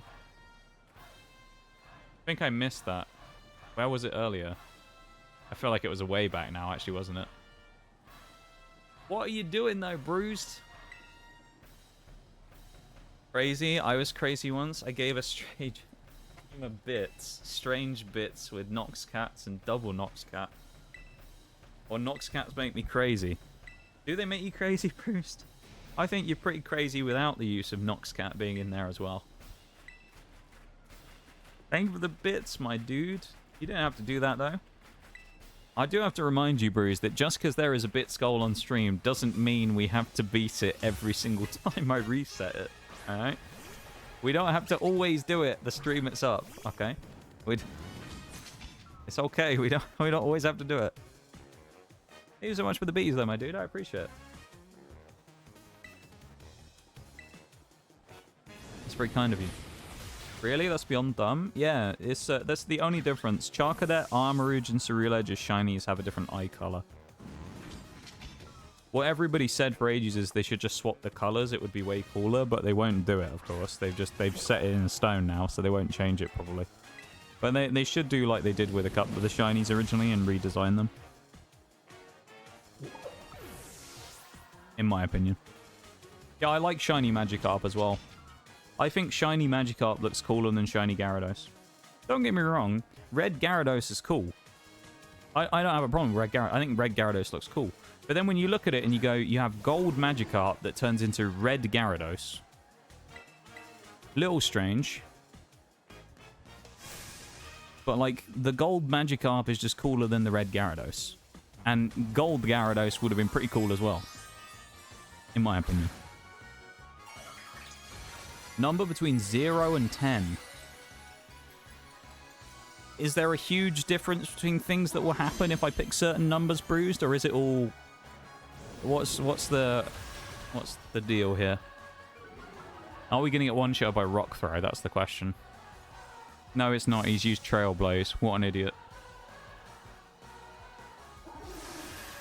Do you still want a number between 0 and 10?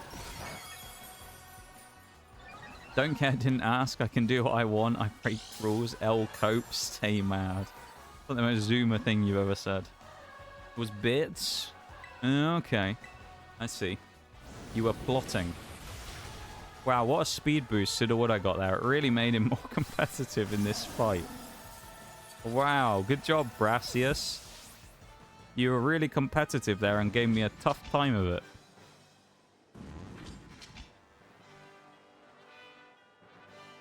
See, if I was still answering the question, Bruised, how much? 0 to 10. I mean, normally my inclination would be to go for 7. I like 7, it's a good number. But I'm going to go 0. Because people usually say 1 to 10. 0 is a very unique option. So I'm going to say 0 if I was going to pick one. That's what I'd go for. I'd go for 0. Personally.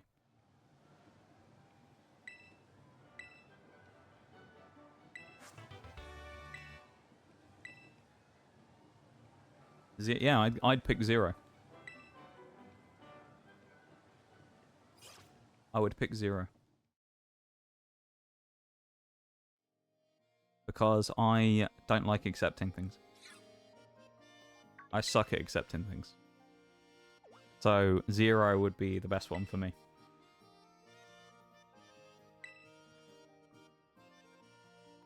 That's my logic there.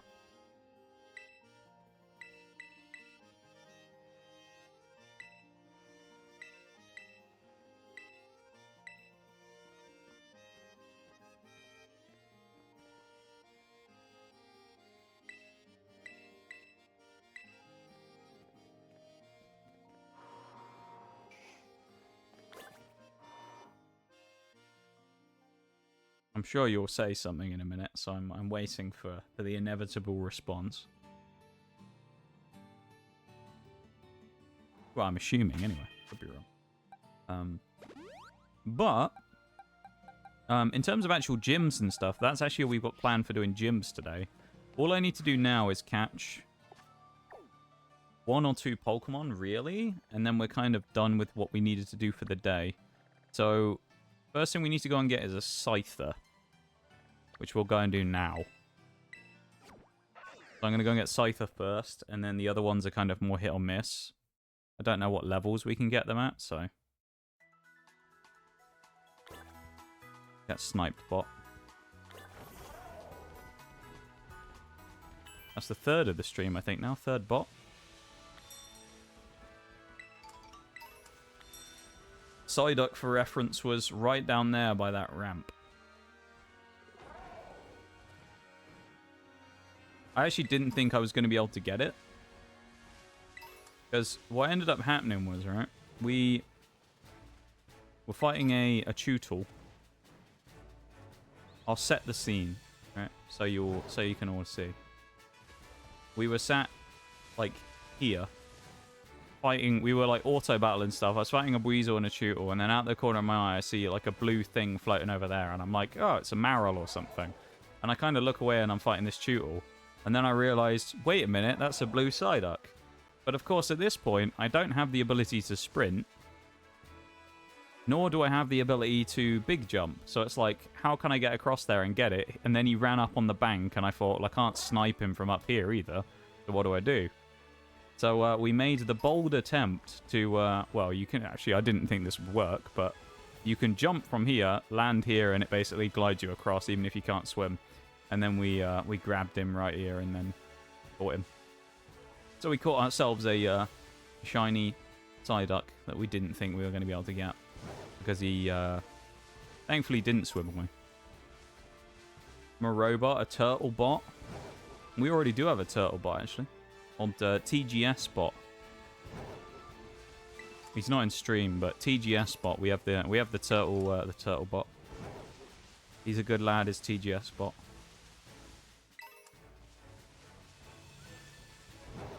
Yeah, those are like best viewers. Houndoom, what? You can catch a Houndoom there? Really? That's new. Never seen one of them before, though. But, yeah, we've had a lot of things, in general recently, there's been a lot of bots on Twitch. Leave the boop. And the Noxcat.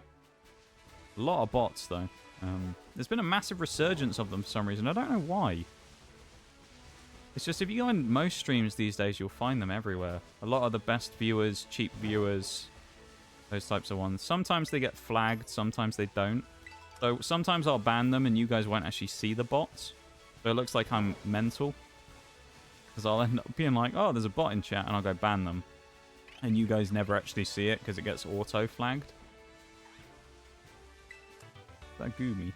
That was a Kamala. I know there's Scythers around here. I think it's maybe further up from where we were. I think they do spawn down by the water as well. Got a Fampi.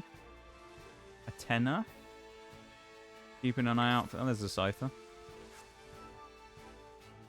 Keeping an eye out for those oddly coloured ones. Just in case.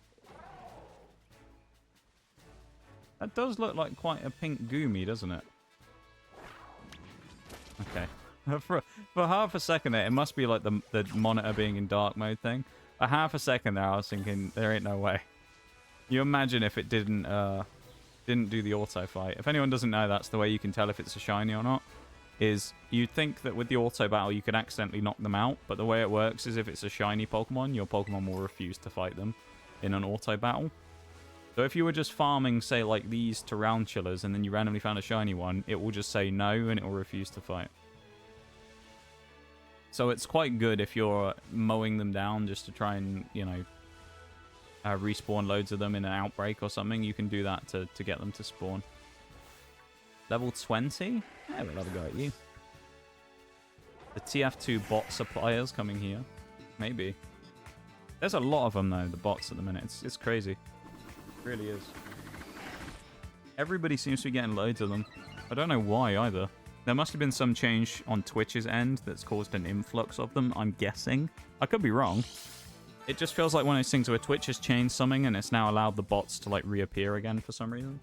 Because before you used to get one every now and then, but certainly not very frequent. These days it feels like I get them, say, 3+ times a stream, at least. We had 7 the other day. Was it last stream? I want to say on Thursday we had 7 bots come in. That's a lot of bots. That's a lot of bots, man. That it's not good either. Uh-oh. Alright, well, armor... Well, no. Speak of the devil, there's another one. Weathered Firebrand. Best viewers banned. That's 4 now. That's 4. We're up to 4 bots.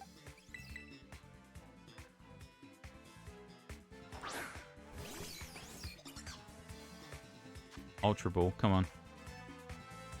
Next time you see this Scyther, it'll be a Scizor as well. Because I'll evolve it in PLA and then I'll put it back in the profile. Because it's going to be used as a scissor, but because to save doing trading, just because it's inconvenient to do that sometimes, I'll probably transfer it to PLA, evolve it in there using a metal coat, and then I'll bring it back. PLA being Legends Arceus. We'll have a look at what we got. Please, please, please. I doubt it is. And if it isn't, I might go fishing for one. Is it Technician's Scyther? Please be Technician.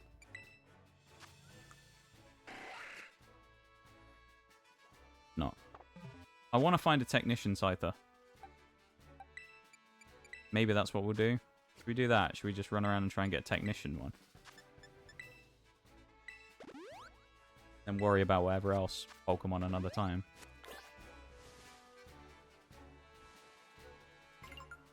I want Technician Scyther.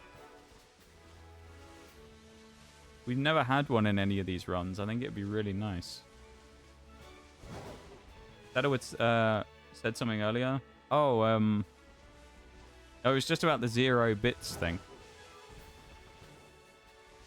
Because you asked me the number, of which I gave what I would have said, which is I said 7 would have been the number that I normally choose in a situation like that, between a 1 and 10.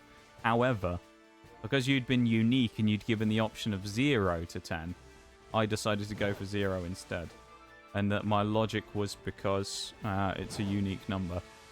And then I said afterwards, most of that logic would have been... I would have had an assumption about what it was for.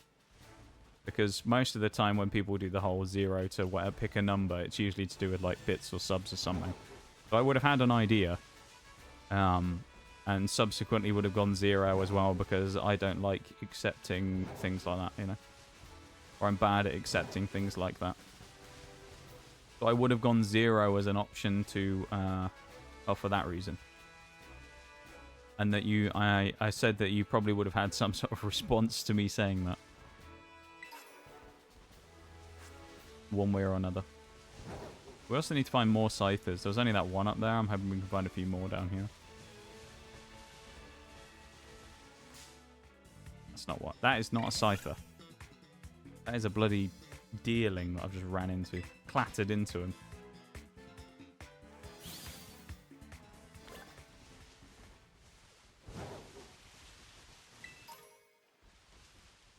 Come on, Technician Scyther.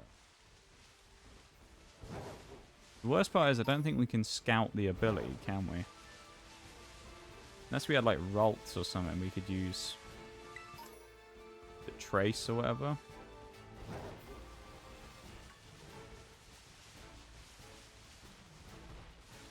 Ooh. And a Riolu. Funny if that was a shiny Riolu as well. I guess the Scythers must be further down.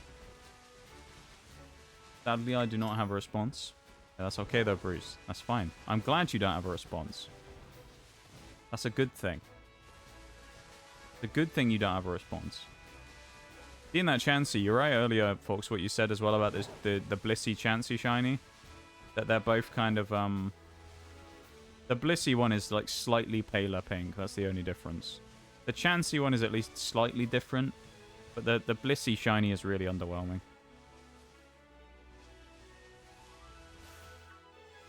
There we go, this one.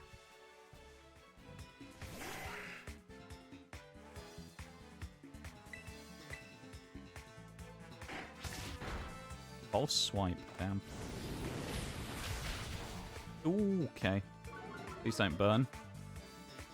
Okay, we're good. We're fine. If we burned, we were in trouble. Ultra Ball, let's go. Give us that Technician. That sweet, sweet Technician. Come on. Oh. Come on. Come on.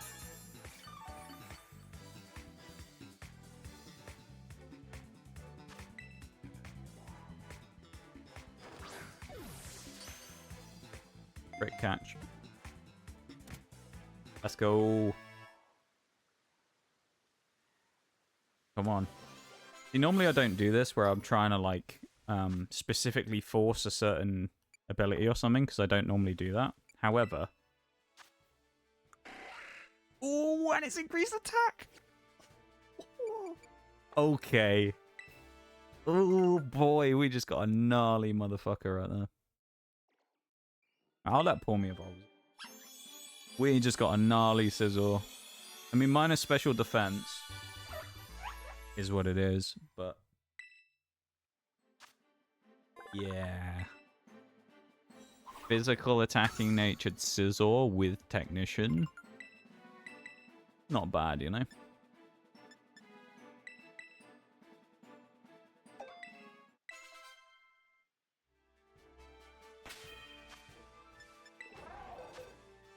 First one, which is the level 20, can now be banished into this box where we never see them ever again. Now we have level 18 Scizor, or what will be level 18 Scizor with Technician and attack increase. Naughty Scizor, what it is. It is going to be nasty having that thing on the team, though. Well, that kind of, that's messed up my plans a little bit, hasn't we? Because I thought it was going to take longer. So now we've got 20 minutes before the 5-hour mark when I usually start thinking about winding down. And we need to try and find something to catch. Which I do have one option I could go for, but... Because we could go down here to the swamp. And then, because I think down by the swamp you can... I want to say you can get sandy gassed on the beach. I might pop down there and try and get myself a sandy gassed. I think that'll be one of the only Pokemon we have left we need to get. But for today that we can get, basically. Because, I mean, we run a level cap system, as you can probably tell from the fact that everything's kind of pretty much the same level and nothing really is over-leveling the gym leaders. So, that meaning that we can only really catch what's within our level range, pretty much. So when it comes to that, missed that shiny over there, did I? Did I, bruised?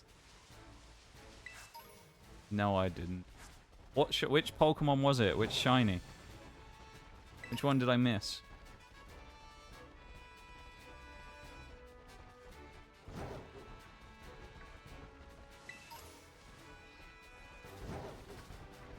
Yeah, I'm confident enough to say that I know there wasn't a shiny there, even without looking. I just know there wasn't.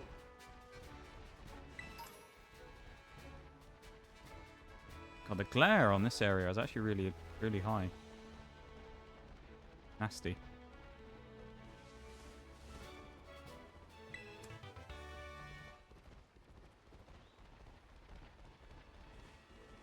Do I look like a guy who knows Pokemon? Exactly, that's why I asked.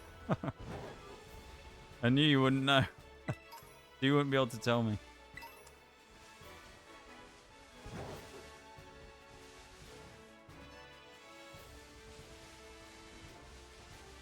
What did it look like?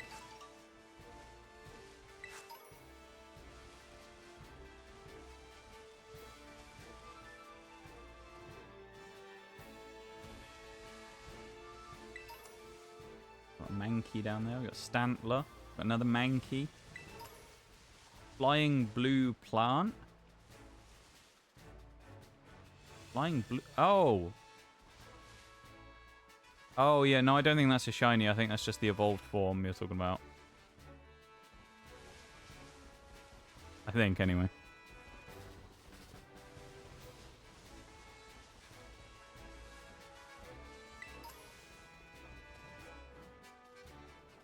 I'm pretty sure you were talking about a Jumpluff. Or a Skiploom or something.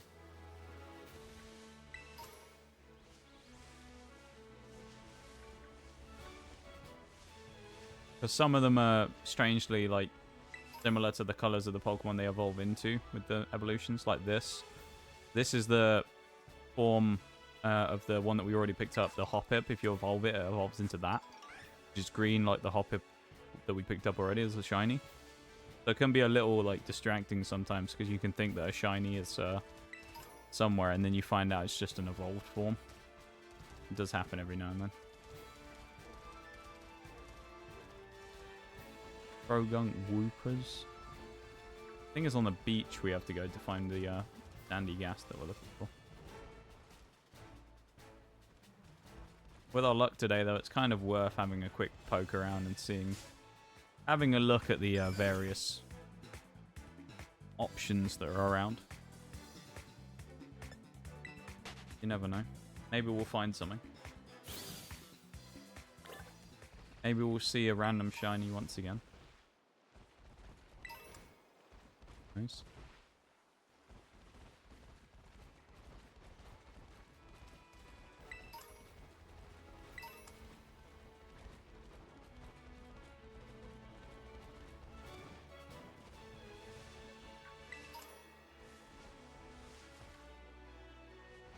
Rookidee would be gold if we found that, because we've got one of those before. Litleo would be like tan coloured, like a thing like that. Borneo to be blue instead of red. Who else we got? Deerling, I actually don't know. Another Rookidee we already have. I think Winkleone would be pink. I want to say. Wiglet, I don't know. Slowpoke could be purple. Shellos, I'm not sure about either, actually. There's a Sandy Gast. Level 22. Look at him, he's a little sandcastle with a spade in his head. What a guy.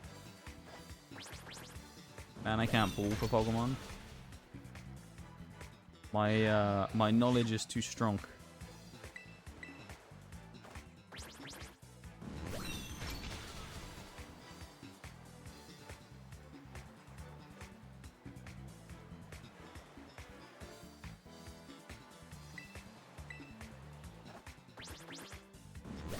Oh, it's Slowbro I'm thinking of that's purple, isn't it? Yeah, Slowpoke's like a slightly different shade of pink, I think.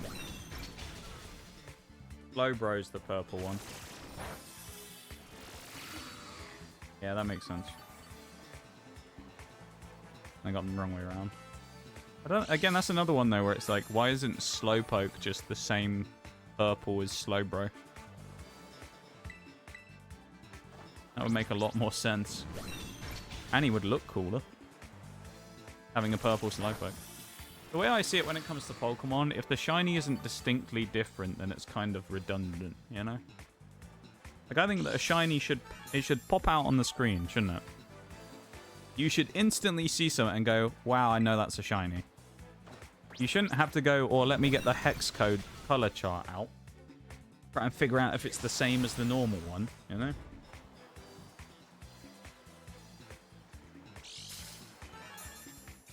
There's too many shinies like that. Again, like Armarouge I said about earlier. You look at it now, the only difference is it has blue eyes. Exact same Pokemon, just blue eyes.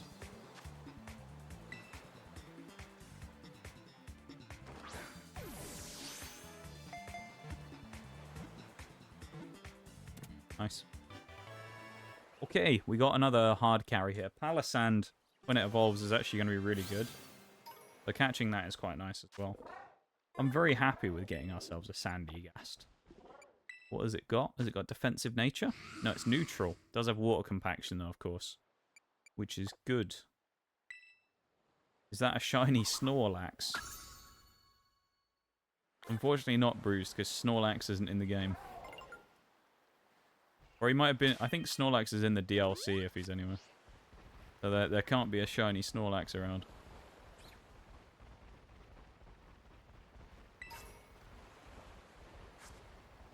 Yeah, Slowpoke, instead of being like that kind of slightly more vibrant pink, will be like pale pink. I think. Some of the other shinies I actually kind of don't know about. Like Knackley there, I think is really subtle as well. There's a Shelder down there. What else have we got? Skiddo over here is, he's basically this, I think he's slightly more tan color and then has golden horns instead of black. I've caught a shiny Skiddo before. I actually ended up accidentally deleting it though. Is there a Pikachu? Charmander? Pikachu is, yeah. Charmander is in the DLC. Pikachu is there, yeah. We actually saw a Pikachu earlier. We didn't like stop and specifically grab her or anything, but we did see a Pikachu earlier. That's not a shiny one. They're all too light. Look at him, just derping along. What a guy. It would be really cool if we found one more shiny before the end of the day, but, like, I doubt we will. We have found shiny Buizels before, though. So you never know, we might find another Buizel. We seem to be finding a lot of dupe shinies today. The Gary. Maybe I should go where I found my Buizel last time, and then maybe we'll try and hit there instead, you know?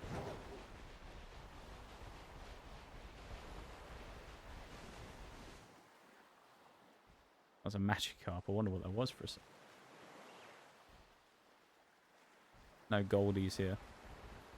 Gyarados is just flying. He's not even in the water at this point. Transcending water itself. No longer needs to swim. It can just fly now. I guess it is part flying type. Skibberlon. I have no idea what Skibberlon is, Bruised. I feel like that might be a similar name typo there. I don't know. Or you mean what I said? The one that I said?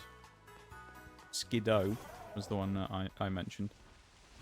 The little grass goat who was behind us. Yeah, Rookidy's gold again. Dealing, I don't know. Some of them I don't actually know. Pawmi is pink. We've gotten one of them before. We actually got one of a Pawmi and a Pawmo.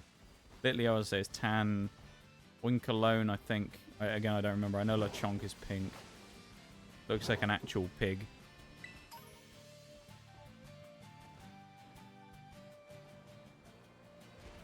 We found a shiny Litleo around here before, actually.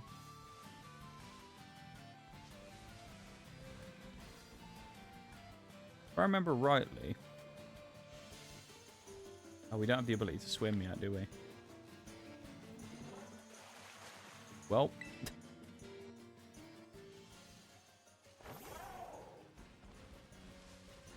That was good, wasn't it? I need to be further around. The Buizel we found before was down here, like on the edge of the beach. I guess it must be around there by the island, then. Pokemon in a toilet, Skibberlon. Don't ever say that again, Bruce. Get your Zuma humor bullshit out of here. Your TikTok memes.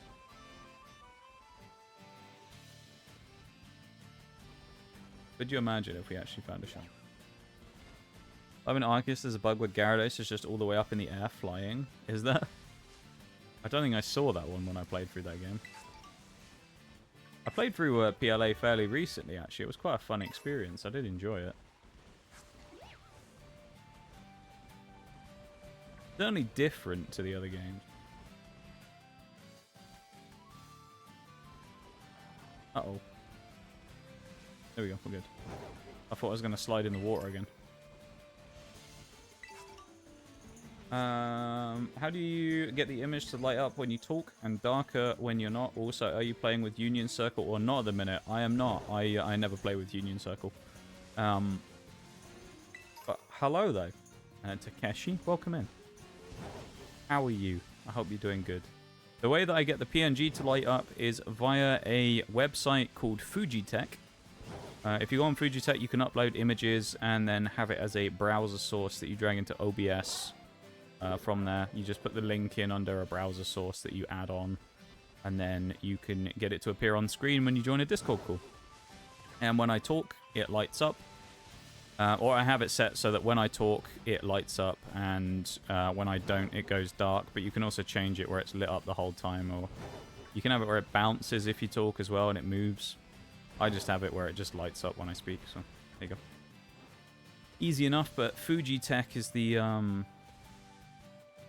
name that you need to look for. I think it's F-U-J-I.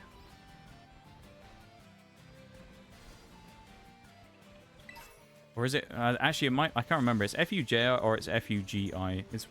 It's one that's... I can't remember which way around it is, but I don't have to call on it very often, because once I've set it up, then it's sorted. But there you go. Just lost a shiny to Spore? Wait, what do you mean you lost a shiny to Spore? Oh, you got put to sleep, you mean? When it despawned. We found a shiny Weasel here before. This is where we found the shiny.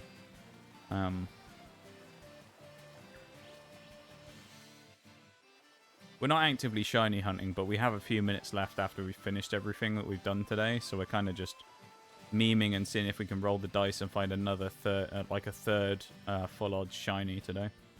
We already found a Hoppip and a Psyduck. The Hoppip was it was, I think, literally the second Pokemon in the game we caught.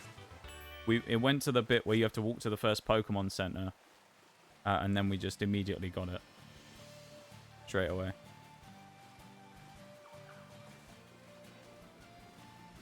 Why is it humorous to me if Noxcat lights up by TTS?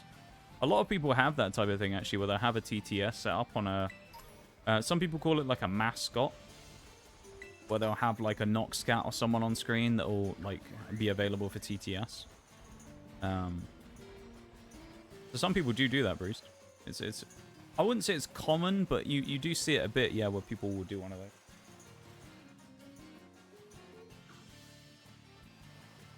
Would you want to join my union circle? Well, I am going to be finishing stream in like 5 minutes, so probably not, no. I'm going to be wrapping up pretty soon. Because, as I say, we've kind of finished everything we were looking to do. We're just kind of memeing and seeing if we can find a shiny.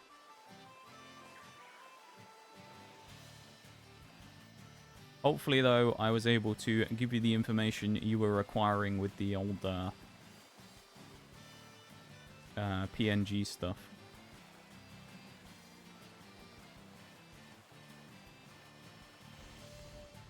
Alright, well, it doesn't look like we're going to get a shiny Weasel. I mean, the chance of us finding another shiny anyway is pretty non-existent. Because, I mean, it's full odds. So, if we did find one, it would be more crazy than not. Breloom has Spore, so it hit Breloom, then died.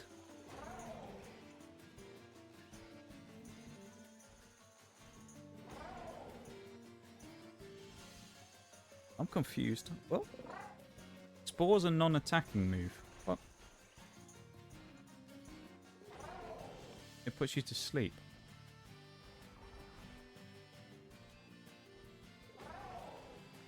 Was the Breloom the shiny? Or... I'm confused. Yes, and thank you. You're welcome.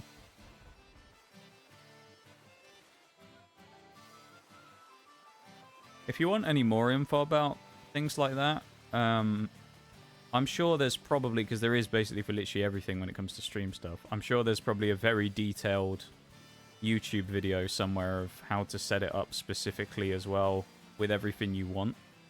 So, if you want any more info, probably the best thing to do is search up like reactive PNG on YouTube, and it'll probably come up with how to set one up and all the settings you can use, and there might even be a better one than Fujitech for hosting it, I don't know. But yeah, that's at least a good start point anyway. Rip Breloom, yeah. No, I had the Breloom. Wait, hang on, let me read this back. I lost a shiny to Spore. The Breloom has Spore, so it hit Breloom, then died.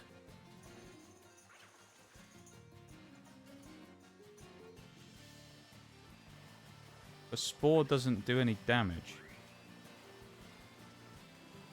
I'm confused. Spore isn't an attacking move. Spore just puts people to sleep. You mean Effect Spore, the ability? The shiny hit Breloom. Yeah, but if it's hit Breloom, I'm confused because... What? I'm very confused because the way that you phrased it is that Spore cost you the shiny because Breloom got hit by the shiny. But Spore, which is coming from Breloom, is an attacking move that you use. Well, not an attack, it's like a status move for putting people to sleep so it doesn't deal damage. Unless you mean Effect Spore, in which case you would either burn or poison the person, and then they die of the damage afterwards. And I'm just confused because when you said spore, you mean effect spore. And that's where the difference is. Effect spore. Okay, there you go. That makes more sense. See, when you just said spore, I was very confused because I was thinking, how does a sleep move kill someone? That's pretty unlucky, though. I assume you, like, false swiped it or something beforehand to make sure it was super weak.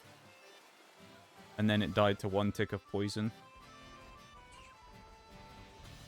It's funny enough why usually when I go after shinies, a lot of the time I'll just straight ball them. I won't even put damage on them these days.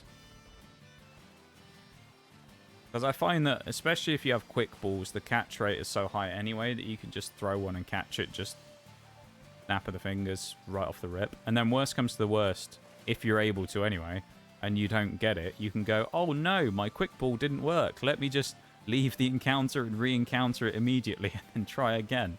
And you just do that like 2 or 3 times until you quick ball it. I remember I've done that with a couple of like legendary encounters in various things. I think in Sword and Shield you could do it with like Terrakion and that. You could, because they were like wild encounters, you could just keep re-encountering them and trying to quick ball them. Yeah, well, it doesn't look like we're going to find a shiny, does it? But hey, we've done pretty good today, though, all in all. We've done our couple of gyms we were looking for the Hall of Fame. So we've gone through that. It's been pretty decent, and we got 2 shinies again, which we'll show off quickly. I'd say today has been a pretty decent day at the office. Not bad. Let's drop a quick look at these. The blue Psyduck and the Harpip. And let's chuck in a save. And let's switch back to the lab. Brain didn't function. That's all good, don't worry. I was just very confused. It all comes from earlier this week when someone said something very confusing, and I feel like my brain is like, my brain just assumes at this point that whenever anyone says anything that it just doesn't make sense anymore. After that one encounter earlier in the week. So I'm now just kind of like brain rotted for anyone ever saying anything. Because I'm just confused.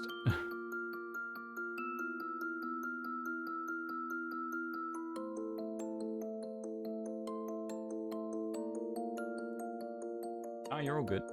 Don't worry. Today, though, has been pretty productive, I think. We've had a decent day.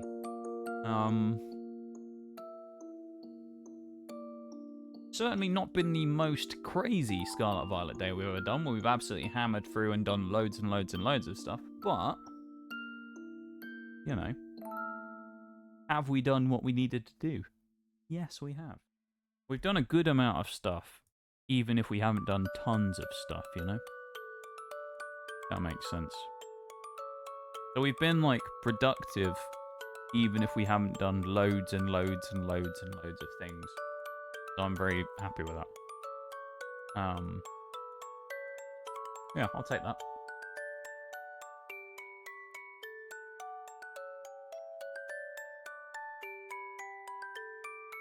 Okay. We got the classic Pokemon music going on right now, haven't we, as well? Damn. Friday I asked you how your match was after that I was destroyed constantly by... Oh, really? Funny enough, Bruce, you messaged me after I came back on, because I was heading off for the night, so I reloaded the game to get my login reward, and then you messaged me, and I was like, oh, hopefully I didn't cut him off when he messaged me first, because I don't know if it, like, saves them after the session if you close the game or not. So hopefully I was thinking hopefully I hadn't missed you, and, yeah, to be fair, when I said to you about that as well, my games were shite all night, to be honest. I was having a torrid time of it. I think I had a few good games here and there, and then the rest of them were just crap. It's like one of those ones where usually what ends up happening, just War Thunder being War Thunder, it's like me and Mirage will be squadded, we'll go around the corner, I'll get tracked by someone, and he's either not quite able to get around the corner in time before they kill me, or I'm not able to reload quick enough to kill them, you know? And you just kind of get unlucky by getting tracked or whatever it is. constantly, and it's just really frustrating because you just can't do anything. Sent 2 messages, but it said you were off. I think after I responded to you, I did go off. To be fair, it was like 2 a.m. It was 2 a.m. and I needed to go and do some other stuff, so I had to head off in a pretty quick. So I headed off pretty sharpish. Yeah. I know who I'm raiding today as well. I already know who.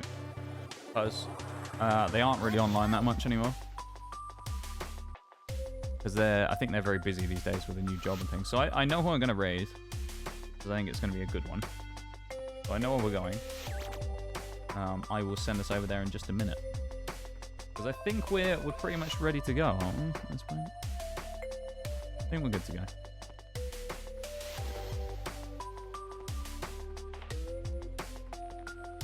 That's understandable. Yeah.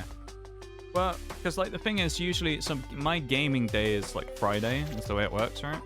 Usually I'm doing whatever through the rest of the week, and then when it gets to Friday is when I play like games, pretty much. So usually I'll end up playing with Mirage. So me and him will play Siege on a Friday, and then we'll finish off the night playing War Thunder. So we'd probably been playing for a couple of hours before that. And after the bad games, you know, I was kind of just like, fuck this. I need to get out of here. So yeah, it was, you know, it wasn't the worst. It was a little. I've had worse days, but it certainly wasn't the best day I've ever had on the game. Great messages are in chat though, you know the drill. Let me change my music over real quick.